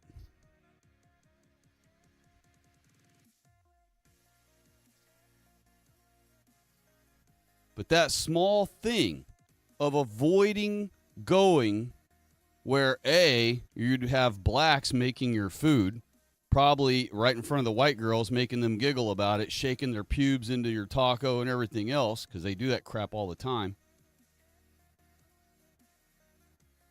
I mean, they jizz in people's food that they know are white people and all kinds of stuff.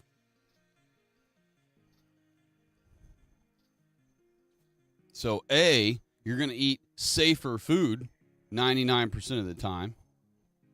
And B, you're going to be contributing to white people, not patroning places that hire blacks instead of white people, not places that hire only white girls and only black guys to work together. Have you not noticed that? Every time you go to a fast food joint, it's white girls and black dudes. And who's the manager? Some black female. Why would you spend $1 of your money at places like that are purposely, blatantly, obviously working against our people, working to destroy our young white girls, trying to pit them for 6 hours and 8 hours and 4 hours a day, every day they work, with nothing but black dudes all around them to interact with? Why would you contribute to any such nonsense? So as small of a gesture as it may seem, as nothing of a thing, as ineffective as you feel like it might be, to drive further down the road and spend a little more money and deal with maybe some attitude from Beatrice, the waitress, it's worth it in the end, and it does help us. It does help. It may seem so inconsequential for you to Stop watching Afro Ball. After all, you watch it at home where nobody can see you. You don't watch it in front of women or kids. You live alone. You're a single guy. So you're not cucking any children or girls or your woman into worshiping Nogs along with you. But you're still worshiping them. That's the problem. And just by you watching them alone, you're causing them to have you're causing the Kalergi plan to work perfectly. Okay, what is the Kalergi plan? What's one of the main proponents of it was that they will artificially elevate the Negro in every facet of white civilization, or of white society, they might have said. That's you helping that out every time you watch Afro Ball. Even if you're watching it at home alone, you're still caring about it. You're still going to talk about the game with some other sports cuck the next day, probably in front of a black, making yourself look like even further of a cuck. And so, you know, any little thing you can do, habits you can break, of like going to the fast food joint that hires black guys and freaking white girls, and stop watching Afro Ball. If you listen to rap, you got to throw all that shit in the garbage. Go on your computer, highlight every single Nog-made song, whether it's R&B or rap or any other garbage noises they've made. You highlight those and you hit delete. You don't put them in the trash can in case you might want to save them later. No, you delete them.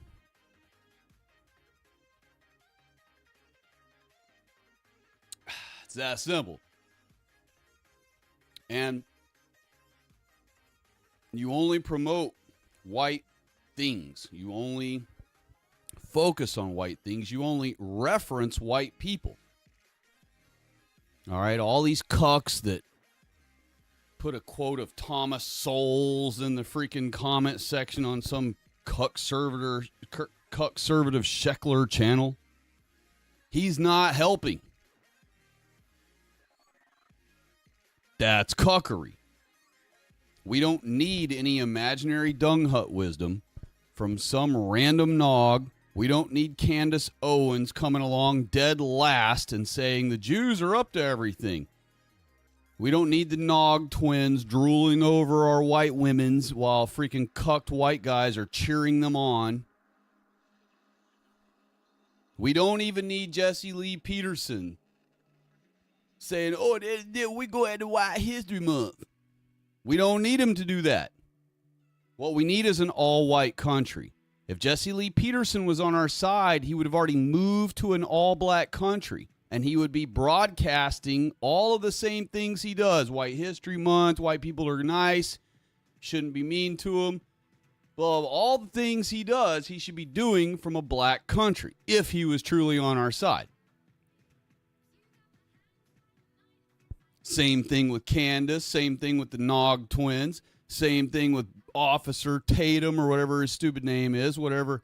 All these Nogs that you think are on your side are not. They're not conservatives. They're not trying to conserve white Christian America, because that would mean they got to go. So they're not real conservatives. They're not Americans. They can never be Americans. What's the point of leaving them here? Causing us more and more drama. Problems, drama, cuckery. It's stupid. And so there is no non-white that can be on our soil that isn't a net negative to us.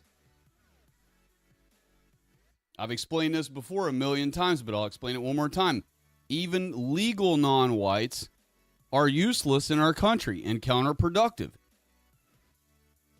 You see all these conservatives telling blacks, get a job, get a job. I don't want them working at my job. You can have them work at your freaking job. I don't want them at mine. And I damn sure don't want a patron anywhere who has hired them so that they got a job. So what's the solution for them then? Keep in mind, if they get a job, then they had to take a job away from what would have only been available for white people if this was an all-white country. But since we have a non-white in our country and some other conservatives tell him, get a job, and he goes down and the company's happy to hire Tyrone as a token nog instead of your white ass, he gets a job from a white person.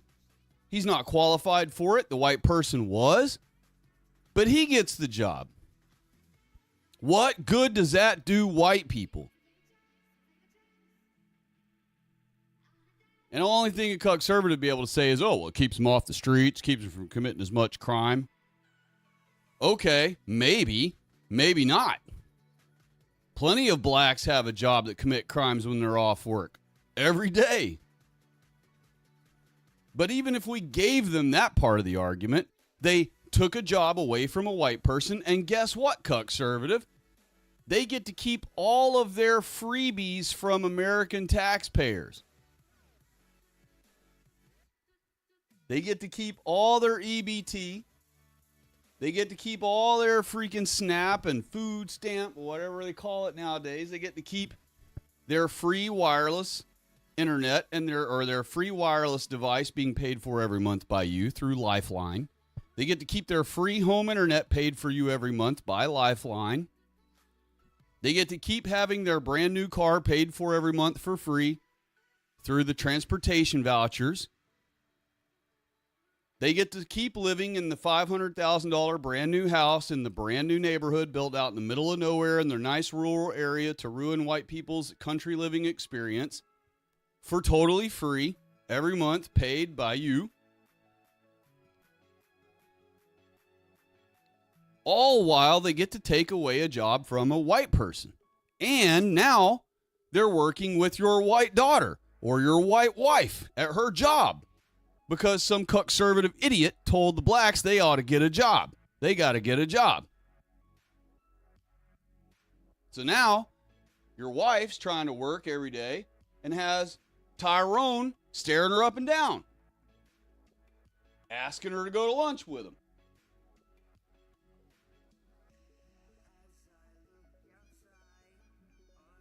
Saying, your man ain't got to know just because you married. That don't mean nothing. Yeah, that's what comes from telling blacks, get a job. No thanks. How about get on a plane or get on the boat and get your ass out of our country? That's the only solution that works for white people. Nothing else works.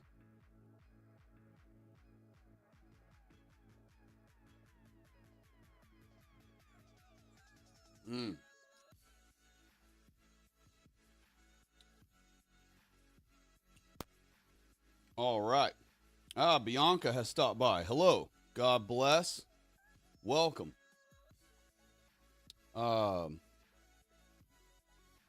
Okay, doesn't look like anybody else has been chatting. Just want to make sure I said hello to anybody who's been in the chat. Sorry, I haven't been reading the chat. I've been pacing around in the yard and then in the house. But, you know, basically the bottom line is we have to do it. It has to be us. It has to be Generation X, and it has to be full expulsion. All right? Complete cleaning of house. Complete. You know, it can't be like, you know how a guy vacuums, you know, he tries to vacuum around every leg of the chair instead of just grabbing the damn chair and moving it out of the way and vacuuming the whole thing effortlessly and sitting the chair right back. And it's much easier to do that way. It's more of a pain in the ass to try to be lazy or haphazard or half-ass and vacuum under the chair leg and around all 4 feet of the chair. It's a pain in the ass, and it takes 3 times longer than if you would just pick the thing up, move it over, vacuum the whole area and effortlessly, and then sit it back in its place. That's how we have to do America. America has to be a full sweep.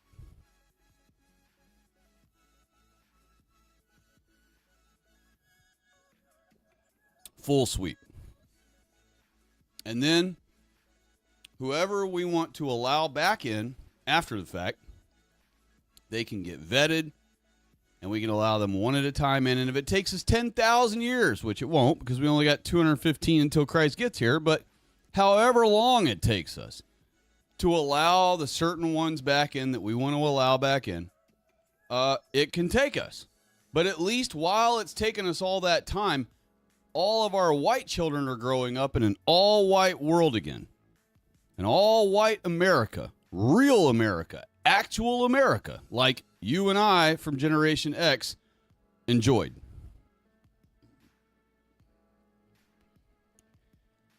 The way they would want to do it is, let's not kick out Jesse Lee Peterson. He's cool. Well, now we got to leave his wife here too. Oh, well, okay. Well, he don't have a wife, but let's say he did.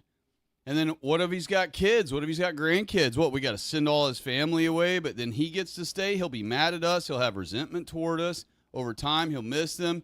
He'll be upset that we won't let them all live there. And it'll create a chimp out situation. The resentment will come no matter what. And let's say we allowed his whole family of Nogs to stay. Well, then one of his kids will grow up having access to white people, having access to white girls, having the ability to attack one someday if he decides to from resentment that he ends up building. Non-whites cannot live among us because they envy us.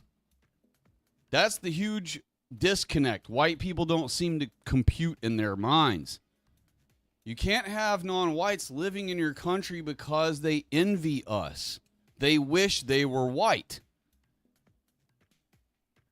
All right, and there's nothing you can do. There's no amount of pandering and capitulation and gifts you can give them and ass kissing you can do and making up lies and telling them how great and amazing they are every day. Nothing you say or do will ever quench their envy. There's nothing you can do to fix them. White people have this they live in this delusion that non-whites are just as comfortable with their identity and their existence as that white person is who would be asked about that. And now that's not to say there aren't some white people who have been Jew-cucked into being uncomfortable with being white and hating that they're white and things like that. But those are modern Jew-cucked and I would say even anomalous white people.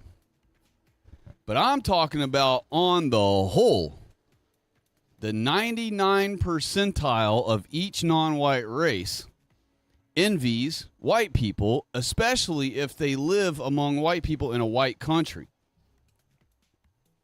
So do I mean Indians living in India who've never even seen a white person envy white people? No, not nearly as much, because they're not having to be surrounded by white people's amazing inventions, amazing structures, amazing monuments, amazing fine art, amazing music, amazing automobiles, and all types of transportation ways we have, electricity, running water, lights everywhere, all this amazing shit we have. They know we created all of it. And they know that their race isn't even capable of creating one smidgen of it.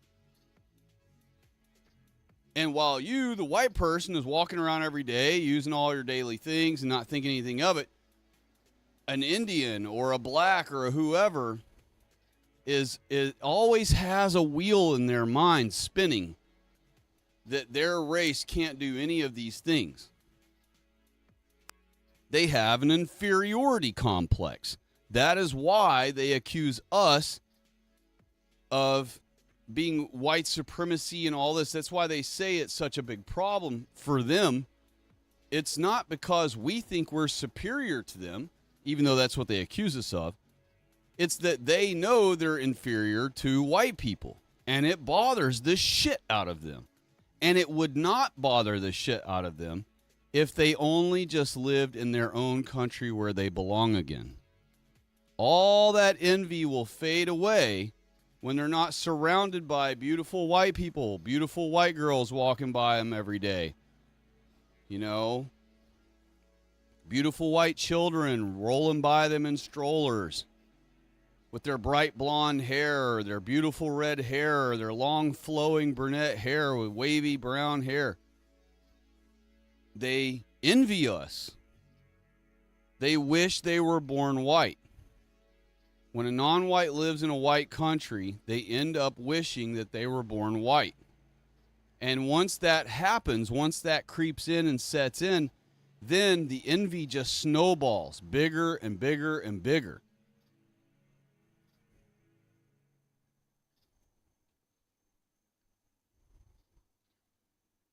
And non-whites are really good at putting on a front as though they're very confident and satisfied with the race they are. You know, a lot of them put on a good show, you know, in front of white people, to make it look like they're not bothered at all that they're not a white person. But it's bull malarkey.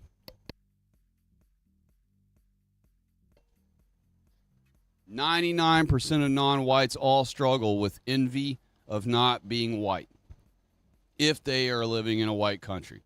99% of them experience that. And 100% of them actually experience it, and then 1% of them are manage to keep it at bay. You know, and those are the ones who make good money. You know, they work as doctors, they work as lawyers, whatever, and some of them still end up crashing out someday. They put on a great show for 30 years in a white country, and then out of nowhere, bam, they have their crash out moment. Whether they're a lawyer, a doctor, or whatever.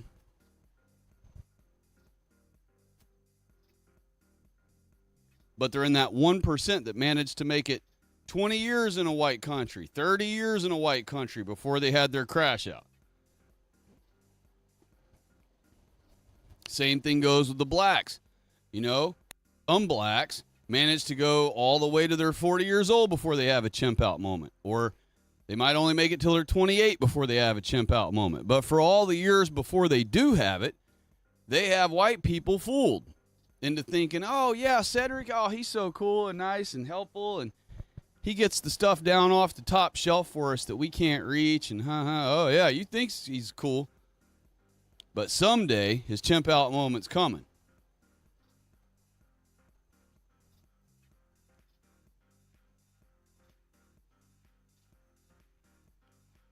And again, regardless if none of that was the case, and even if non-whites in our country benefited white people, if it made white people have better sex and more babies and build taller buildings and faster vehicles and jets that fly higher and faster, and if white people benefited greatly in every way imaginable from having more and more non-whites around us, it doesn't matter. God already said no. So even if they were a net positive in every way imaginable for white people's well-being, God told us no.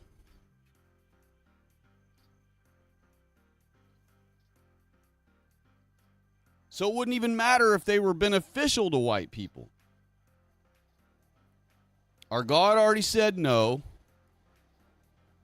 and his wisdom reflects reality. Our reality perfectly explains why God told us, have no strangers living among you. Be ye separate. Reality perfectly illustrates his explanation of why.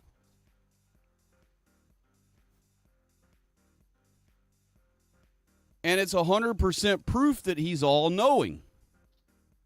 He told us this back when there was nothing but white people around us. I mean, imagine a guy just 100 years ago in Germany trying to warn other Germans about blacks, warning them about the African invasion coming someday. They'd have thought he was the weirdest kook in the world. They'd have been like, what is this dude talking about? What kind of idiot? Look around. Ain't nothing but Germans here. What are you talking about, bro?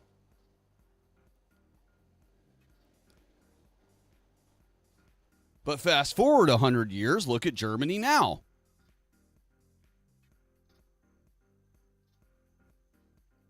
And that is why we shouldn't be revering modern mongrels and Malcolm X and all these stupid nogs and whatever that pretend to be on our side right now. Not saying that Malcolm X was ever on our side. I'm just throwing out all these random nog examples. But bottom line is the modern nogs and mongrels that pretend they're on our side are not on our side. Candace isn't on your freaking side. You're a fool if you think that. Tell her you're looking to make America white again. She knows that means she's gone. She ain't down with that.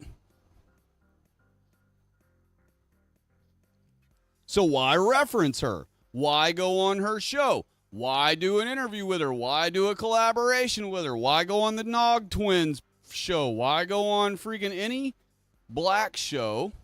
Why go on any mongrel show? Why reference them when we have all these great white men years before us, decades before the internet, decades before any non-whites were even around white people? They were already warning white people that we will be destroyed by the non-whites if we allow them into our country. And white people standing around looking at each other like, man, what is this dude talking about? Ain't nothing but a sea of white people everywhere. What are you talking about, dude? Have you lost your mind?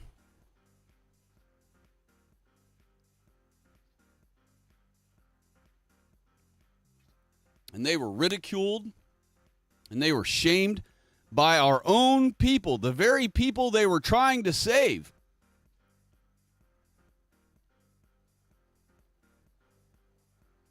And they were right all along. Those are the men we're supposed to be referring to. Those are the men we're supposed to be quoting for our wisdom in the comment section on YouTube. Those are the people you aspire to.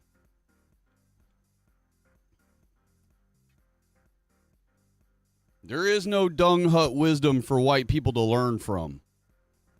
There's no such thing as that.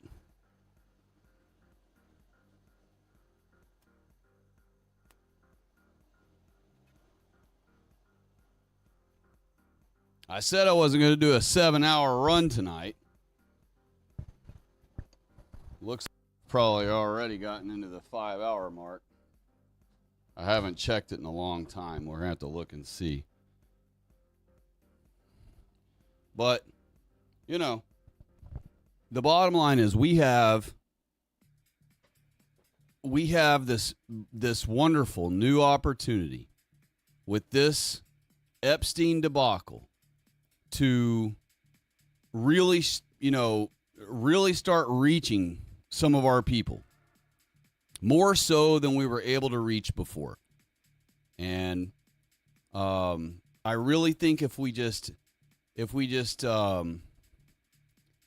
come up with just clever ways, interesting ways, good idea ways to take advantage of this situation while we have it, that God will bless our endeavor. He will allow us to win over more people.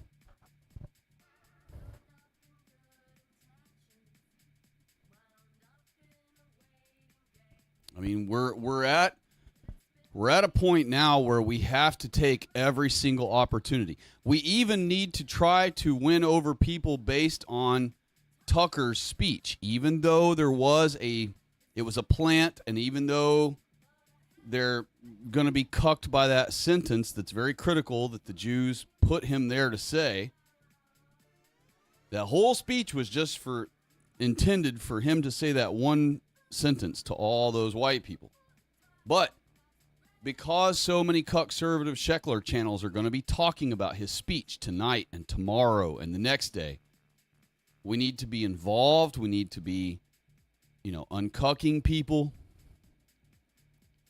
in their comment sections. He talked about the Jews. He didn't say the Jews because he still controlled opposition. So, of course, he used all the conservative terms, Mossad and the oligarchs and the elite and Israel. But that's good enough. That's good enough. He at least is stressing to the cucked white people that I don't want my money going to a foreign country. That's what he keeps stressing. And that's good enough. We can take that and run with that and introduce all of the other things that connect to that build the whole big picture. And I know that you folks are capable of it. I see y'all in the comment section on other people's videos doing that. Thank you for that. I'm hoping to encourage more and more and more of our people to be involved in doing that. Uncucking as many of our people as possible. All right, I looked, and it looks like we've been at going 4 hours. All right, we haven't quite hit 5. That's good. My plan originally was to only do like 3 hours tonight, but because I do have to be up tomorrow and I have to do stuff, but I don't have to be up super early. I don't have to be where I got to go until about 11. So I didn't really plan on being, I didn't plan on running this long, but I had, because of the Trump debacle, and there were other things I wanted to chat about too that I haven't gotten to yet. But the Trump thing was just, it's so important right now. It's so important. Everyone's talking about it. Another thing I would like to encourage people to do is the Google search has spiked in the last few days with the name Epstein, right? So what they expect that, right? The Jews expect that, Trump expects that, but what they also expect is that it tapers away in just a few days back to what it was, practically nothing.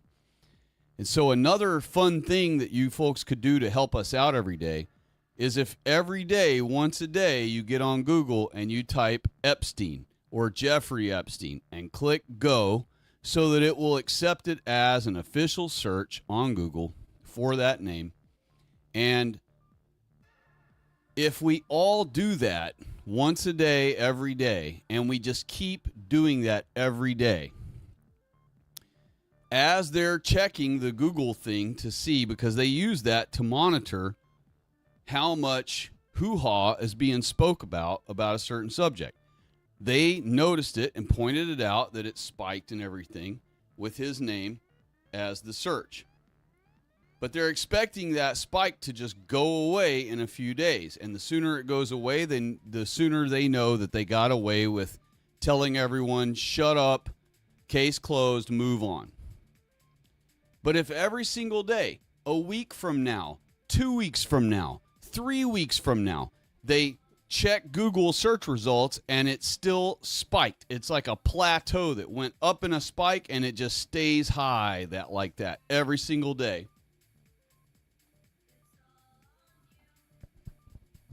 That will make the Jews and Trump more nervous. That will make them scramble harder. That will make them show their hand even more. Because believe it or not, you would think the Jews would recluse into hiding when more and more and more talk about them starts happening. But instead they actually double down and play their cards even harder. They show their hand even more. And that's what we need. We need the Jews to get so nervous about this great noticing and this great debacle that, and maybe they're even allowing it. Maybe they're even hoping that we do start noticing. But even if they want us to start noticing, we still have to be noticing. We have to be making more and more people become noticers every day, regardless of whether the Jews have a strategy where they're going to use that to work for them also or not. The bottom line is we still have to do it. We still have to uncuck white people about the Jews. So regardless of whether they have this planned right now to allow more of our people to be awakened about them so that they can kick off this war sooner or whatever, I'm for it. Because after all, the sooner the war kicks off, the less non-whites we have to contend with here when the war pops off.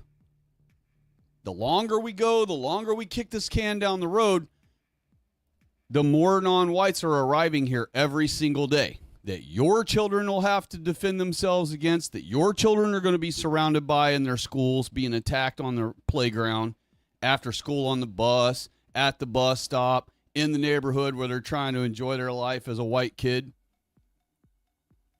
Every day that we kick the can further down the road is another day where 50 more white girls were destroyed, brutally, savagely raped and murdered. 50 more white families destroyed.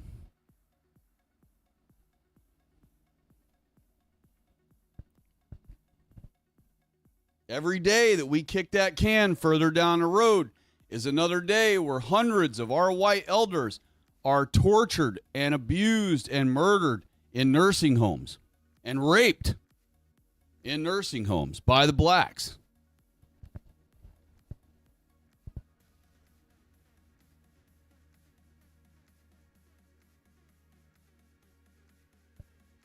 And I realize that I'm not telling you folks who listen to this channel anything that you folks don't already know. I'm just reiterating it so that you hear it from someone else, so that it's not just in your own mind as a known fact. I want you to know that this channel is every bit as based as you are, if not more, and that your based thoughts are accurate, they're normal, they're natural, they're biblical. And therefore they're righteous, and therefore they're not evil.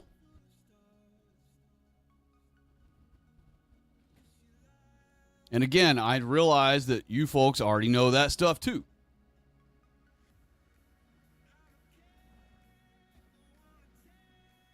But you need to be able to visit a channel who literally says every single thing. And you're not going to get it from most of these other channels because they want fame. They want to be able to show their face. And so, yeah, they might even talk about the Jews. They might even talk about the blacks. Lily talks about the blacks. Leonarda talks about the blacks. You know, plenty of white men who are based talk about the blacks. Plenty of based white guys talk about the Jews. But they're not uber famous. They're not making millions of dollars a day off YouTube like the big YouTubers. And I don't mean they're making millions a day, but millions of views, I guess I should have said. You know, us ultra-based channels are not going to be allowed to be grown huge. And not only that, but even if we are allowed to grow up to some point, maybe even a couple 100,000 subscribers, our view counts are going to be suppressed once we get to those kind of levels. And the bottom line is those super famous YouTubers, they don't want to lose their channel. So they're not going to tell you that non-whites are the beasts of the field, the locusts in our Holy Bible. They're not going to tell you that Adam and Eve only gave birth to the white race, that they only produced white babies like white couples can only produce.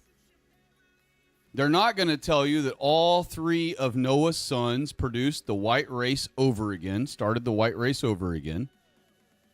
Even the Christian Identity churches screw that up.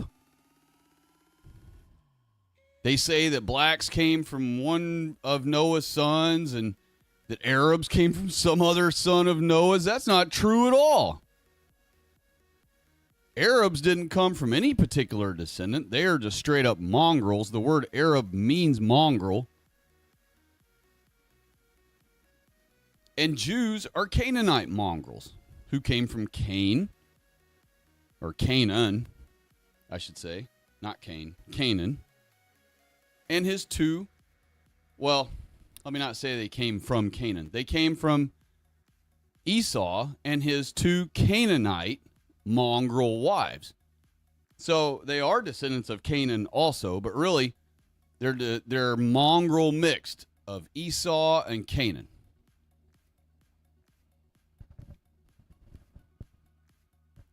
I mean, what famous YouTuber channel is going to tell you any of that? None of them will. Because they don't want to lose their channel, because they want to continue making money and having their face seen online. They want to become famous. I'm not interested in any of that shit. I'm interested in our people, and I'm interested in our country being saved. And I, like any other proper white man, have work to do. And so, since I'm a full dissident of the government and the Jews, and I really teach the full truth, I have to stay out of the limelight. I have to do my stuff anonymously so that I can continue on carrying on my life, making my living without having to be a YouTube sheckler. I don't want to be a YouTube sheckler. Look what happens to all these YouTubers when they decide they want to quit their job and try to live as a YouTuber. All they do is hound you every video. Some retarded advertisement they got to do. Some stupid product you don't want. And then they got to hound you. Make sure you like and subscribe. Make sure you freaking sign up for my Patreon and pay into my members only so you can get these extra 30 minutes a week videos of mine around the house. And I'm not dogging our right-wingers who are doing that necessarily. I'm just saying, you know, there's a difference between what they're doing and what I'm doing. What I'm doing is giving you the full truth. You know, no sugar, no chocolate coating, raw truth.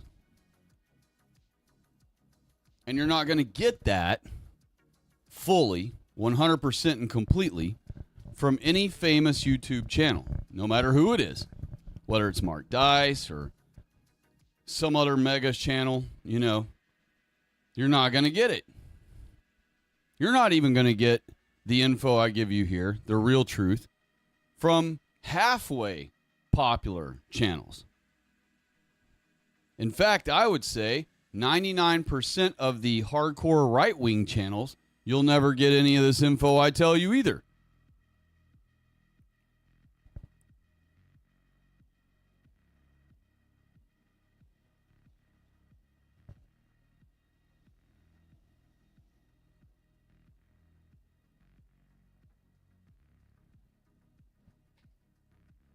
Stand by just for a moment, please.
All right. Sorry about that.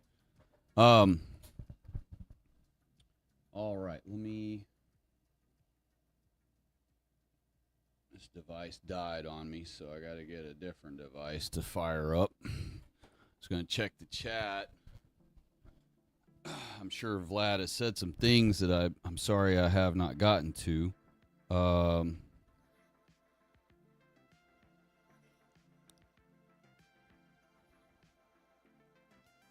Vlad said, I ain't letting that brain dead blat live here. Exactly. I mean, you know, it's not that we, you know, I can appreciate that some non-whites think that they're being helpful or whatever a little bit. You know, they're dissenting from their own kind and things like that. But a lot of that for them is they're like their own race's version of edgelording. You know what I mean? they saw a market for being a dissenter of their own race, and so they're just capitalizing on that. And so it's big business for the blacks on YouTube to be okay with the whiteys. That's what makes the big bucks. You wear the MAGA cap, you pretend you're cool with white people, and that brings in the shekels for the blacks on YouTube. So I know why they're doing it. I see what they're up to, but it's not beneficial for white people because we need to be an all-white country. So, like I said earlier, if they really were on our side, they would lead by example and they would move to a black country of their choosing, and they would be broadcasting from there, defending white people in here in America and in Europe. And they would, not only would they live, in a black country, so they're not ruining white countries anymore, but they would be encouraging all of their fellow non-whites to move back to their homeland with them. And since none of them are doing that, none of them are on our side. That's it. They're just shekeling, they're just grifting white people for shekels and for popularity and for access to white people and white things and to not have to leave here. Is basically what it is. That's the other thing, is they're pretending to help us so they don't have to leave. They know that the great day is coming someday. They know white people are going to get fed up someday and become alarmed finally. And they know that's when the non-whites are going to get loaded on the boats. They feel like, hey, if I help out the whiteys right now, I could just be lushing it up with all the non-whites against whiteys. But instead, if I be the dissenter against my race, grifting the white people, and just pretend I'm on their side, I can not only be grifting them out of money, but hopefully when that great day comes where they kick all the non-whites out, maybe they'll let me stay. And that is counterproductive to our country becoming all white. It needs to return to an all-white nation. One race under God. That means you can't have multiple races. One race. And I don't mean like the leftist cucks say where we're all one human race. I mean real race. One race. The white race under God. That's what it's supposed to be.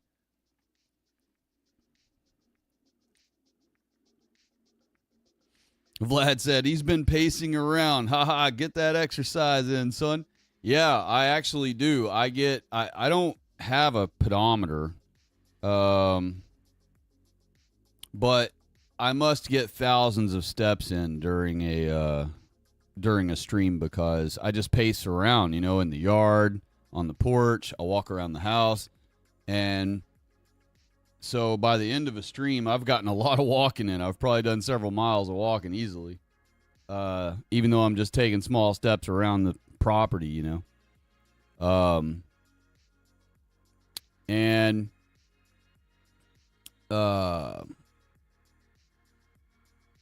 yeah, we kind of touched on it. Vlad was mentioning some of the other things that I had mentioned earlier in the stream, and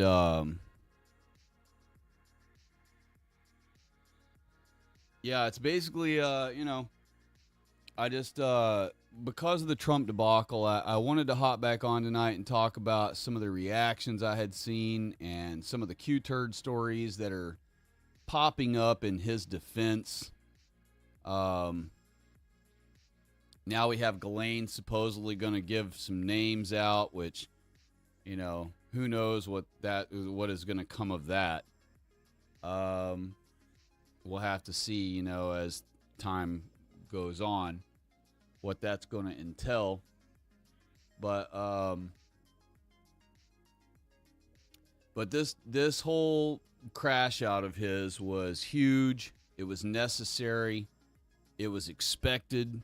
We didn't know when it was coming. We didn't know which subject would cause it, but we figured it would be the Epstein list would cause it.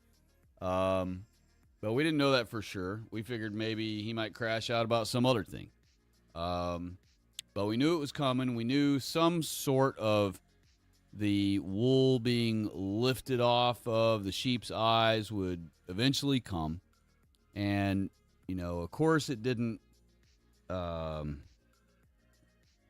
It's not going to uncuck 100% of his followers because, it's just not going to do that. There are so many of them who are fully vested in him that refuse to ever let go, based on their own ego and their idolatry of Trump. That, of course, he's not going to lose all of them, but he did overestimate himself when he said I could shoot someone in the street and I won't even lose a single voter, or whatever he said.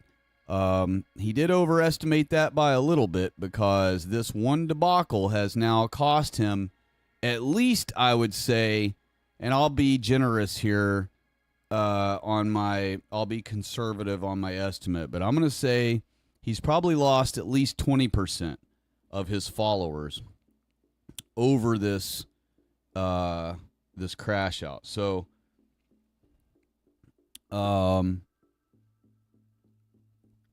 this is a glorious opportunity for us, and I'm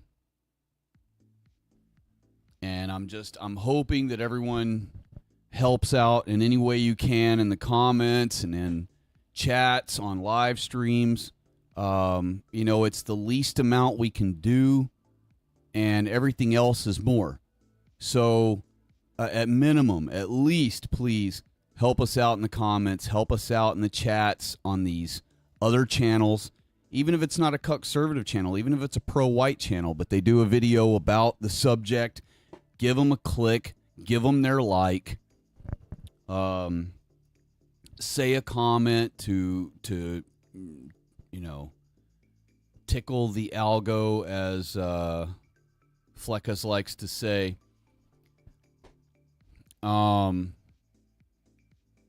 Just do what you can. Do what you can, please, because this is one of our times. We may not get another crash out moment like this for a year or two out of Trump. And we may not ever get another exposure debacle with any sort of magnitude like this one. This is the big one. This is the one we've been waiting on, y'all. In fact, there is no bigger one that we've been wanting to have flare up. This is the one, So the sooner we can, the Jews are working triple overtime right now. You know that they have entire rooms full of rabbis sitting together all night long. Right now, while you're listening to me, there are rooms of rabbis all over the entire world, not just America. All over the entire world, there are rooms of rabbis right now discussing back and forth across the table about what they're going to do to take the reins of this debacle and steer it for their benefit, to steer it the direction they want it to go, to turn it into their narrative.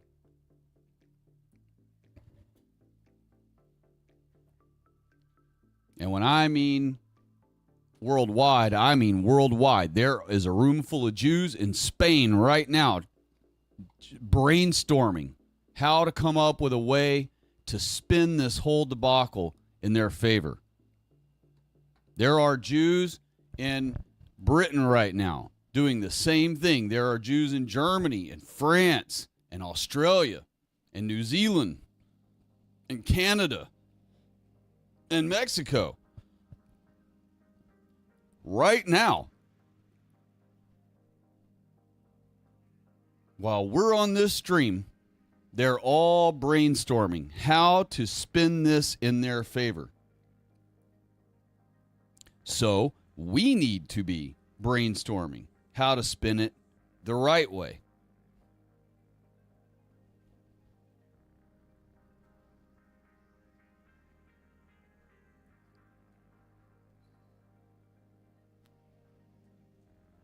We couldn't have asked for a better blessing. This is literally they could have handled this so much of a better way, where they would have just said, oh, all they had to keep telling conservatives for the next 4 years is we're on it.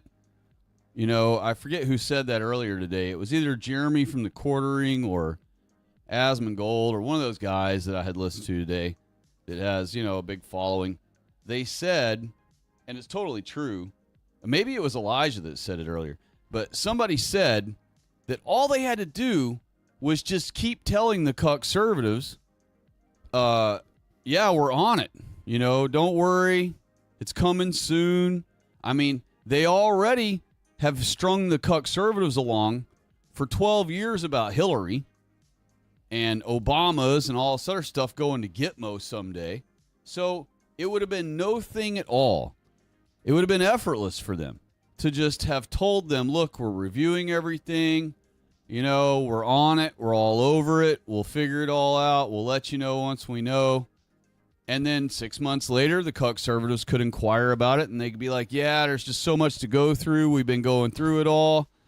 You know, we're on it. We'll let you know. We'll let you know when we finish. We'll let you know once it's all figured out.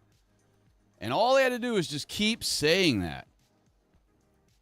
And they could have just said that all the way till Trump's presidency was over and America's ruined and the whole thing. And they would have got away with it that way. And for some stupid reason, which is why a lot of people think the Jews are allowing this debacle to happen, for some reason, they decided that they would be stupid and, you know, allow Trump to do this big freaking crash out, which exposes him, you know. So a lot of, you know, there are some base guys, I don't want to say a lot, but there are some base guys who are saying, you know, the Jews wanted this. This is part of the psyop right now. You know, is they want us distracted with this. So that's why they're allowing this crash out, so that we'll all be looking at Trump about this right now while they pull another stunt.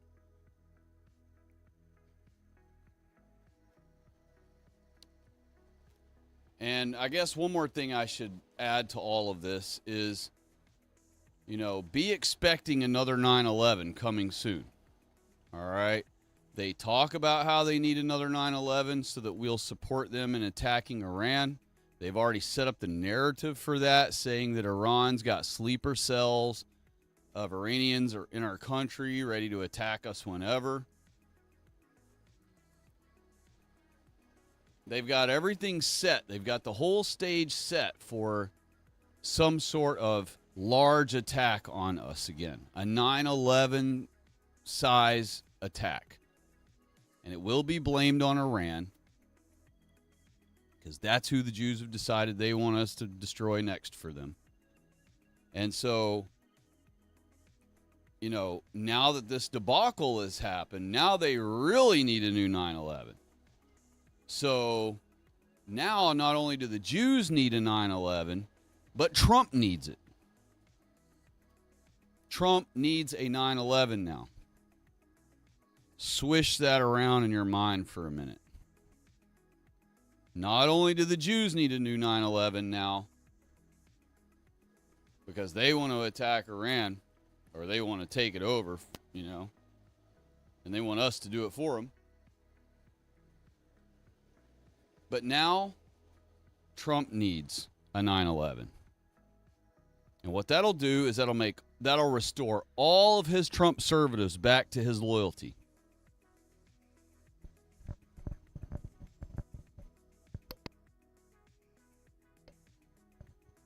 And if you think that wouldn't work, let me remind you that nobody liked George Bush. When he got in power, when he was given presidency, half of America was raging pissed, like they always are, which is the left. And then the other half, the Republicans, I mean, they were glad they won, but they didn't like Bush. They just picked him because they had nobody better to pick. He was the one that was offered for them to run, you know, and try to win presidency. So they basically reluctantly picked W. So really nobody liked W. The right didn't like him, and the left didn't like him. So he needed a 9/11 just as bad as the Jews wanted one. And so they got one. And what happened right after 9/11 happened? The whole country looked to George Bush like he was their daddy. And that's exactly what's going to happen during Trump's presidency. We will have a 9/11 event. Mark it down right now that I already told you now, and I've already said it on other streams anyway, that there will be another 9/11, and it will happen during this term of Trump's. Because Trump needs it now, and the Jews want one.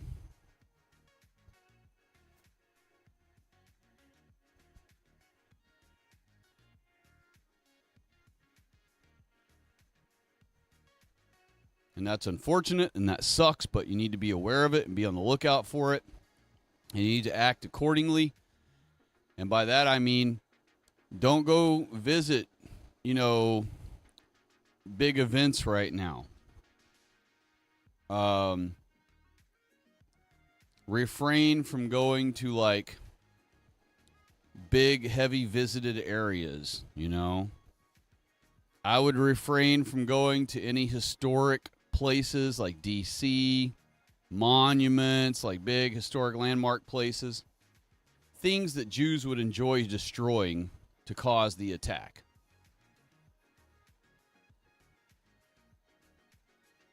I would avoid going to any kind of highly populated thing that's famous to go visit, like Disney World and Disneyland.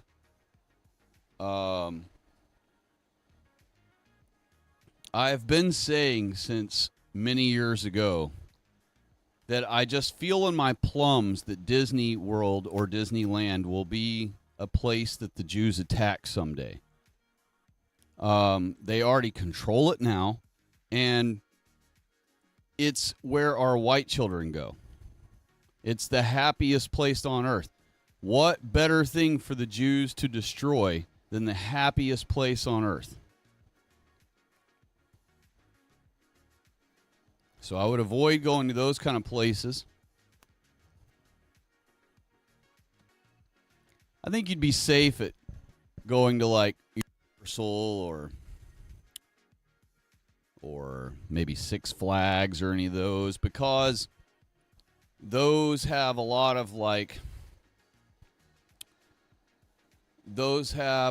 of anti-white and anti-Christian themed stuff going on at them. Not saying Disney doesn't, but at Disney, everything is presented to children as happy and nice and not villainous and wicked looking and crazy and loud and scary. And that's more what some of the other parks offer, and so since Disney is the pinnacle of the, quote, happiest place on earth, and that's what all the children, white children, aspire to go visit there and all these things, it would cause a lot of white children to be killed. You know how much Jews love killing children. That's pretty obvious right now going on over in Gaza. And like I say all the time, Gaza is just practice for what the Jews plan on doing to America and to us. So I feel it in my plums that it's going to be Disney. I can't say if it would be California or if it would be Florida, but I can't shake the notion that that's going to be where it's going to be. One of the attacks. I'm sure there are going to be attacks multiple times from Jews on us. I'm sure there will be more than one more 9/11. I'm sure we'll probably have 2 more or 3 more before we finally restore our country. But I really think that one of them, someday, who knows when, will be Disney. I can't shake that thought. It's just, it's been on my mind ever since. When it first came to me was probably about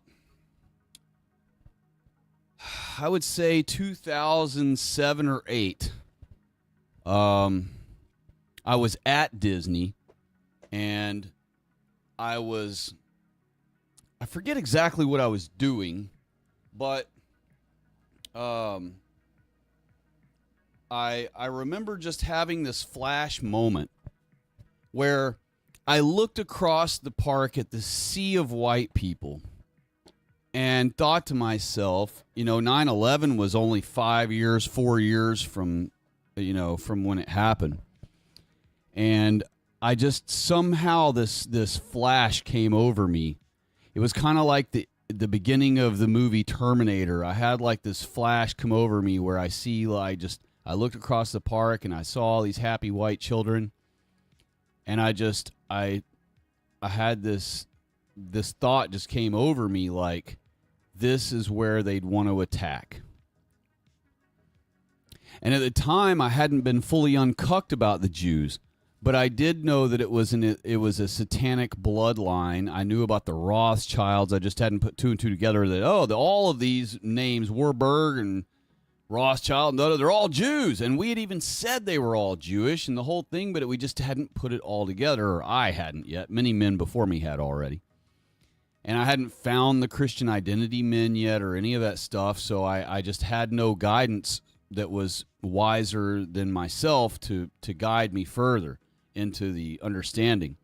And so when I had that thought, I just had the thought of it being, quote, the elite, like a conservative would think or whatever, the rich and powerful, the oligarchs, whatever.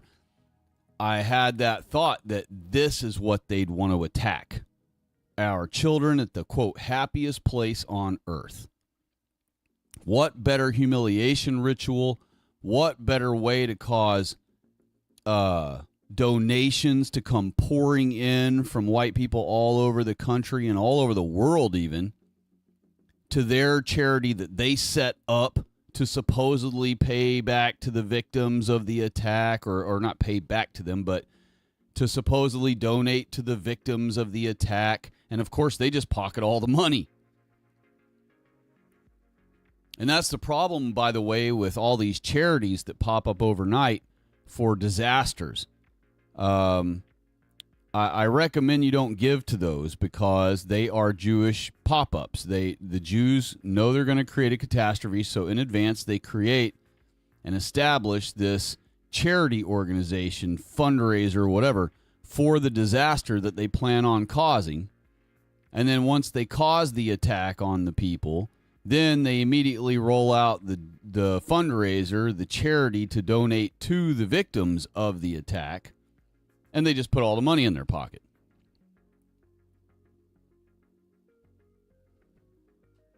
Oh, looks like Uranium Fever has stopped by. Hello.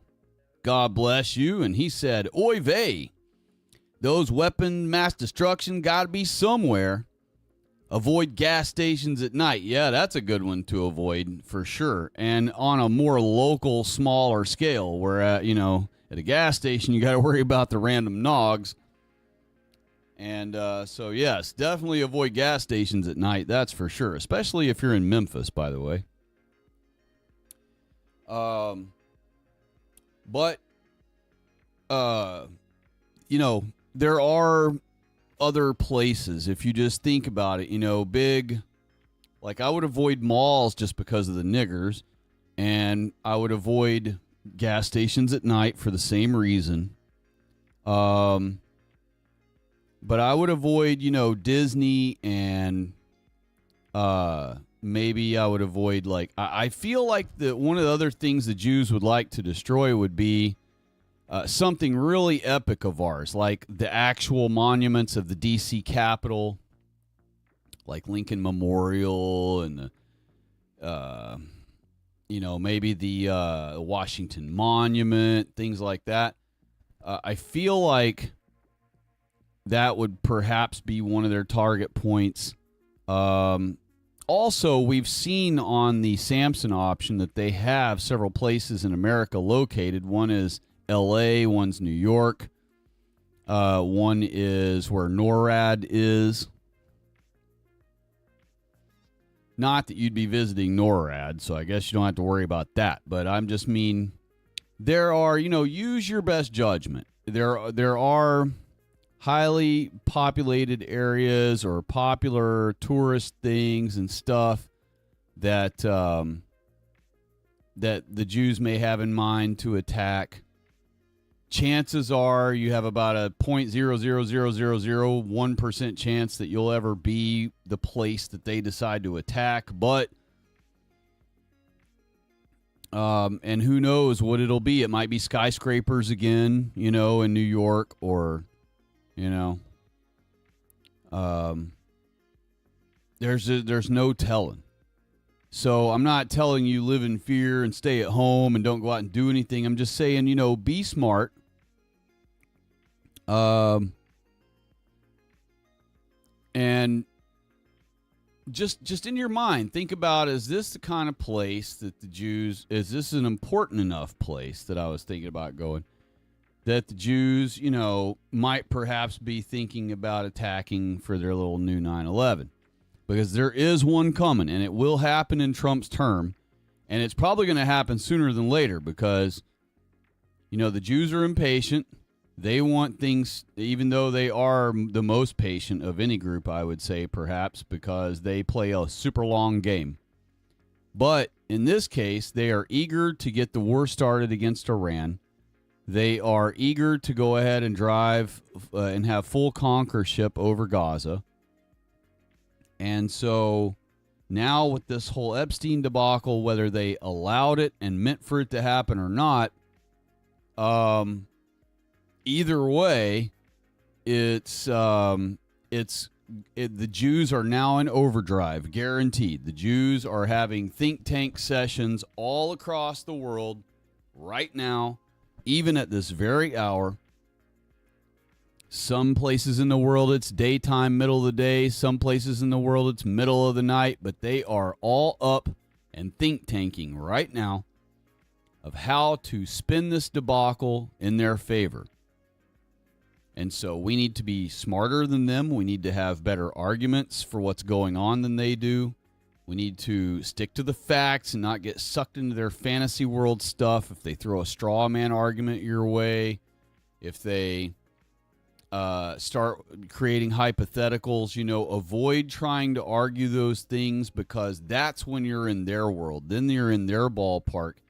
Then they get to move the goalpost all they want and change the rules all they want, and you can never win. So better to stick with the facts. When they try to come at you with a hypothetical or a straw man argument, disregard that shit and stick right with the facts.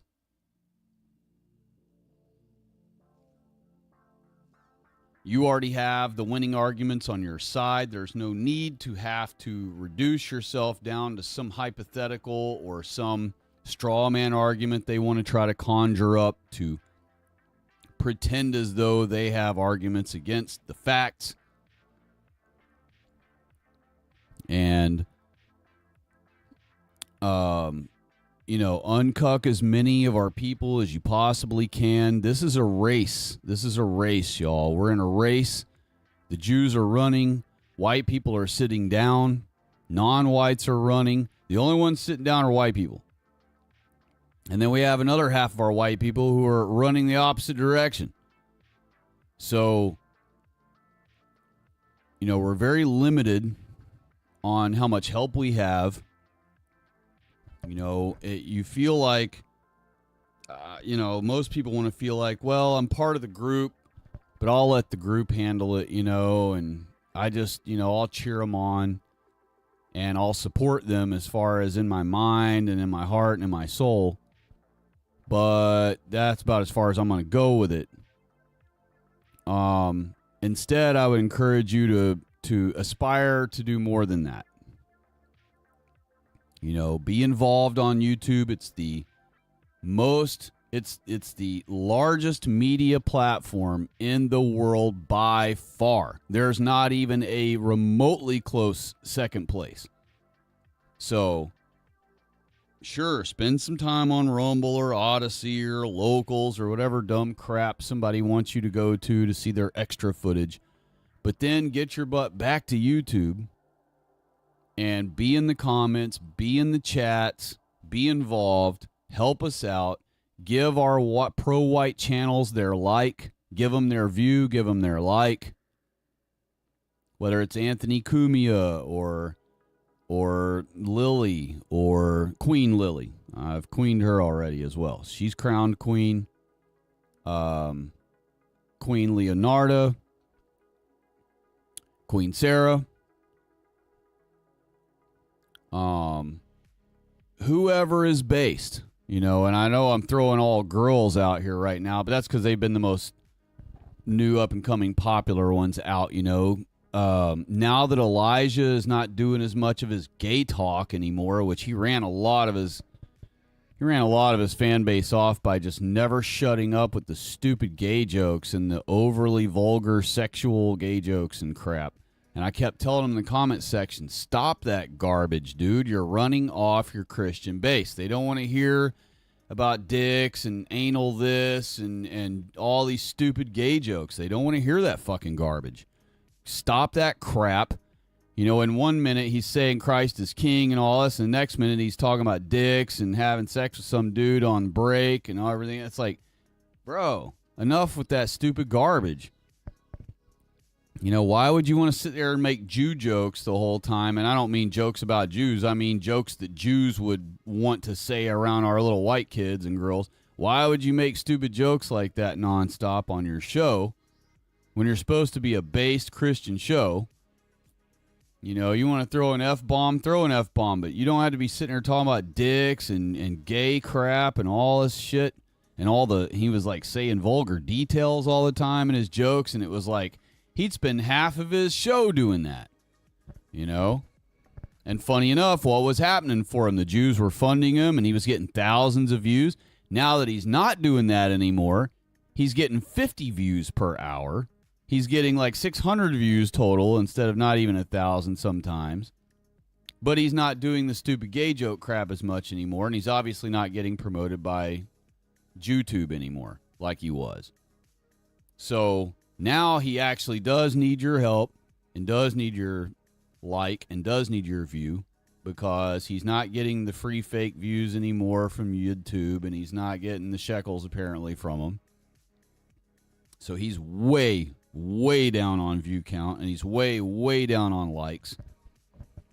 And he's actually doing more proper now. He's actually not doing, he still throws a gay joke here and there, but he's not doing it like half of the show like he was. Thank God. It got to a point where I wouldn't even watch his videos anymore, because I just didn't want to hear gay jokes the whole time and talking about dicks and dudes and whatever. I don't want to hear that garbage. And no other Christian based Christian wanted to hear him saying that garbage either. So hopefully he learned his lesson, and hopefully he will keep his new channel more mature, and it'll be smaller, and it'll have less views by far like it does, and it'll have less likes by default. But at least now he's going to be more based, it seems like. And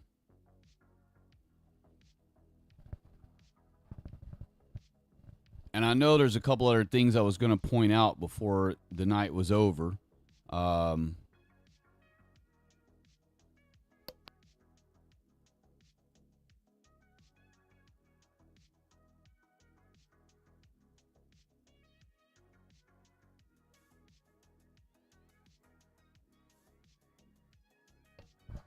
Also, I guess I figured out what this little purple crown logo is with the number 1, 2, and 3. I guess that means the first people who chimed in. So since Vlad was the first person to comment tonight in the chat, he's the number 1 with the crown. And then number 2 and number 3, whatever. So apparently that's what that little symbol is for. It only just started being, I guess I updated the phone the other day, and now all of a sudden I'm seeing those. I had never seen those before. And so I don't know if that's a new, obviously it's a new implement of YouTube, and I just didn't have it until I did my update. But I guess that's what that is. And I had several other things I wanted to mention, and they've left my mind over time.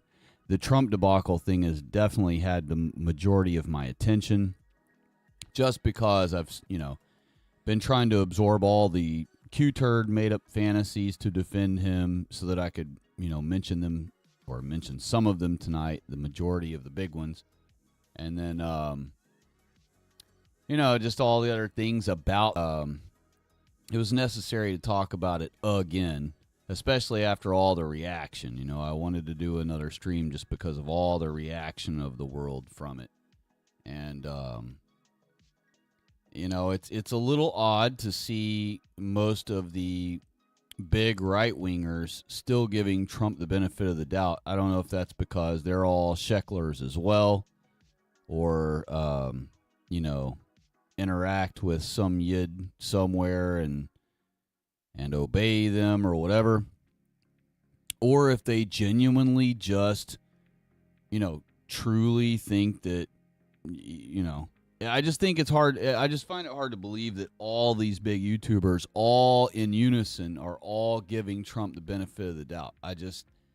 After everything they've seen and everything they know about the situation, it just seems very odd.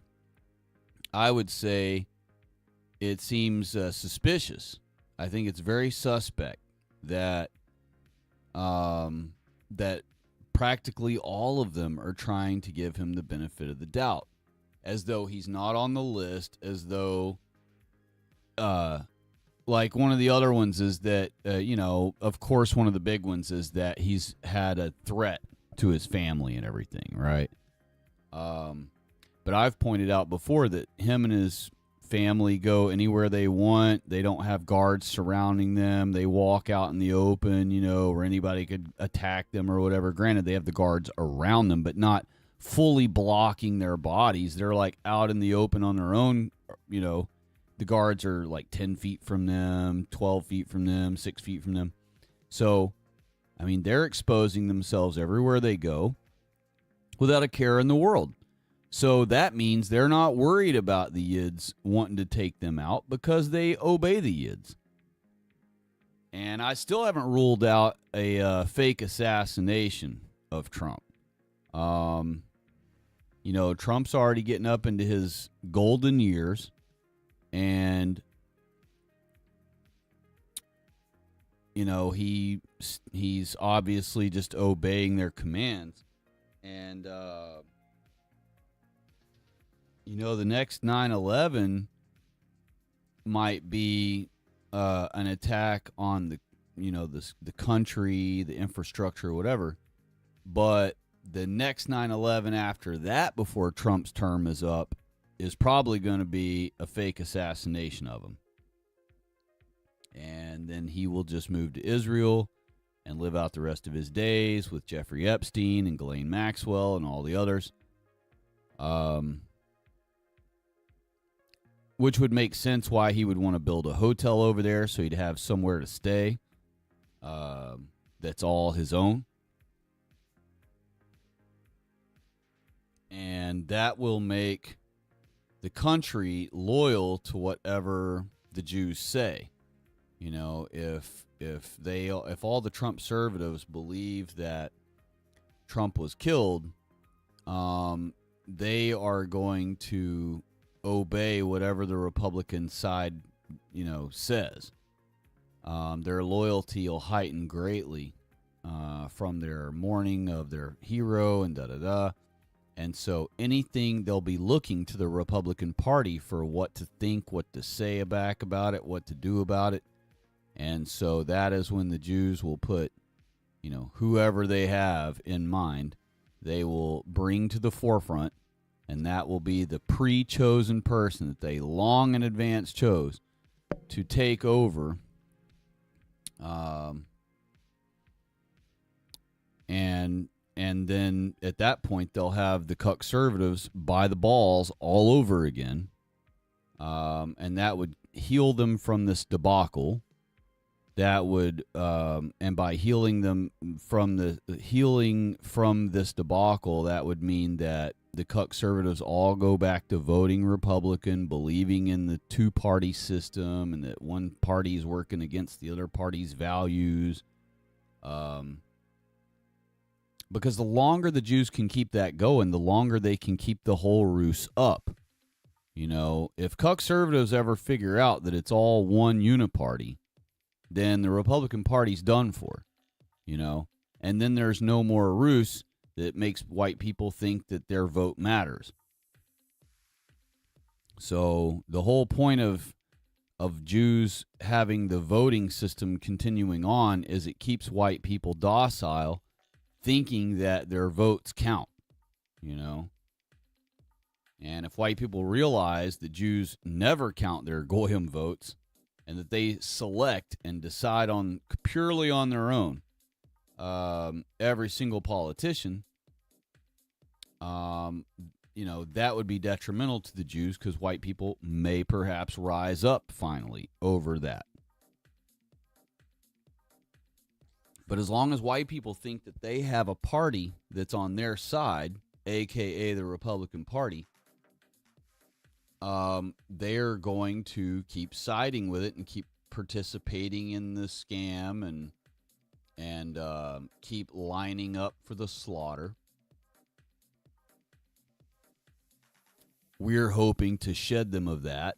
So we've got to basically uncuck them right now, as many as we can, during this debacle, before they come up with their new thing from the worldwide think tank effort. They'll come up with a way to spin all this in their favor. And, of course, they already have, you know, a lot of these excuses defending Trump are also multi-purposed, where they also, where they also are setting up for the future to have either a new thing implemented or to make Trump look like, you know, he was right all along in the end kind of stuff. And you see all the different defenses that he's being betrayed, that his team is incompetent, let him down, that he's holding on to it to blackmail the other politicians into getting his way. Some people who are based said that he probably surrendered it all to Bibi the other day when Bibi showed up.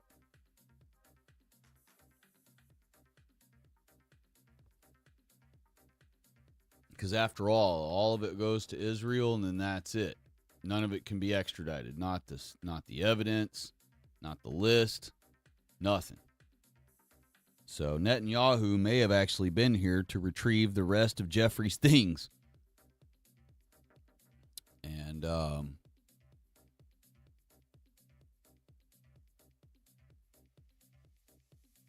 it's just really important. You know, it's really important that right now is the time. We have to do it now. Everything we're going to do to try to uncuck our white people on the Republican side needs to be done lickety-split. Like, as soon as possible, while this whole fiasco is fresh and it's an open wound right now. You know, I saw a highlight as I was scrolling along on YouTube earlier. I saw one that said America has an open wound right now, or something along those lines. And this is an open wound right now. Whether it was talking about something else or if it was talking about the Epstein debacle, which I think it was. But if it wasn't, the Epstein debacle is an open wound on America right now. And so this is our chance to get in there with alcohol and with forceps and with stitching gear and start repairing. You know, because the conservatives can't repair it. You know, they're just laying there, and they're the one laying there with the open wound, and they don't know what to do. So we have to come in and be the surgeon. And, you know, you got the Jews trying to be the anesthesiologist, put them back to sleep. But we got to be the ones to actually come in and do the repair and fix them. Our job is to fix them and set them back on their proper way, the way they're supposed to be going with us And, our country will not be fixed until we remove the non-whites from our country. Period. Dot. All of them. And it sounds like an impossible task. It sounds like it's absolutely not doable at all. But I promise you with all my heart that God is on our side and absolutely will be on our side once we satisfy him by functioning as intended. Because God is on our side, white people have overcome the most enormous of obstacles. So enormous you can't even imagine it. And so this is another obstacle for us to overcome. I would say the greatest one yet. And you got to remember that by us winning, by us driving out the non-whites from our country, and the Jews with them, and the leftists with them, and anyone who is working against white people for a paycheck with them, the next day you wake up after that last boat leaves, you wake up that next day, and there will never be a foreigner flag flying anywhere in your country ever again. There will never be an American flag set on fire by anyone ever again. There will never be anti-Christians walking around being, anti-white even though they're white ever again. There will not be. And by ever again, I just mean for at least a whole 100 years or more. You know what I mean? Which is plenty. We only have 215 years to go. And Jacob's trouble has to come at some point before the end. So,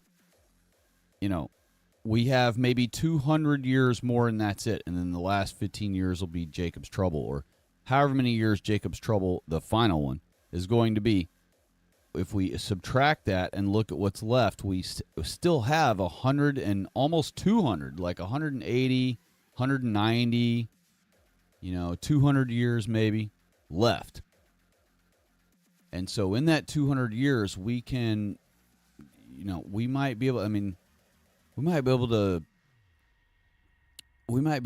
have a white on all white first world civilization again for a whole 200 years. You know what I mean? Or an entire 180 years again. That would be amazing. Think of how many white children would be born. Every white child born, you are giving a gift to Christ's harvest. You are contributing to Christ's harvest. It's as if you went out in the field and you plucked all day. And then you have a basket full of what all you plucked to contribute into the giant bin of Christ's harvest. Every white person that you uncuck to our Christian identity,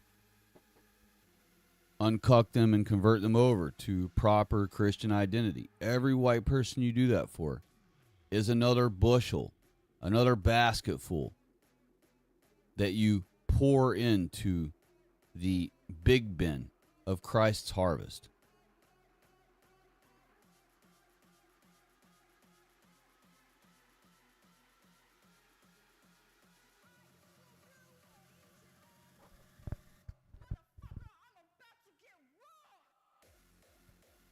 And since we're at 6 hours, I even blew through this 5th hour without even realizing it. So we're already at 6 hours, coming up on it. Gosh, there was definitely more I wanted to mention, but I didn't take notes. I didn't even have time to do any such thing like that. And I wanted to get started at 10 punctually. So I just didn't have time to build any notes and go through every little thing I wanted to cover tonight. The Trump thing is just such a big deal right now that I knew it was going to be the bulk of what I spent my time on tonight anyway. And, I'm sure Vlad had some more things in here that I could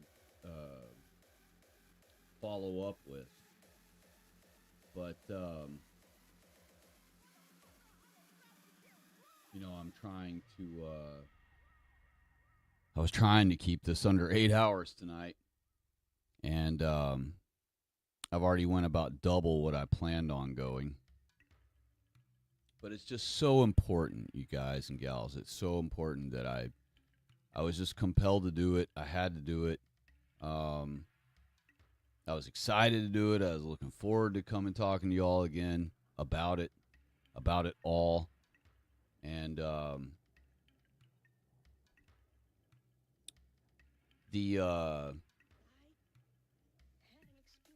big takeaway, at the end of all this is going to be that, I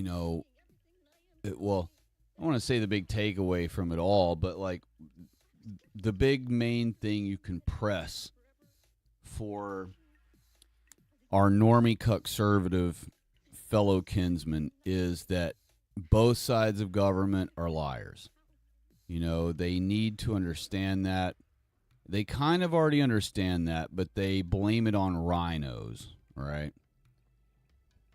And that's not really helpful. We need them to understand that all of both sides are liars. Not some and then some aren't and stuff like that. They are all liars. They wouldn't be there if they weren't. And that doesn't mean that every time they ever speak, it's going to be a lie, so that you go fact checking something they say and sure enough, it's true. And then you think, oh, you said they're liars. I just fact checked what they said today and it was all true. And it's like, okay, but that's because they do tell a truth nugget here and there and they always pick it as the most basic, obvious thing for you to be able to fact check because they know that simpletons will, pick the easy, low-hanging fruit that they throw out as some factual statement. But the rest of the time, they'll be lying. So, it's important to try to uncuck our white people to realizing that all government politicians lie. And we could worry about anomalous ones and say, not all. What if Thomas Massey's legit and things like that? And to that, I say fair enough. If you want to worry about Thomas Massey might be legit or whatever, I'm fine with that. I'm just saying that we need to get them to understand that it's not just rhinos, right? That all Republicans are rhinos. And that they serve a uniparty, the Jews party. And that things are not going to get better until we finally come to that reality and face that reality and then actually do something about it. Like, it's not enough for us to just know that the problem exists. We have to do something about it. But we can't do anything about anything until we all collectively know that we have a problem. And right now, conservatives are just now getting their first taste of the fact that we have a problem. So I'm really, really, really hoping that we can take hold of this and steer it the direction we need it to go. I promise you right now, there are thousands of rabbis all over this entire world sitting down in rooms together, think tanking and spitballing as fast as they can, as feverish as they can, to figure out ways, or a main way, one or the other, to drive this situation toward their narrative, or at least back toward it. So we need to not drop this subject. We need to keep, I would, like I mentioned earlier, if y'all don't mind, every day get on Google at least once and type in Epstein as a search, or Jeffrey Epstein as a search. because they are watching the last name Epstein on Google every day to monitor how long white people pay attention to it and are pissed about it and searching about it. And as soon as they see that spike drop back to where it was before the debacle, they're going to be worried and focused on it. So if every single day all of us go to Google and type in Epstein or Jeffrey Epstein, as long as you use the last name, it will keep that search spike plateaued at that spike level or just beneath. And if we can just keep that thing plateaued up there for a really long time, I mean a really long time, this will show the Jays, or whether it will or not, this will, well, it still would show them, but that doesn't mean, you know, they got to react, but it'll at least show them that more and more white people are waking up. You know what I mean? And what I'm hoping is by them seeing that more and more white people are waking up, that will cause them to accelerate their showing their hand faster. Because one thing they love to do is show off. And we just got to get them, you know, uncomfortable enough where they don't have the time or the energy to be on the offense and creating new lies about us and all these things to accuse us of, and creating new staged circumstances to blame on us and all these things. Instead, if we can keep them on the defense for a little while, I see that being hugely beneficial to waking up. It might not look immediately beneficial. You might not look around and go, you know, man, that didn't do anything. Everything seems the same. But really and truly, you'll have planted many seeds. All right. Remember, all of these conservatives that are just an empty, potted vase. You know, I said empty and then I said potted, so that's not really the right way to say that. So each conservative, every person of ours who is not uncucked about Christian identity yet and everything, they are a potted a vase or a pot full of soil, topsoil. And our job is to come along and plant seeds in every one of those pots. So even if you don't see immediate anything from being out planting these seeds or whatever, you can go to sleep at night knowing that that seed you planted, or those multiple seeds you planted, will someday grow into being trees. They will grow up to be trees, and they will continue on even after you time out. You know, some people write books, and that's how they're remembered after they die. That's the legacy they left. Some people build buildings, and after they're long gone, the building's still named after them. People are still saying their name all the time when they tell people how to get to their place of work or where it is, or, you know.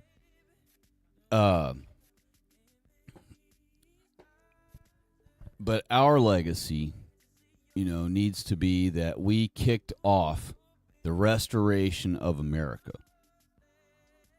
And that we battled this culture war, we battled this onslaught of non-white invasion, all while we were commandeered, while our full government was commandeered by hostile enemies who were using it to control us and destroy us.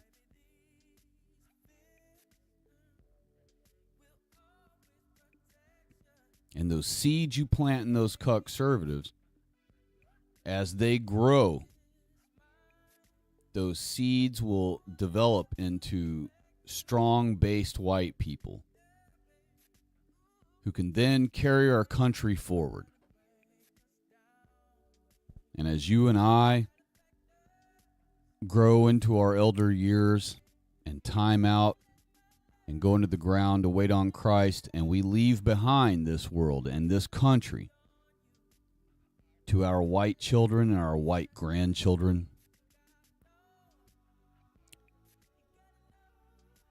we'll be able to actually rest in actual peace, knowing that we righted the ship,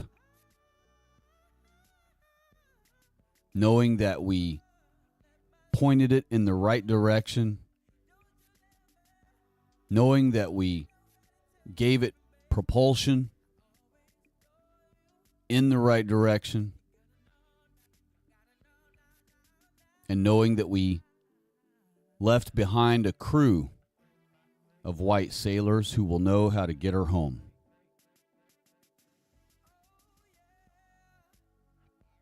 I love all of you of my white people, and I will stay in the fight all the way to the end. I've got nothing better to do than to help save our people and please our God and function as intended. I hope all of you have that same wherewithal in your heart. I hope all of you have the same desire and passion to make this happen. I hope you're willing to walk the extra mile. I hope you're willing to take the slight extra risk.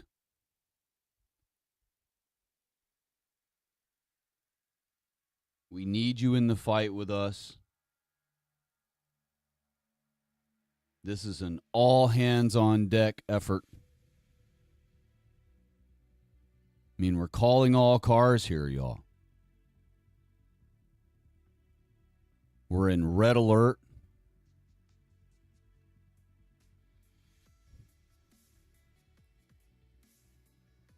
And now, out of nowhere, we have this massive blip of help.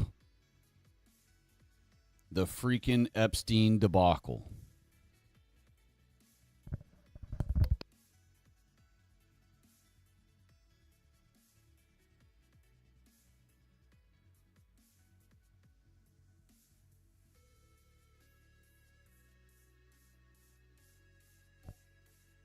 We can turn this into what we need it to be. But we have to all do it together. It has to be a group effort. It has to be full effort. You know, it can't be half-hearted.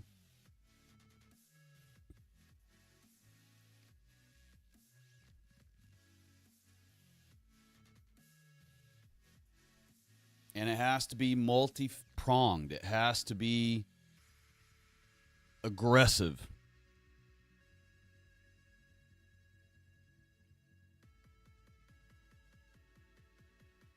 We need to be on the offense.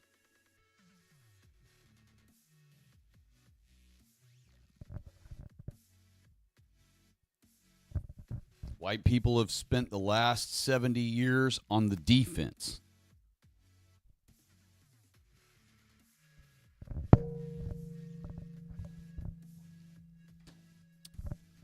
And all it's gotten us is defeat. So now we have this debacle, and there will be other things come our way because of this debacle. And so each one of these is, you know, this is our big opportunity, though. This one is the big opportunity. And there will be lesser opportunities that spin off from this big opportunity. But what a massive failure it will be if we do not actually take advantage of and succeed with utilizing this major shakeup to our benefit.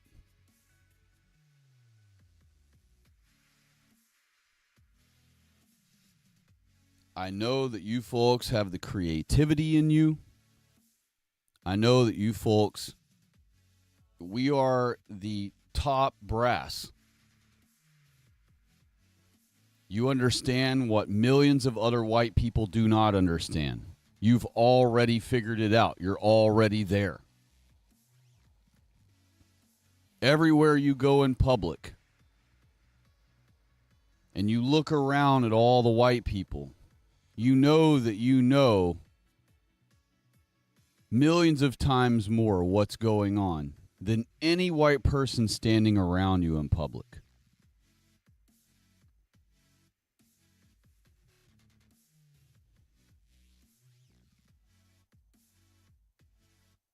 And I'm not telling you that to give you a big head.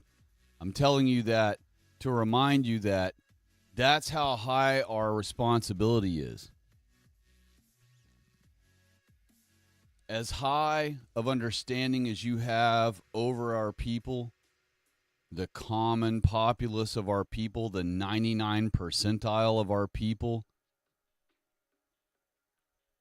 that's how high you also have of a responsibility to them. Everywhere we go, anywhere you see white people, those are part of Christ's harvest. And how shameful and how embarrassing it will be for us to have to stand before the Lord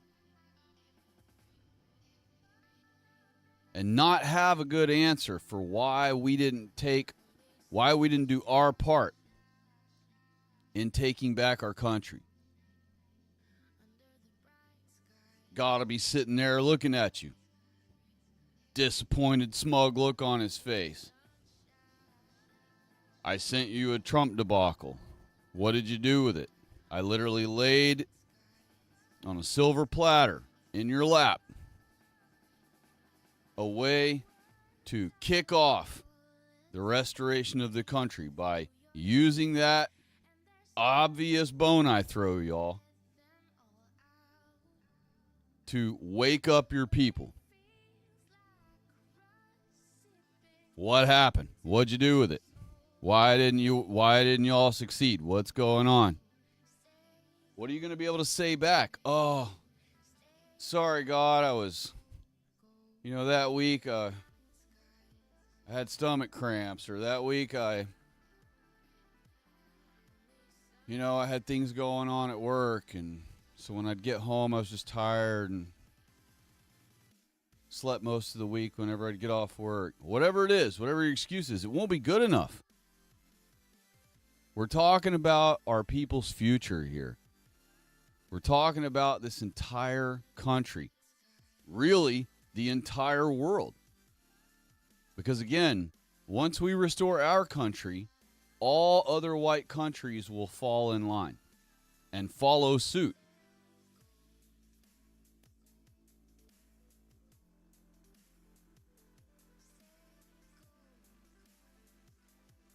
A lot of us feel like, oh man, if the Irish can keep protesting and win back their country, maybe that'll inspire America. No, America is the leader. America is the New Jerusalem. America is the boss, the final boss of the whole country, or of the whole world, I mean. So this is the country that leads the way. If we don't do it, nobody else is going to do it.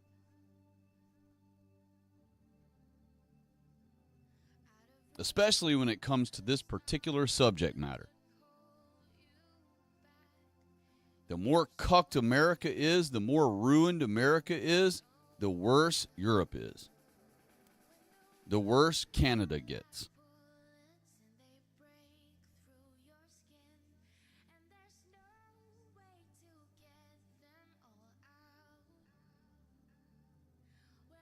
So it must be this country. It has to be this country.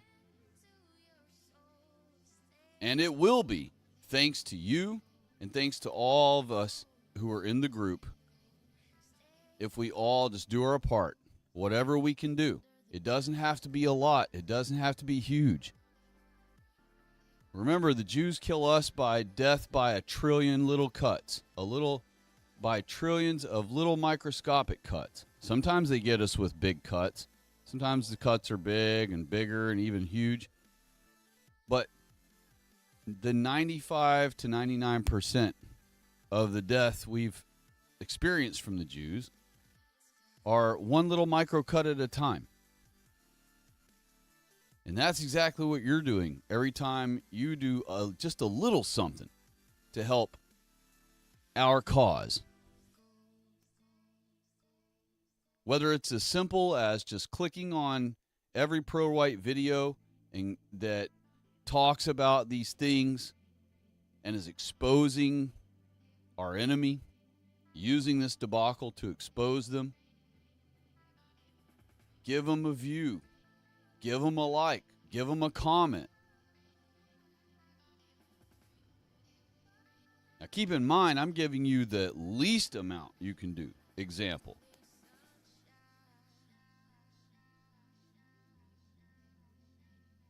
And I realize you're in a hostile world now when it comes to work environment and things like that. It's very difficult to try to uncuck coworkers at your job because it could get you fired, because you could offend the wrong person and get busted about it and then lose your gig. So I realize that you're limited on where you can try to uncuck people, when you can try to uncuck people.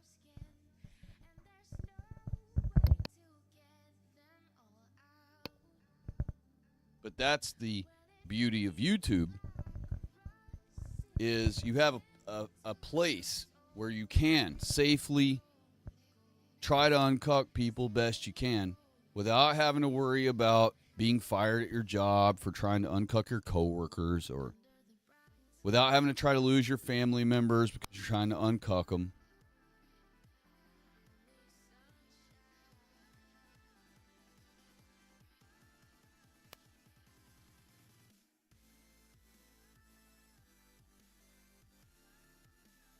And the thing is, your family members that you can't uncuck, no matter what, no matter how hard you ever try, no matter what kind of clever way you could ever, debate them. Those same family members that you could never in 5 lifetimes uncuck could be uncucked almost effortlessly by the same information from someone else. From a total stranger on YouTube. And I know that all of you have experienced that phenomenon where you have your own family members would not believe you, but they'll believe a complete stranger on YouTube and then come to you a year later with something you already tried to teach them a year ago and they utterly refused it. And a year or 2 or 5 years later, some other random YouTuber that they'll never know in their life comments or replies to their comment and says the same thing you told them a year or 2 or 5 ago that they utterly rejected. And then out of the blue, because some stranger told them on YouTube and they looked it up and it was true and da-da-da, they end up coming to you years later and telling you that thing as though it's a matter of fact, as though they've known it all along, as though it should be common sense to everyone. And meanwhile, they utterly rejected it a year or 5 or 2 ago when you told them.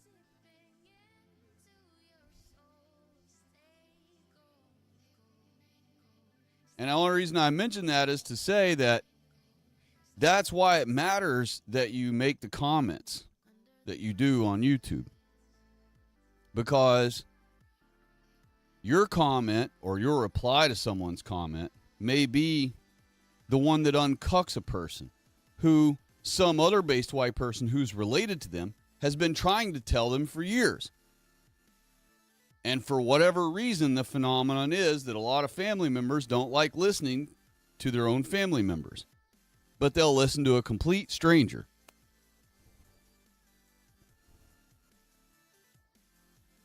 I've seen this with children. Kids acting up in a store. Mom's telling them to chill out and be quiet. They keep screaming. But then some stranger walks by and goes, "Hey, knock it off, kid." And since the kid don't know them, they shut up. And granted, it's for a different reason. It's because it's some scary stranger told them. And that isn't the case online. But it's just the fact that it's someone else that they don't know telling them that they'll accept it somehow. Maybe I could give a different example with kids where a kid's being difficult, but then a stranger comes along and with a smile joins in the situation with the kid, and the kid lets the stranger, help them or explain it to them, or they convince the kid to agree when the parent or the brother or the whatever wouldn't have been able to for years and years. But because some stranger says it, or because some stranger joins in with the kid and helps them or explains it or whatever, they accept it.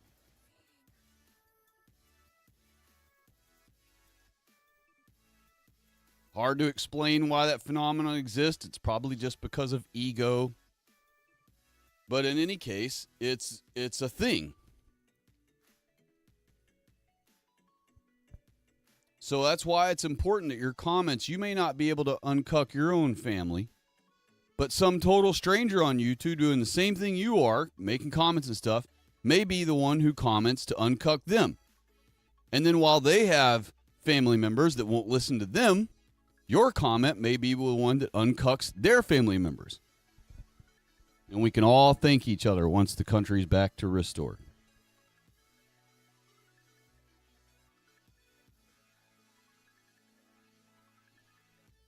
So it can happen. It will happen. The question is whether or not we're going to make it happen in our lifetime.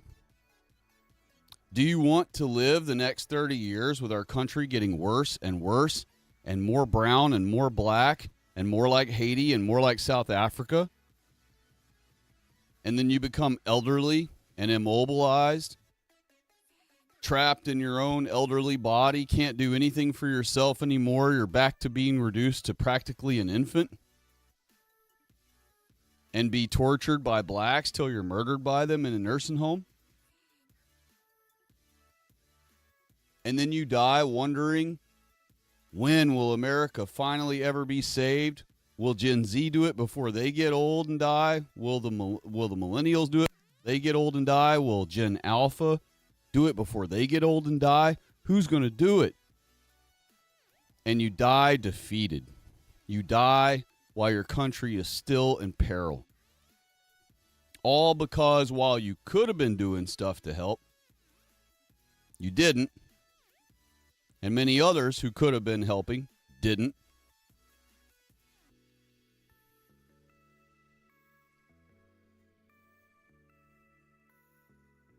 I don't want to die that way. You know how I want to finish the end of my trial on this earth? I want to finish it with a smile on my face, knowing that we restored our country. I want to be taken care of by nice white ladies who are nurses because they actually love being nurses.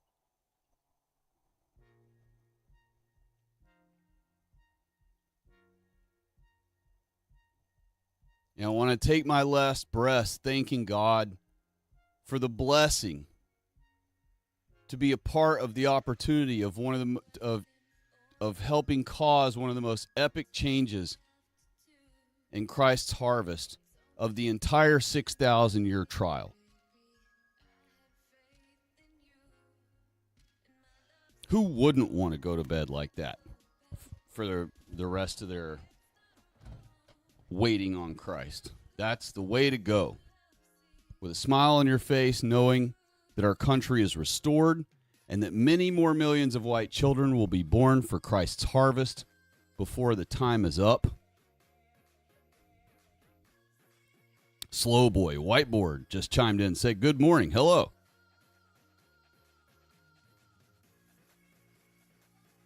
He said he had the phone next to him all night listening to his sleep. Now he's got to listen to go to work. Well, I appreciate you having it on all night. That's awesome. That's kind of why I do these, for let people just sleep with it in the background. It's funny because you actually retain some things while you sleep. It's it's not on our conscious level, but somehow, some way, subconsciously, some of the information does go in the mind. And you can end up recalling it at some other point, Of course, that's not always and not the bulk of the case, but yeah, I just, I just want, I'm trying to push everybody to just be involved. This opportunity is not going to come around again. If we do have another opportunity that comes around, it won't be this epic. This is the one. This is the one. The ball is in our court right now. And the Jews are feverishly working right now, guaranteed, not working, but, their version of working where they sit down and talk. They are feverishly talking right now among each other of how they're going to steer this to further our destruction. And, I imagine their plan is that they're going to try to get all the Trump conservatives back to Trump and obeying Trump and worshiping Trump. And then they'll just continue on with their plans with Trump until they decide to pull their new 9/11. But if they can't get enough of the Trump conservative support back to him, be expecting the 9/11 event to come sooner than later. And like I've mentioned before, don't waste your money on superfluous nonsense. Ladies, avoid wearing jewelry when you're out. It's okay to look pretty and stuff, but even that you should be careful about. If you've got to go around non-whites and stuff, wear some baggy stuff. Wear clothes that might be kind of complicated to get off of your body, even though baggy clothes can come off quicker. There's just be smart. Don't be out looking like $1 trillion if you're going to go around a bunch of nogs. You're going to be somewhere where they're going to be. Not to say you shouldn't doll yourself up when you go out. I just mean, if you're going to be in a place where you could be, outshining the crowd and there's a lot of nogs around you, first of all, don't even go to a place like that. But secondly, if you are forced to, do what you can to just not attract attention to yourself. Jewelry is a big one because blacks love to steal jewelry. So, that could be the catalyst to attack you for the jewelry first. And then they go, oh, well, I'll just take it all the rest of the way and then attack you the rest of the way. So better to just not attract them in any way as best you can. Of course, avoid anywhere they even exist. That's your safest bet. But I realize that's not 100% feasible at all times. So just please be smart. And also, ladies, always think about your environment around you. Think about your surroundings. If you walk up to an elevator in a parking garage and there's a black in it, don't get in the freaking thing. Or if a black walks up and wants to get in the elevator with you, just turn and walk like you forgot something out of your car. Suddenly you don't need the elevator. Never get in an elevator with blacks in a building or in a parking garage or any of those things. Never put yourself where you're trapped in an enclosed area with them, where no one else can help you, no one else can hear you, no one else can see you. Try to use the buddy system when you can. It's much safer for ladies if you travel in pairs than if you're alone. Definitely if you can have your man with you or whatever, that's obviously better. But that's not always possible. So, and if you can't get a buddy to go with you, a girlfriend to go with you somewhere or whatever, figure out a way to not have to go. You know, I mean, things are going to get more and more deadly for our people as all of this ramps up more and more. And, you know, the blacks are already being given more and more of a green light to do whatever they want. They're just openly releasing and freeing any black that just murdered someone or killed some white person or killed some white child or killed some white girl. And blacks are starting to figure out as a whole, we can do whatever we want. And this is exactly what the Jews had planned all along. So, you know, do what you can to keep your distance, keep away from them, keep away from where they go. And I realize y'all already know all of that, but it's just a reminder, a friendly reminder, to not become too comfortable. We haven't won our country back yet. We're surrounded up to our ear holes on all sides with hostile non-whites. And that doesn't mean that you're not going to run across non-whites all the time that are friendly to you. But they're only friendly to you right now because they feel like we outnumber them. They're just biding their time. That's all that friendliness that you get from them. That's just because they're having to bide their time. All right. All that friendliness toward you would not even exist if they had already conquered us. So don't be naive. Don't get suckered by their niceness to you and their politeness to you, and them, even if they're kissing your ass, don't let that fool you. They wouldn't be doing any of those things had their race already overwhelmed us here. So, and as soon as it does, all that niceness to you is going away. So, just like Cody says, act accordingly and do your part, whatever it can be. You know, and that's mostly targeted for the men. Do your part, whatever you can do. And you know, another reminder to be telling people happy Sabbath. You know, pick someone important of our people. Start telling them that every week by text message, so that eventually they will start texting you back with it. It'll take a while, but I promise you it works. Just got to stay with a happy attitude about it, even if they're snippy with you at first about it. Stay happy about it. Stay positive attituded about it. It's not a burden day. Remember, it's not a day for you to think of as a burden. Oh, I can't go jet skiing. Oh, I can't go four-wheeling. You don't think of Sabbath like that. You're supposed to think of it as your cherished day every week. All the other days are for you to go do any of that nonsense you want to do. But the Sabbath is for you to stop and relax and rest and worship God. Be grateful to Him. Go outside and admire the beauty of the things He's made for us to enjoy for our environment around us. Admire the lawn. Admire the sky. Admire the critters chasing each other around.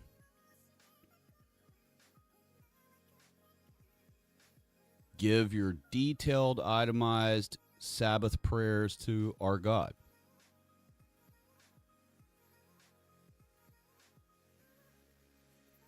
And as you grow in your faith and your connection with our God, you may be compelled to do more things on Sabbath or be more involved with God on Sabbath.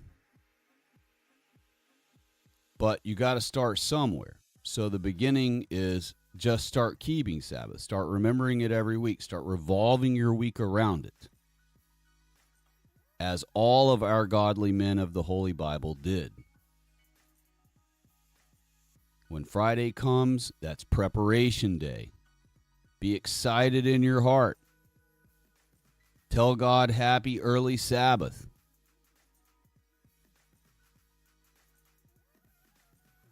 Be prepared in your timeline to be able to give him his Sabbath prayers. I would say first thing, but if you really want to go through the night and then get up the next morning and give him his Sabbath, your Sabbath prayers, then fine. But the key word is remember. That's the first word of the fourth commandment. Remember. He knows how easy it is for you to forget it.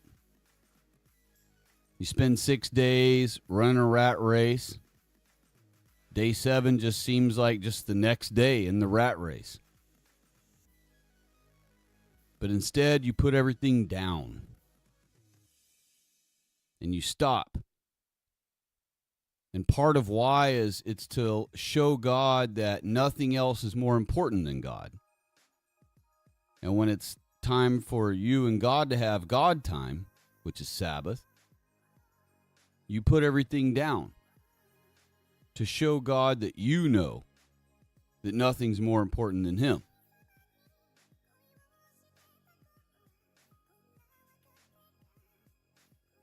And it will work. It does work. It's what God expects of us.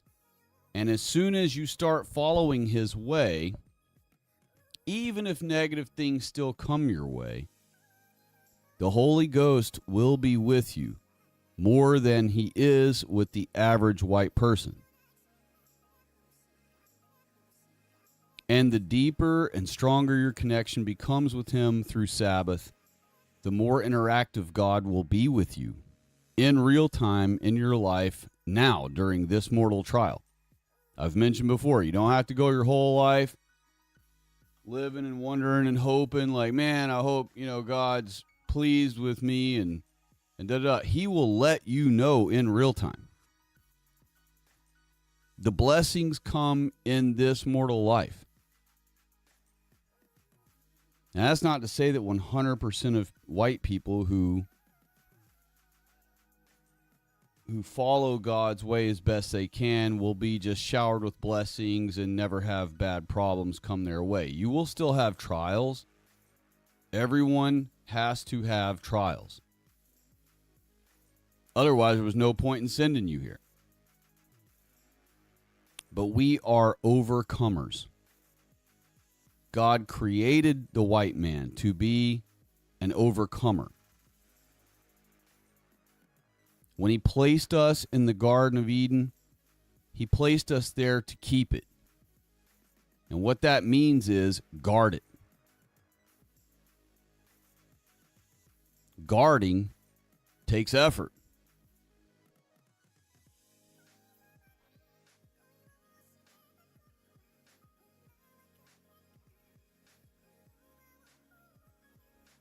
So he didn't create us to be idle.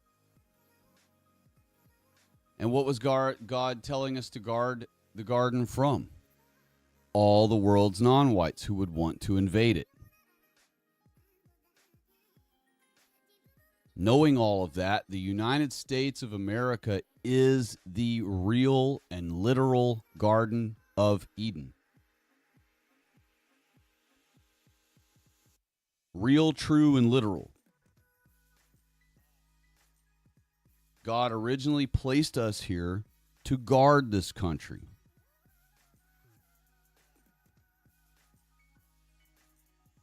We screwed it all up. God flooded the world.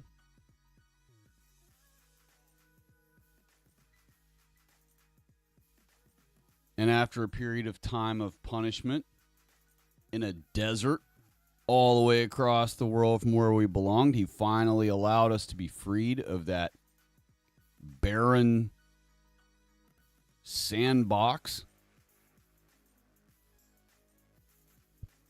and freed us to go to Europe. And from there, over time, after he was satisfied with the efforts of enough of our people as a whole, he decided to give us our Garden of Eden back.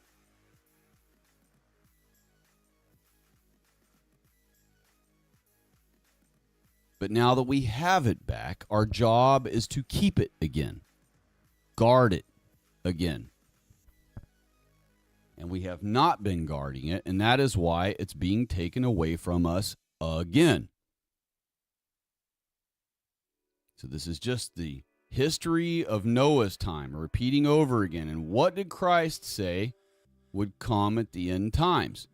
It would be like the days of Noah. That's exactly what we're in right now. Our women are fornicators. Our men are too, but our women have been cucked into thinking it's fashionable to be fornicators.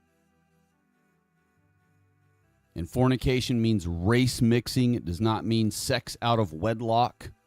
It means race mixing. It means bestiality.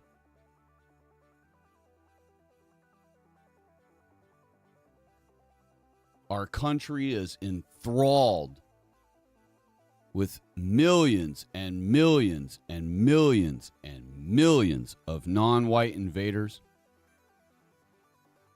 We're not keeping America at all. We're not guarding the Garden of Eden at all.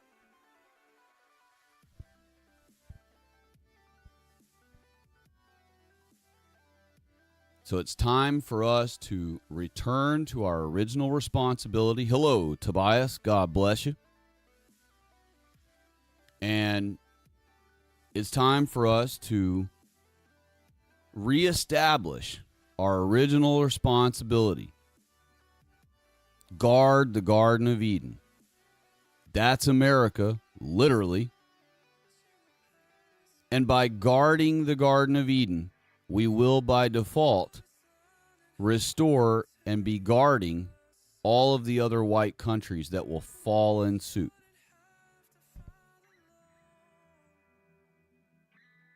Tobias asked, how do you keep Sabbath? Aren't you supposed to not use technology, but you do streams on Sabbath? No, you're not restricted to any kind of stuff like that. That's all Jewish made up stuff to burden us and to make Sabbath a burden. The Jews came up with I forget how many hundreds of rules they created for Sabbath to hold over white people's heads while they were bossing us around during Christ's time.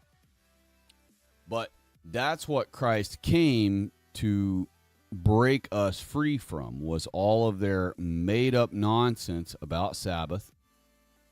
And remember, the Jews were accusing Christ of breaking the Sabbath regularly. And what you were supposed to take from that was Christ was teaching you through those stories and teaching the people of ours in real time who were following him around that all of these crazy rules that made Sabbath a burden to our people were not the spirit of the Sabbath that God intended. The spirit that God intends for the Sabbath is it's supposed to be a delight. Well, how can it be a delight if you're not allowed to flip a light switch? And in their case, it was to light a candle. How is it supposed to be a delight if you're not allowed to take more than 1,000 steps away from your house? Otherwise, that's considered working. How is it a delight that you're not allowed to pluck a tomato off of a plant to eat and feast when Sabbath is literally supposed to be a feast day?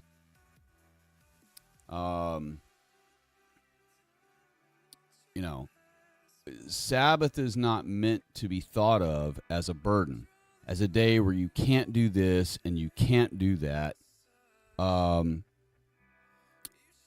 That is what the Jews turned it into, just like they've misconstrued our U.S. founding documents to, like I said earlier, mean that all men means all upright bipeds who are males instead of white men, which is what it meant only.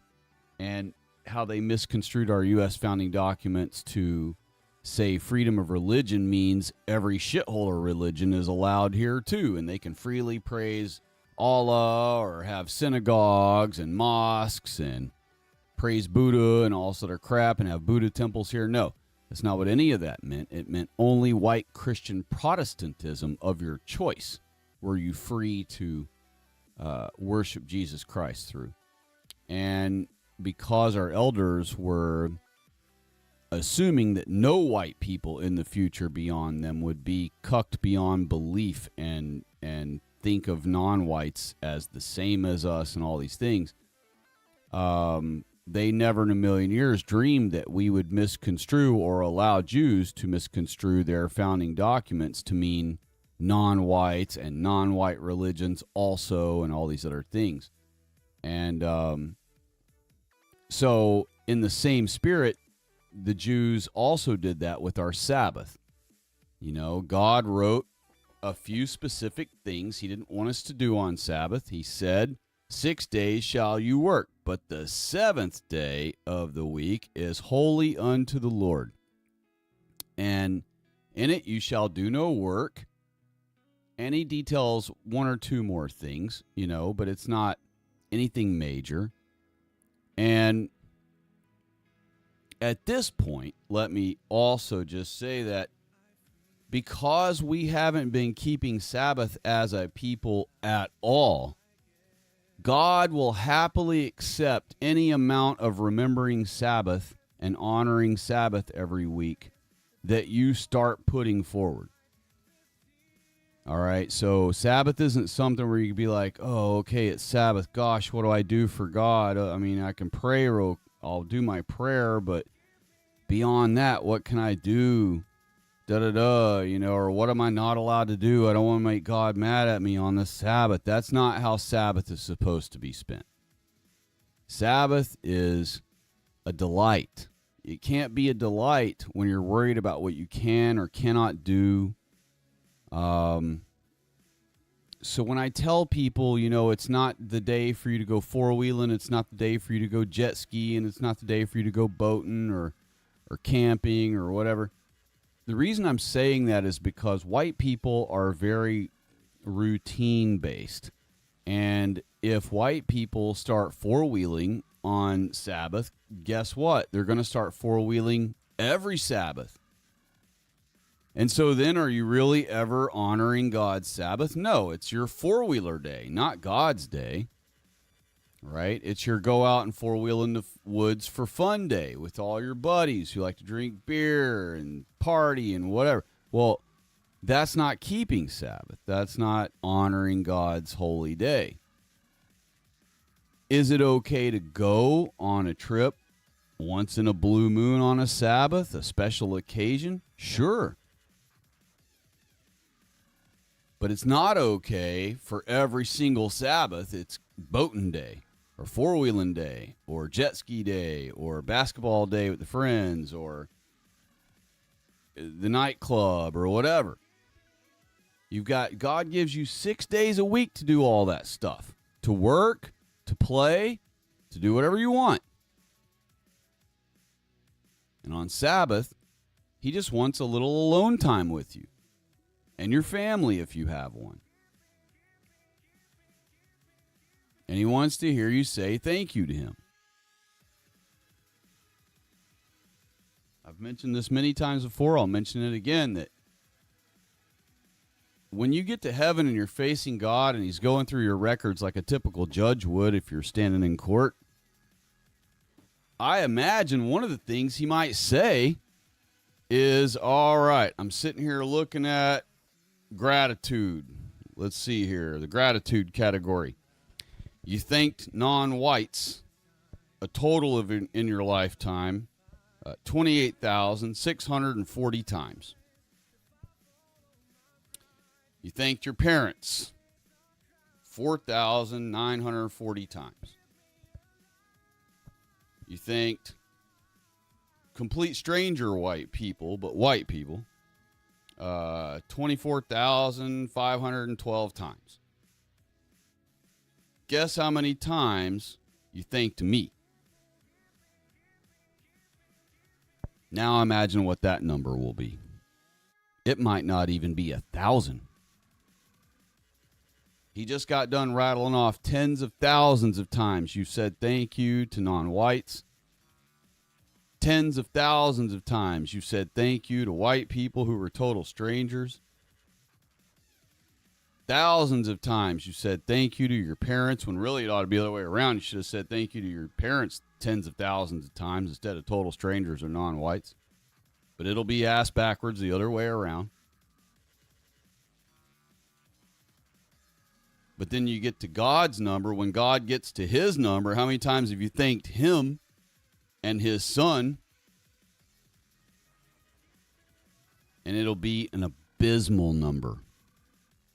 A shameful, embarrassing number compared to these huge numbers of non-whites you thanked and whites, strangers you thanked. How is that going to make you feel standing there in front of God when you've thanked him far less times by magnitudes than you did non-whites even? Non-whites especially. How shameful that will be. And so part of your Sabbath prayers, giving an itemization of all the things you're thankful for. Thank you, Holy Father, for blessing me to be a part of your covenant people. Thank you, Holy Father, for all the truth you've revealed to me so that I'm not lost. Thank you, Holy Father, Yahweh God, for blessing me with good health. Thank you, Yahweh, Holy Father, for blessing me to have all of my limbs and all of my senses intact and functioning correctly. Thank you, Yahweh, Holy Father, for blessing my parents. Thank you, Yahweh, Holy Father, for your holy Sabbath every seventh day of every week.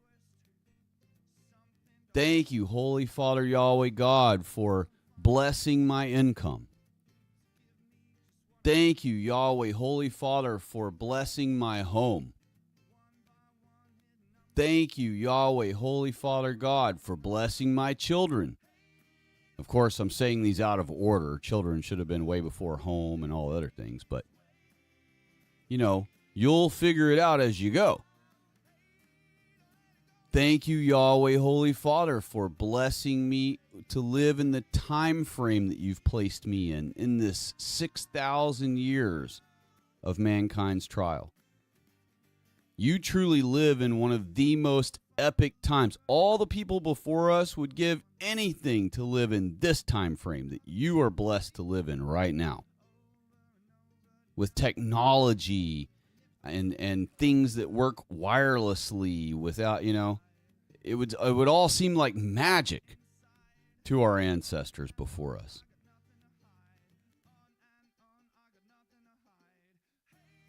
Thank you, Yahweh, Holy Father, for where you've placed me in the world.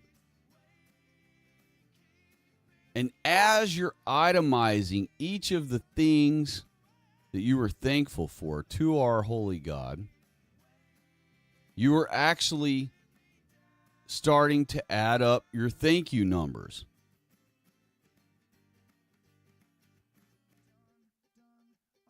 God didn't bless you with the gift of speech so that you can thank non-whites more than him.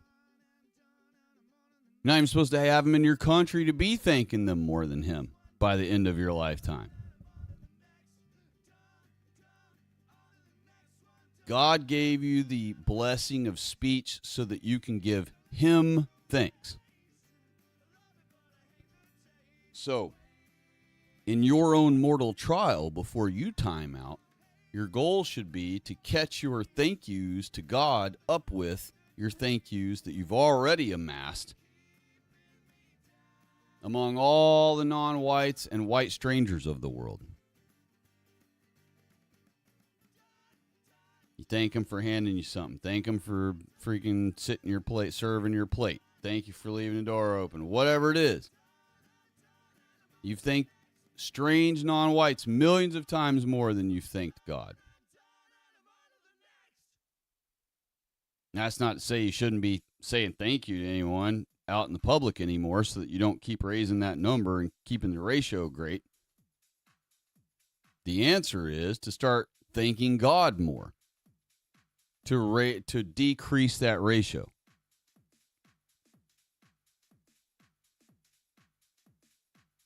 Not only that, but it lets God know that you know, and that God already knows he gives you all these blessings. He wants to hear you say that you know.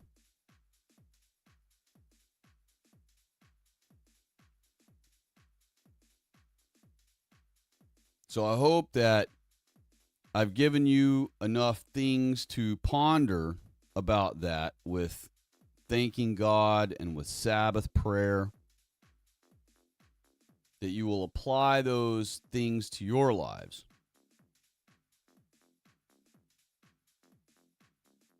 When you read about our godly men in our Holy Bible, in more than one place you read that one of our godly men was out in the wilderness or up on the mountain rehearsing things to God. And what that means and what they meant there with that is they were thanking him continually, thanking him for every itemized thing that applies to them, that they could possibly think of, and repeating thank yous to him.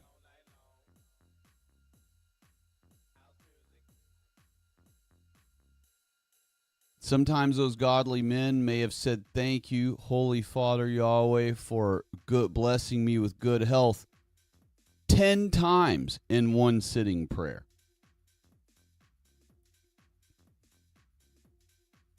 That's what rehearsing is. It's repeating. It's stating things that need to be stated.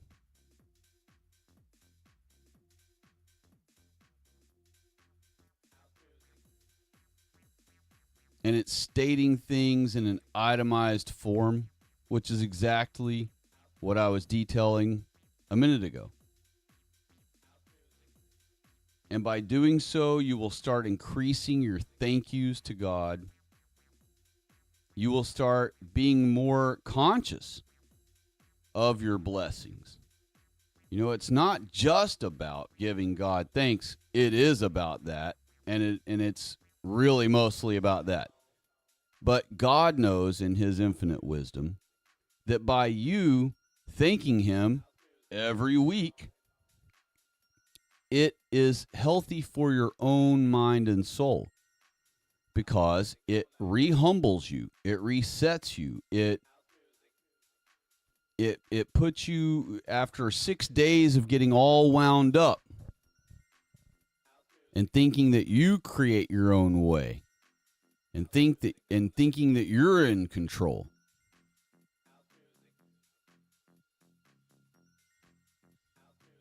It re-humbles you.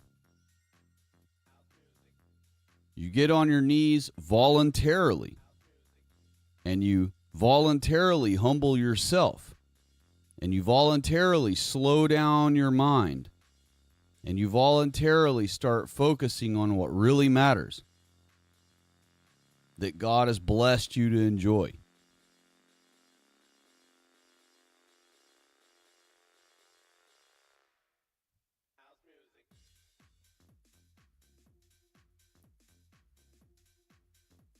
So hopefully you folks can take something from this tonight. Of course, the bulk of tonight was just stressing the debacle, the crash out that Trump had and whatnot. But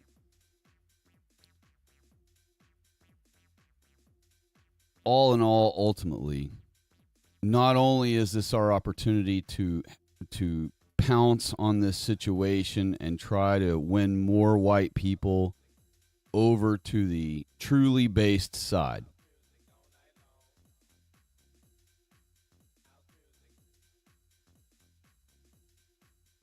but it also has to always stress Sabbath. You know, I always have to stress that, because that is our winning ticket. I realize it's hard for people to accept that it's that easy. I realize that it seems like it's just me picking a thing to decide that I think is most important. But it is not me at all. It is literally our Holy Bible from the first page to the last page. Sabbath, Sabbath, Sabbath, Sabbath. That's all it cares about. That's all it stresses. It's our God's fourth commandment. It's the longest worded commandment of all of the 10 commandments. And in all of God's infinite wisdom, the first word of it is remember. Because he knows after 6 days of running around like a madman, you're going to end up running right over the seventh day. So it takes a conscious effort to remember it and to keep it holy, meaning you don't just treat it like any other day, and you don't make it your four-wheeling day or your boating day, because that's what that day becomes. It's no longer Sabbath. It's your hobby day. Can you go do a hobby on a Sabbath? Sure, but it needs to be once in a blue moon, a special occasion. And I would recommend that you even ask God's leniency and remind him that you keep every Sabbath and that you're even going to keep that Sabbath in your heart all day. And make sure you do your Sabbath prayer that night when it comes. And all those things. And you can go and enjoy that special occasion on a Sabbath with a clear conscience and enjoy your happy day and keep Sabbath in your mind during that day.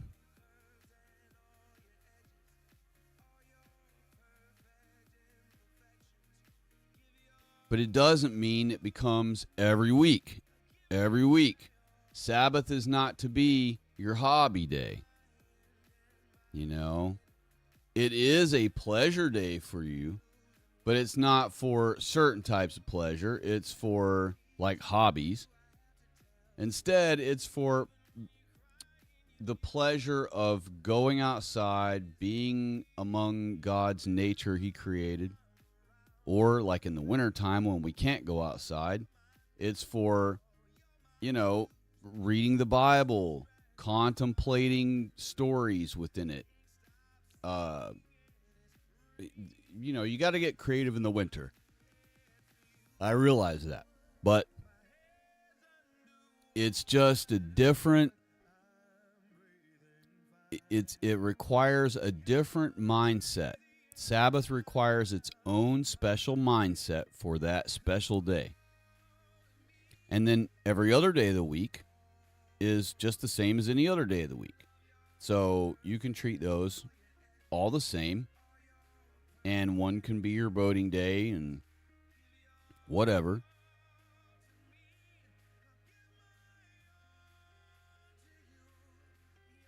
And people have such a hard time accepting that that's all we've got to do to have our country back. But I promise you it is. It sounds too simple, too easy. So easy and so simple of a solution that it sounds ridiculous. But it's not. All you have to do is read your Holy Bible. God already told us. And he used our people as an example multiple times. And he tells you why he allowed them to be conquered. And then he gives you the solution to get out of being conquered. He tells you why they were conquered, and then he tells you why he freed them. And Sabbath is the answer for both. He tells you that our ancient ancestors got lazy and stopped remembering. And when you don't remember, you walk all over it. So what did he do? He said, if you take your foot off of my Sabbath, meaning stop walking all over it. All right, when you go to a graveyard, you're not supposed to stand where you expect the body is. A lot of people do anyway. But, you're supposed to respect the area where the body most likely is. Even though a lot of people don't. And then, but in a billion times more severe situation here, God's saying, stop walking all over my special day. It's not your four-wheeling day. It's not your hobby day. He even says it's not the day for you to do your pleasures.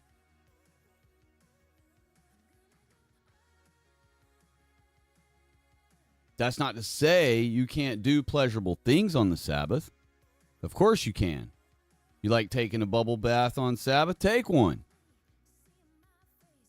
Oh, but it's pleasurable. So what? Sabbath is supposed to be a delight. And hobbyists would argue with me, yeah, well, my pleasure is riding my four-wheeler on the weekend. Okay, well, that's not the kind of pleasure we're talking about. So you're going to have to just do that on Sunday. Because that's a hobby. That's something that will just distract all of your mind from Sabbath the whole day, every week, and then you'll never be keeping Sabbath ever.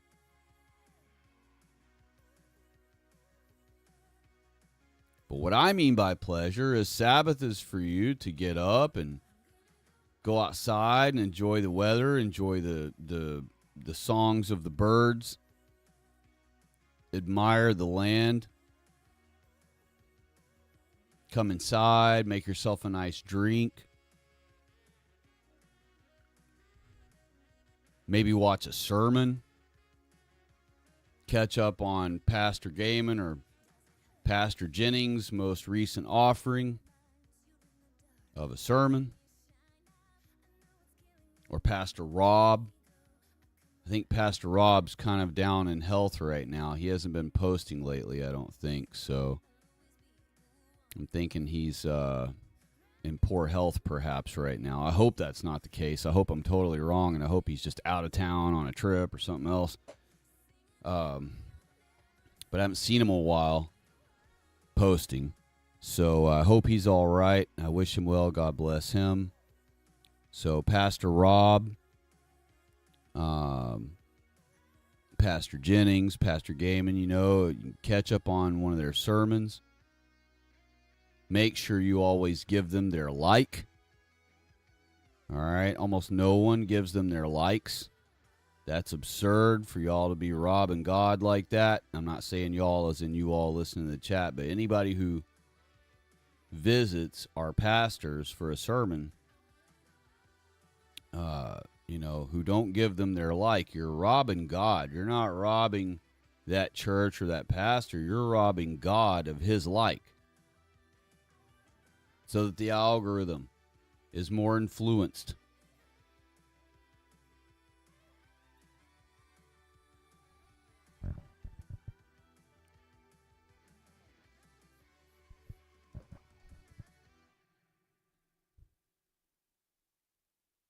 It's for you to enjoy food.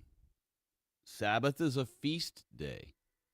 If you have a problem with weight or with food or whatever,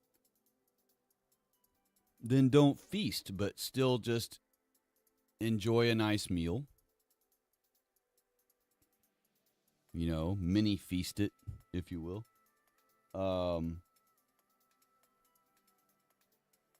Go for a walk outside if the weather's nice, and admire the nature. Go out of your way to pay attention to the butterfly flying across the plant life, pollinating from one flower to another. Take note of the bumblebees and marvel at how they can fly, even though they technically shouldn't be able to.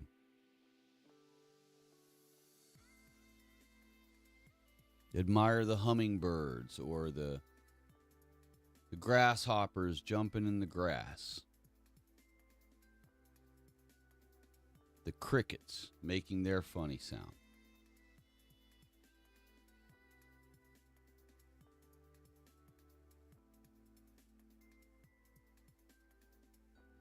Sabbath is about taking it all in. It's about stopping, taking a break, and during that break, absorbing it all in. The world, and by the world I mean God's handiwork of nature, You're supposed to take in God's love for us.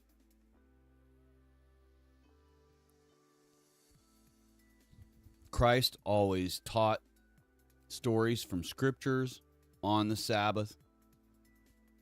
So that is your day to sit and read a story of the Bible and ponder its lesson.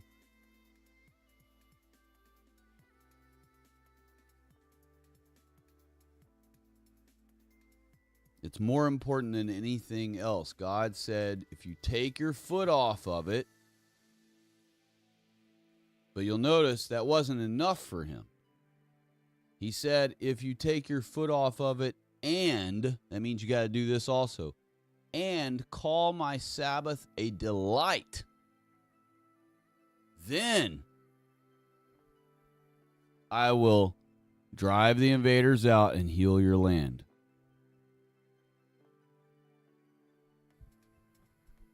He's not going to do it until then. And we're not going to circumnavigate his rule and do it ourselves. All this time we've been trying to ignore his fourth commandment, and look at where we're at right now. The most despicable, lowest point in the country's history ever. And I would say of all European countries. The same status. They're at the lowest, most third world, scuzziest, destroyed in ruins. I mean, we had World War II where we bombed Dresden. And not we didn't, but where, you know, the Brits bombed Dresden and we bombed Great Britain, and all these things happened. Not, you know, Germans took over France and it looked basically the same. He went out of his way and said, I want everything here preserved. Do not damage anything here. And that's why France all still exists intact. I don't know why he liked France so much, though. I got to be honest. But whatever. The bottom line is God's law is written on our hearts. And that's why Uncle A didn't want to destroy anywhere. He didn't want to destroy any of white people's magnificent things. And he wrote that it pained him. He said, it pains me that I have to fight against the British. And he wrote because they're such elegant people, or whatever he called them. He called them a super flattering word. And that they were wonderful people and that he didn't want to have to ever fight them. And that it pains him that he had to. And not a fake kind of pain like the Jews crying out in pain as they strike you. It really did pain him. He loved all of our white brethren. And it ate him up inside. That our people were being destroyed. And that he was going to have to fight Britain because they were cucked by the Jews into refusing to take no for an answer over a war. The first thing Uncle A did when he took power is attempted to sign peace treaties with every European country.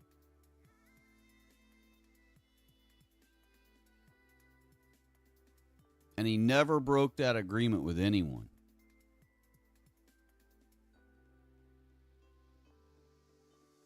Britain broke the peace treaty he had with them.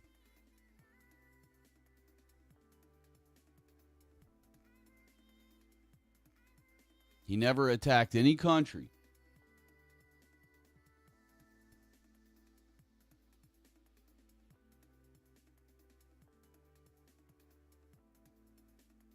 It's time for our people to be uncucked, take our country back.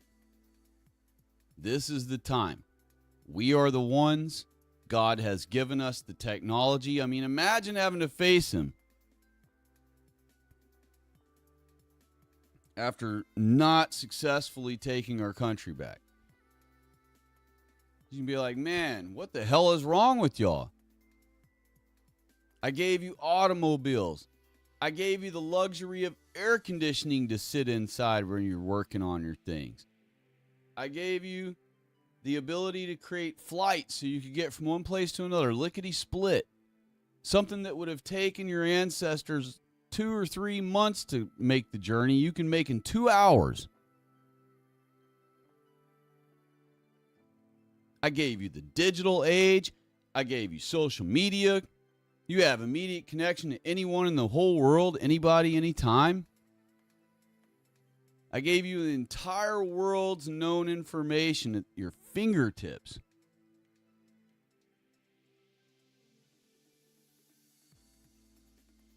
I threw the Epstein debacle your way. And all this I threw this way, all this help and all these bones I gave you. And you show up here with nothing?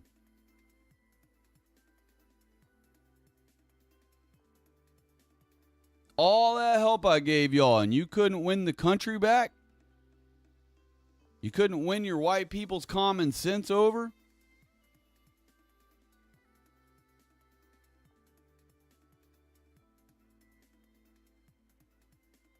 That ain't how you want to have to face God. I promise you that. Better that we face God after restoring our country back to Him, restoring the sanctity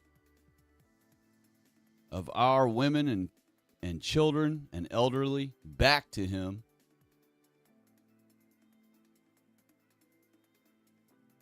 To restore our young boys to grow up to be proper young men back to Him. That's how we want to meet the Lord. We want our God to say, well, nice job, y'all. Nice job to you. Well done for your participation in saving your country. You helped contribute to millions and millions more white children to be born just a couple decades after you. All thanks to you and the efforts you put forth along with the efforts of your own kindred people who were like-minded. Well done.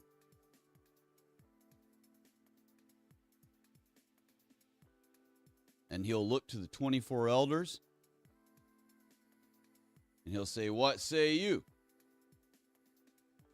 And they'll all say, it's a yes from us, Lord. And He'll look to Jesus Christ, and Christ will say, I have nothing to add, Lord. Good job. He's already saved by me, says me, so I brought him here. I agree he should be here. Y'all agree he should be here. It's a yes from me, so welcome to the kingdom. That's the way you want to have to face God.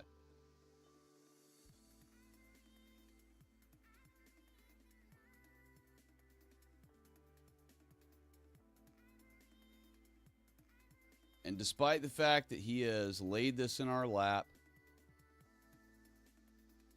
you know, the total journey, the totality of the circumstances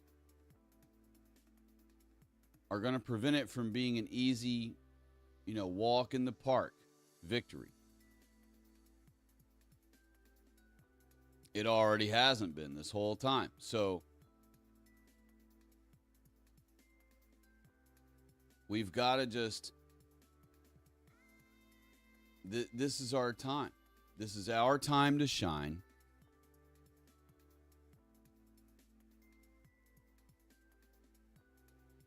It's our turn to have our hand on the wheel.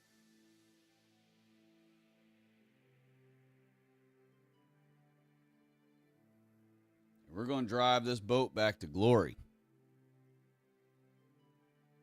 And you're going to help us do it. And you're all going to do a great job of it. I know you can. I know you will. I'm looking forward to seeing you guys and gals in the chat section of other videos and in the comment section of other videos. I'm looking forward to hearing stories in the future, how you managed to uncuck a family member or a friend, and how now you've got them texting you back happy Sabbath before you even get to them.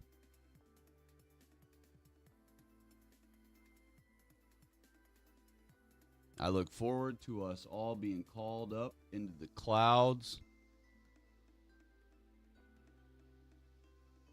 I look forward to Christ bringing us to the 12 gates that surround heaven, 3 on each side, 1 gate for each of our 12 tribes.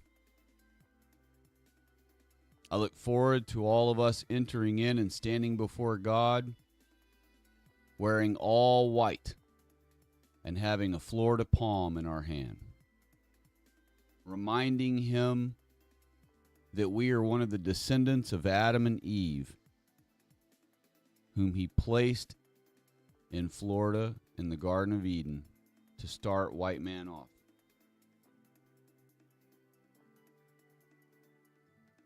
And I look forward to spending my one day in Sabbath in heaven with God and Jesus Christ and our Holy Ghost and all of his creations that are in heaven that we are unaware of, and the 24 elders and all the saints. I look forward to returning back to the earth the next day, which will be 1,000 earth years later. I look forward to watching Satan now have billions and billions of non-whites and wicked whites who were damned and left behind, to be able to start convincing them to rise up against heaven now that all their bodies have been reanimated. And I look forward to watching them all fall to their knees and involuntarily scream that they are sorry and they apologize and that they were wrong, and that Jesus Christ is King, and that they should have all never ever worked against Israel, white people. And I look forward to, after they're finished apologizing to Christ and to God and to us, I look forward to watching fire come down from above and form a lake around them and consume them. And I look forward to knowing that the smoke of their torment shall ascend forever and ever. And I look forward to the next day when God creates us a new heavens and a new earth. And I look forward to worshiping God with you all every Sabbath and every new moon in the new earth, where we will build and another shall not inhabit. That's letting you know that only Whitey will live there.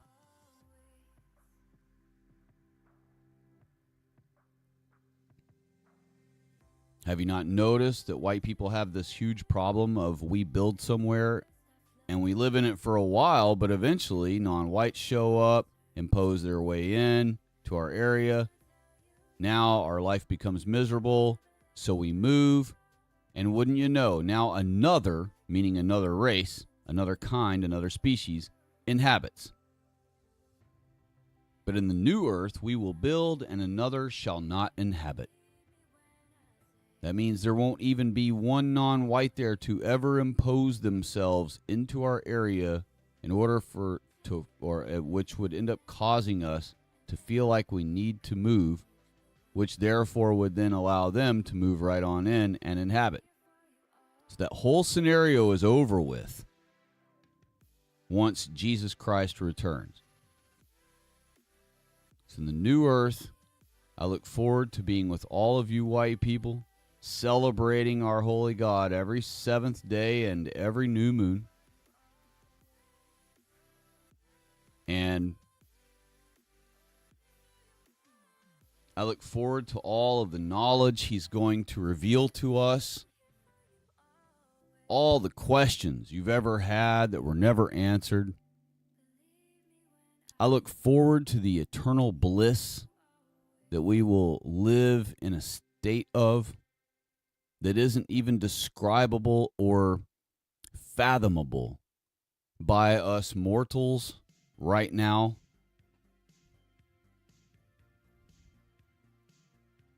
I look forward to all of us having many white children. Are you a childless white person listening to this? You will have many white children with the spouse of your dreams once we are in the new earth. And that is not hopium. That is not made up Q-turd fantasy. That is indeed what God's plan was for you originally, right out of the gate. And that is the gift God plans on giving you once you achieve and overcome this mortal trial. All of you will have many children. Women will not have pain in birth. All of us will have eternal youth. You know, so many people like the song Forever Young, that they want to be forever young. And some idiot, I don't remember who it was, said he didn't want to live forever or live forever young. And I thought to myself, well, you're a fool. You can die and you can grow old if you want and not live forever.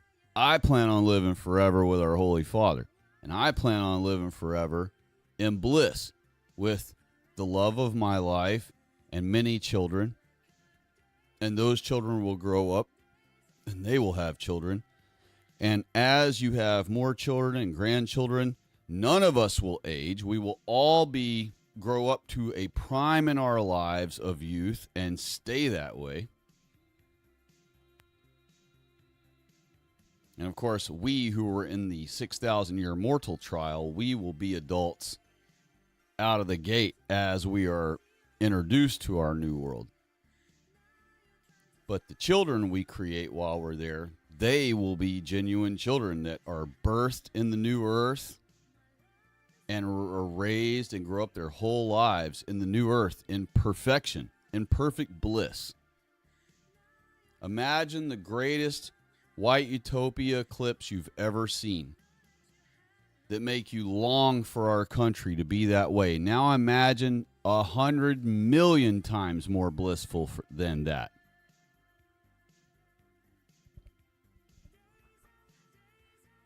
And we will never grow tired. We will never require sleep. We will still sleep, but we won't require it. We'll just do it because it was our traditional practice.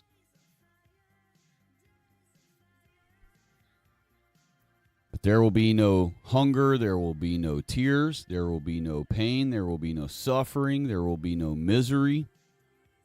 There will be no loss.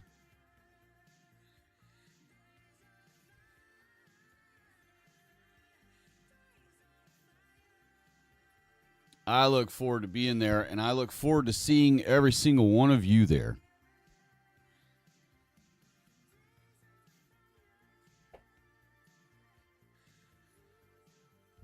And we will build large campfires, and we will camp out together and share stories of our crazy, epic adventures here on this earth as mortal beings.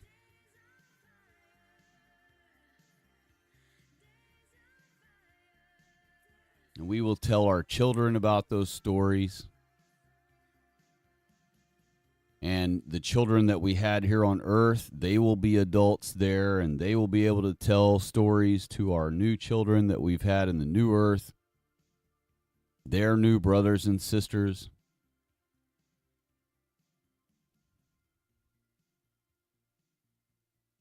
And there will be no envy, there will be no sibling jealousy, there will be no betrayal. There will be no more cheating or lying or stealing. It'll be the ultimate high trust society utopia that you could ever imagine. And no matter what some retarded cynical might say, you will never grow tired of it. You will be just excited, just as excited, one day as you were the day before. And every day it will become increasingly more exciting, all through eternity, where there is no mundaneness. There will never be mundaneness or boredom or burnout from the glory of perfection. Those are all mortal fatigue scenarios.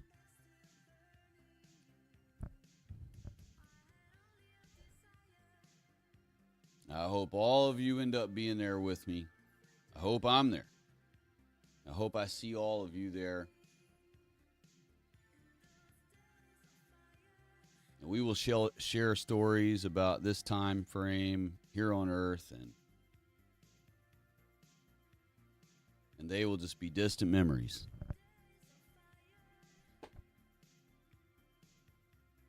And they won't hurt to think about anymore.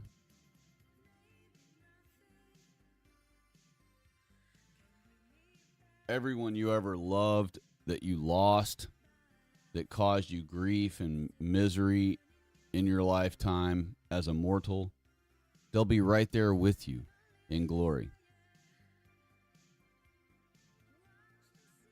So there will be no need to miss them anymore, wish you hadn't lost them anymore. They'll be right there beside you.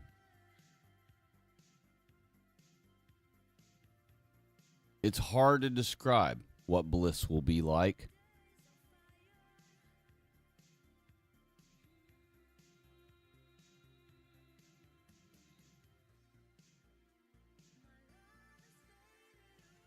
But it'll be worth it. Everything we do here will be worth it.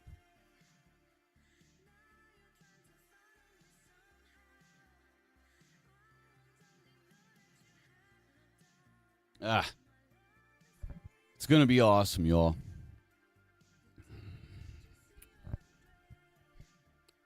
These 215 years can't count away quick enough. I'm going to get out of here for tonight. And went way, way past, double, triple what I planned on going.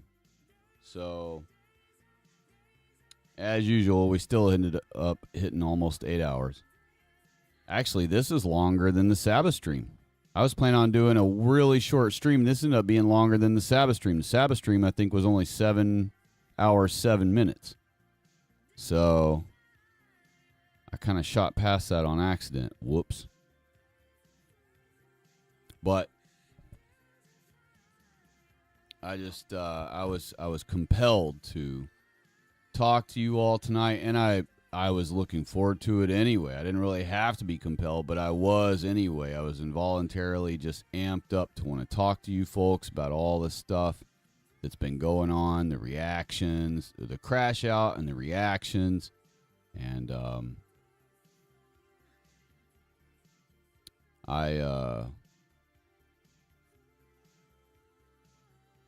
just want everyone to know that, you know, this will work. We will win, but we have to put a foot forward to do it, you know, and we have to take those first steps, and we have to do our part. We have to do what we can, whatever it is, whatever it is. And in the end, God will be pleased with our efforts. He will smile upon our efforts and our endeavor. And once we have God smiling on our side, we are unstoppable. Help us get there. And it'll all be worth it when it's over. I'll see y'all on the next one. God bless you all. I hope you all have a wonderful day at work. And we'll We'll do this again soon, here in just a few days. Maybe in another couple days here this week. All right? Take care. God bless you all who are a part of my kindred people. And we will talk soon.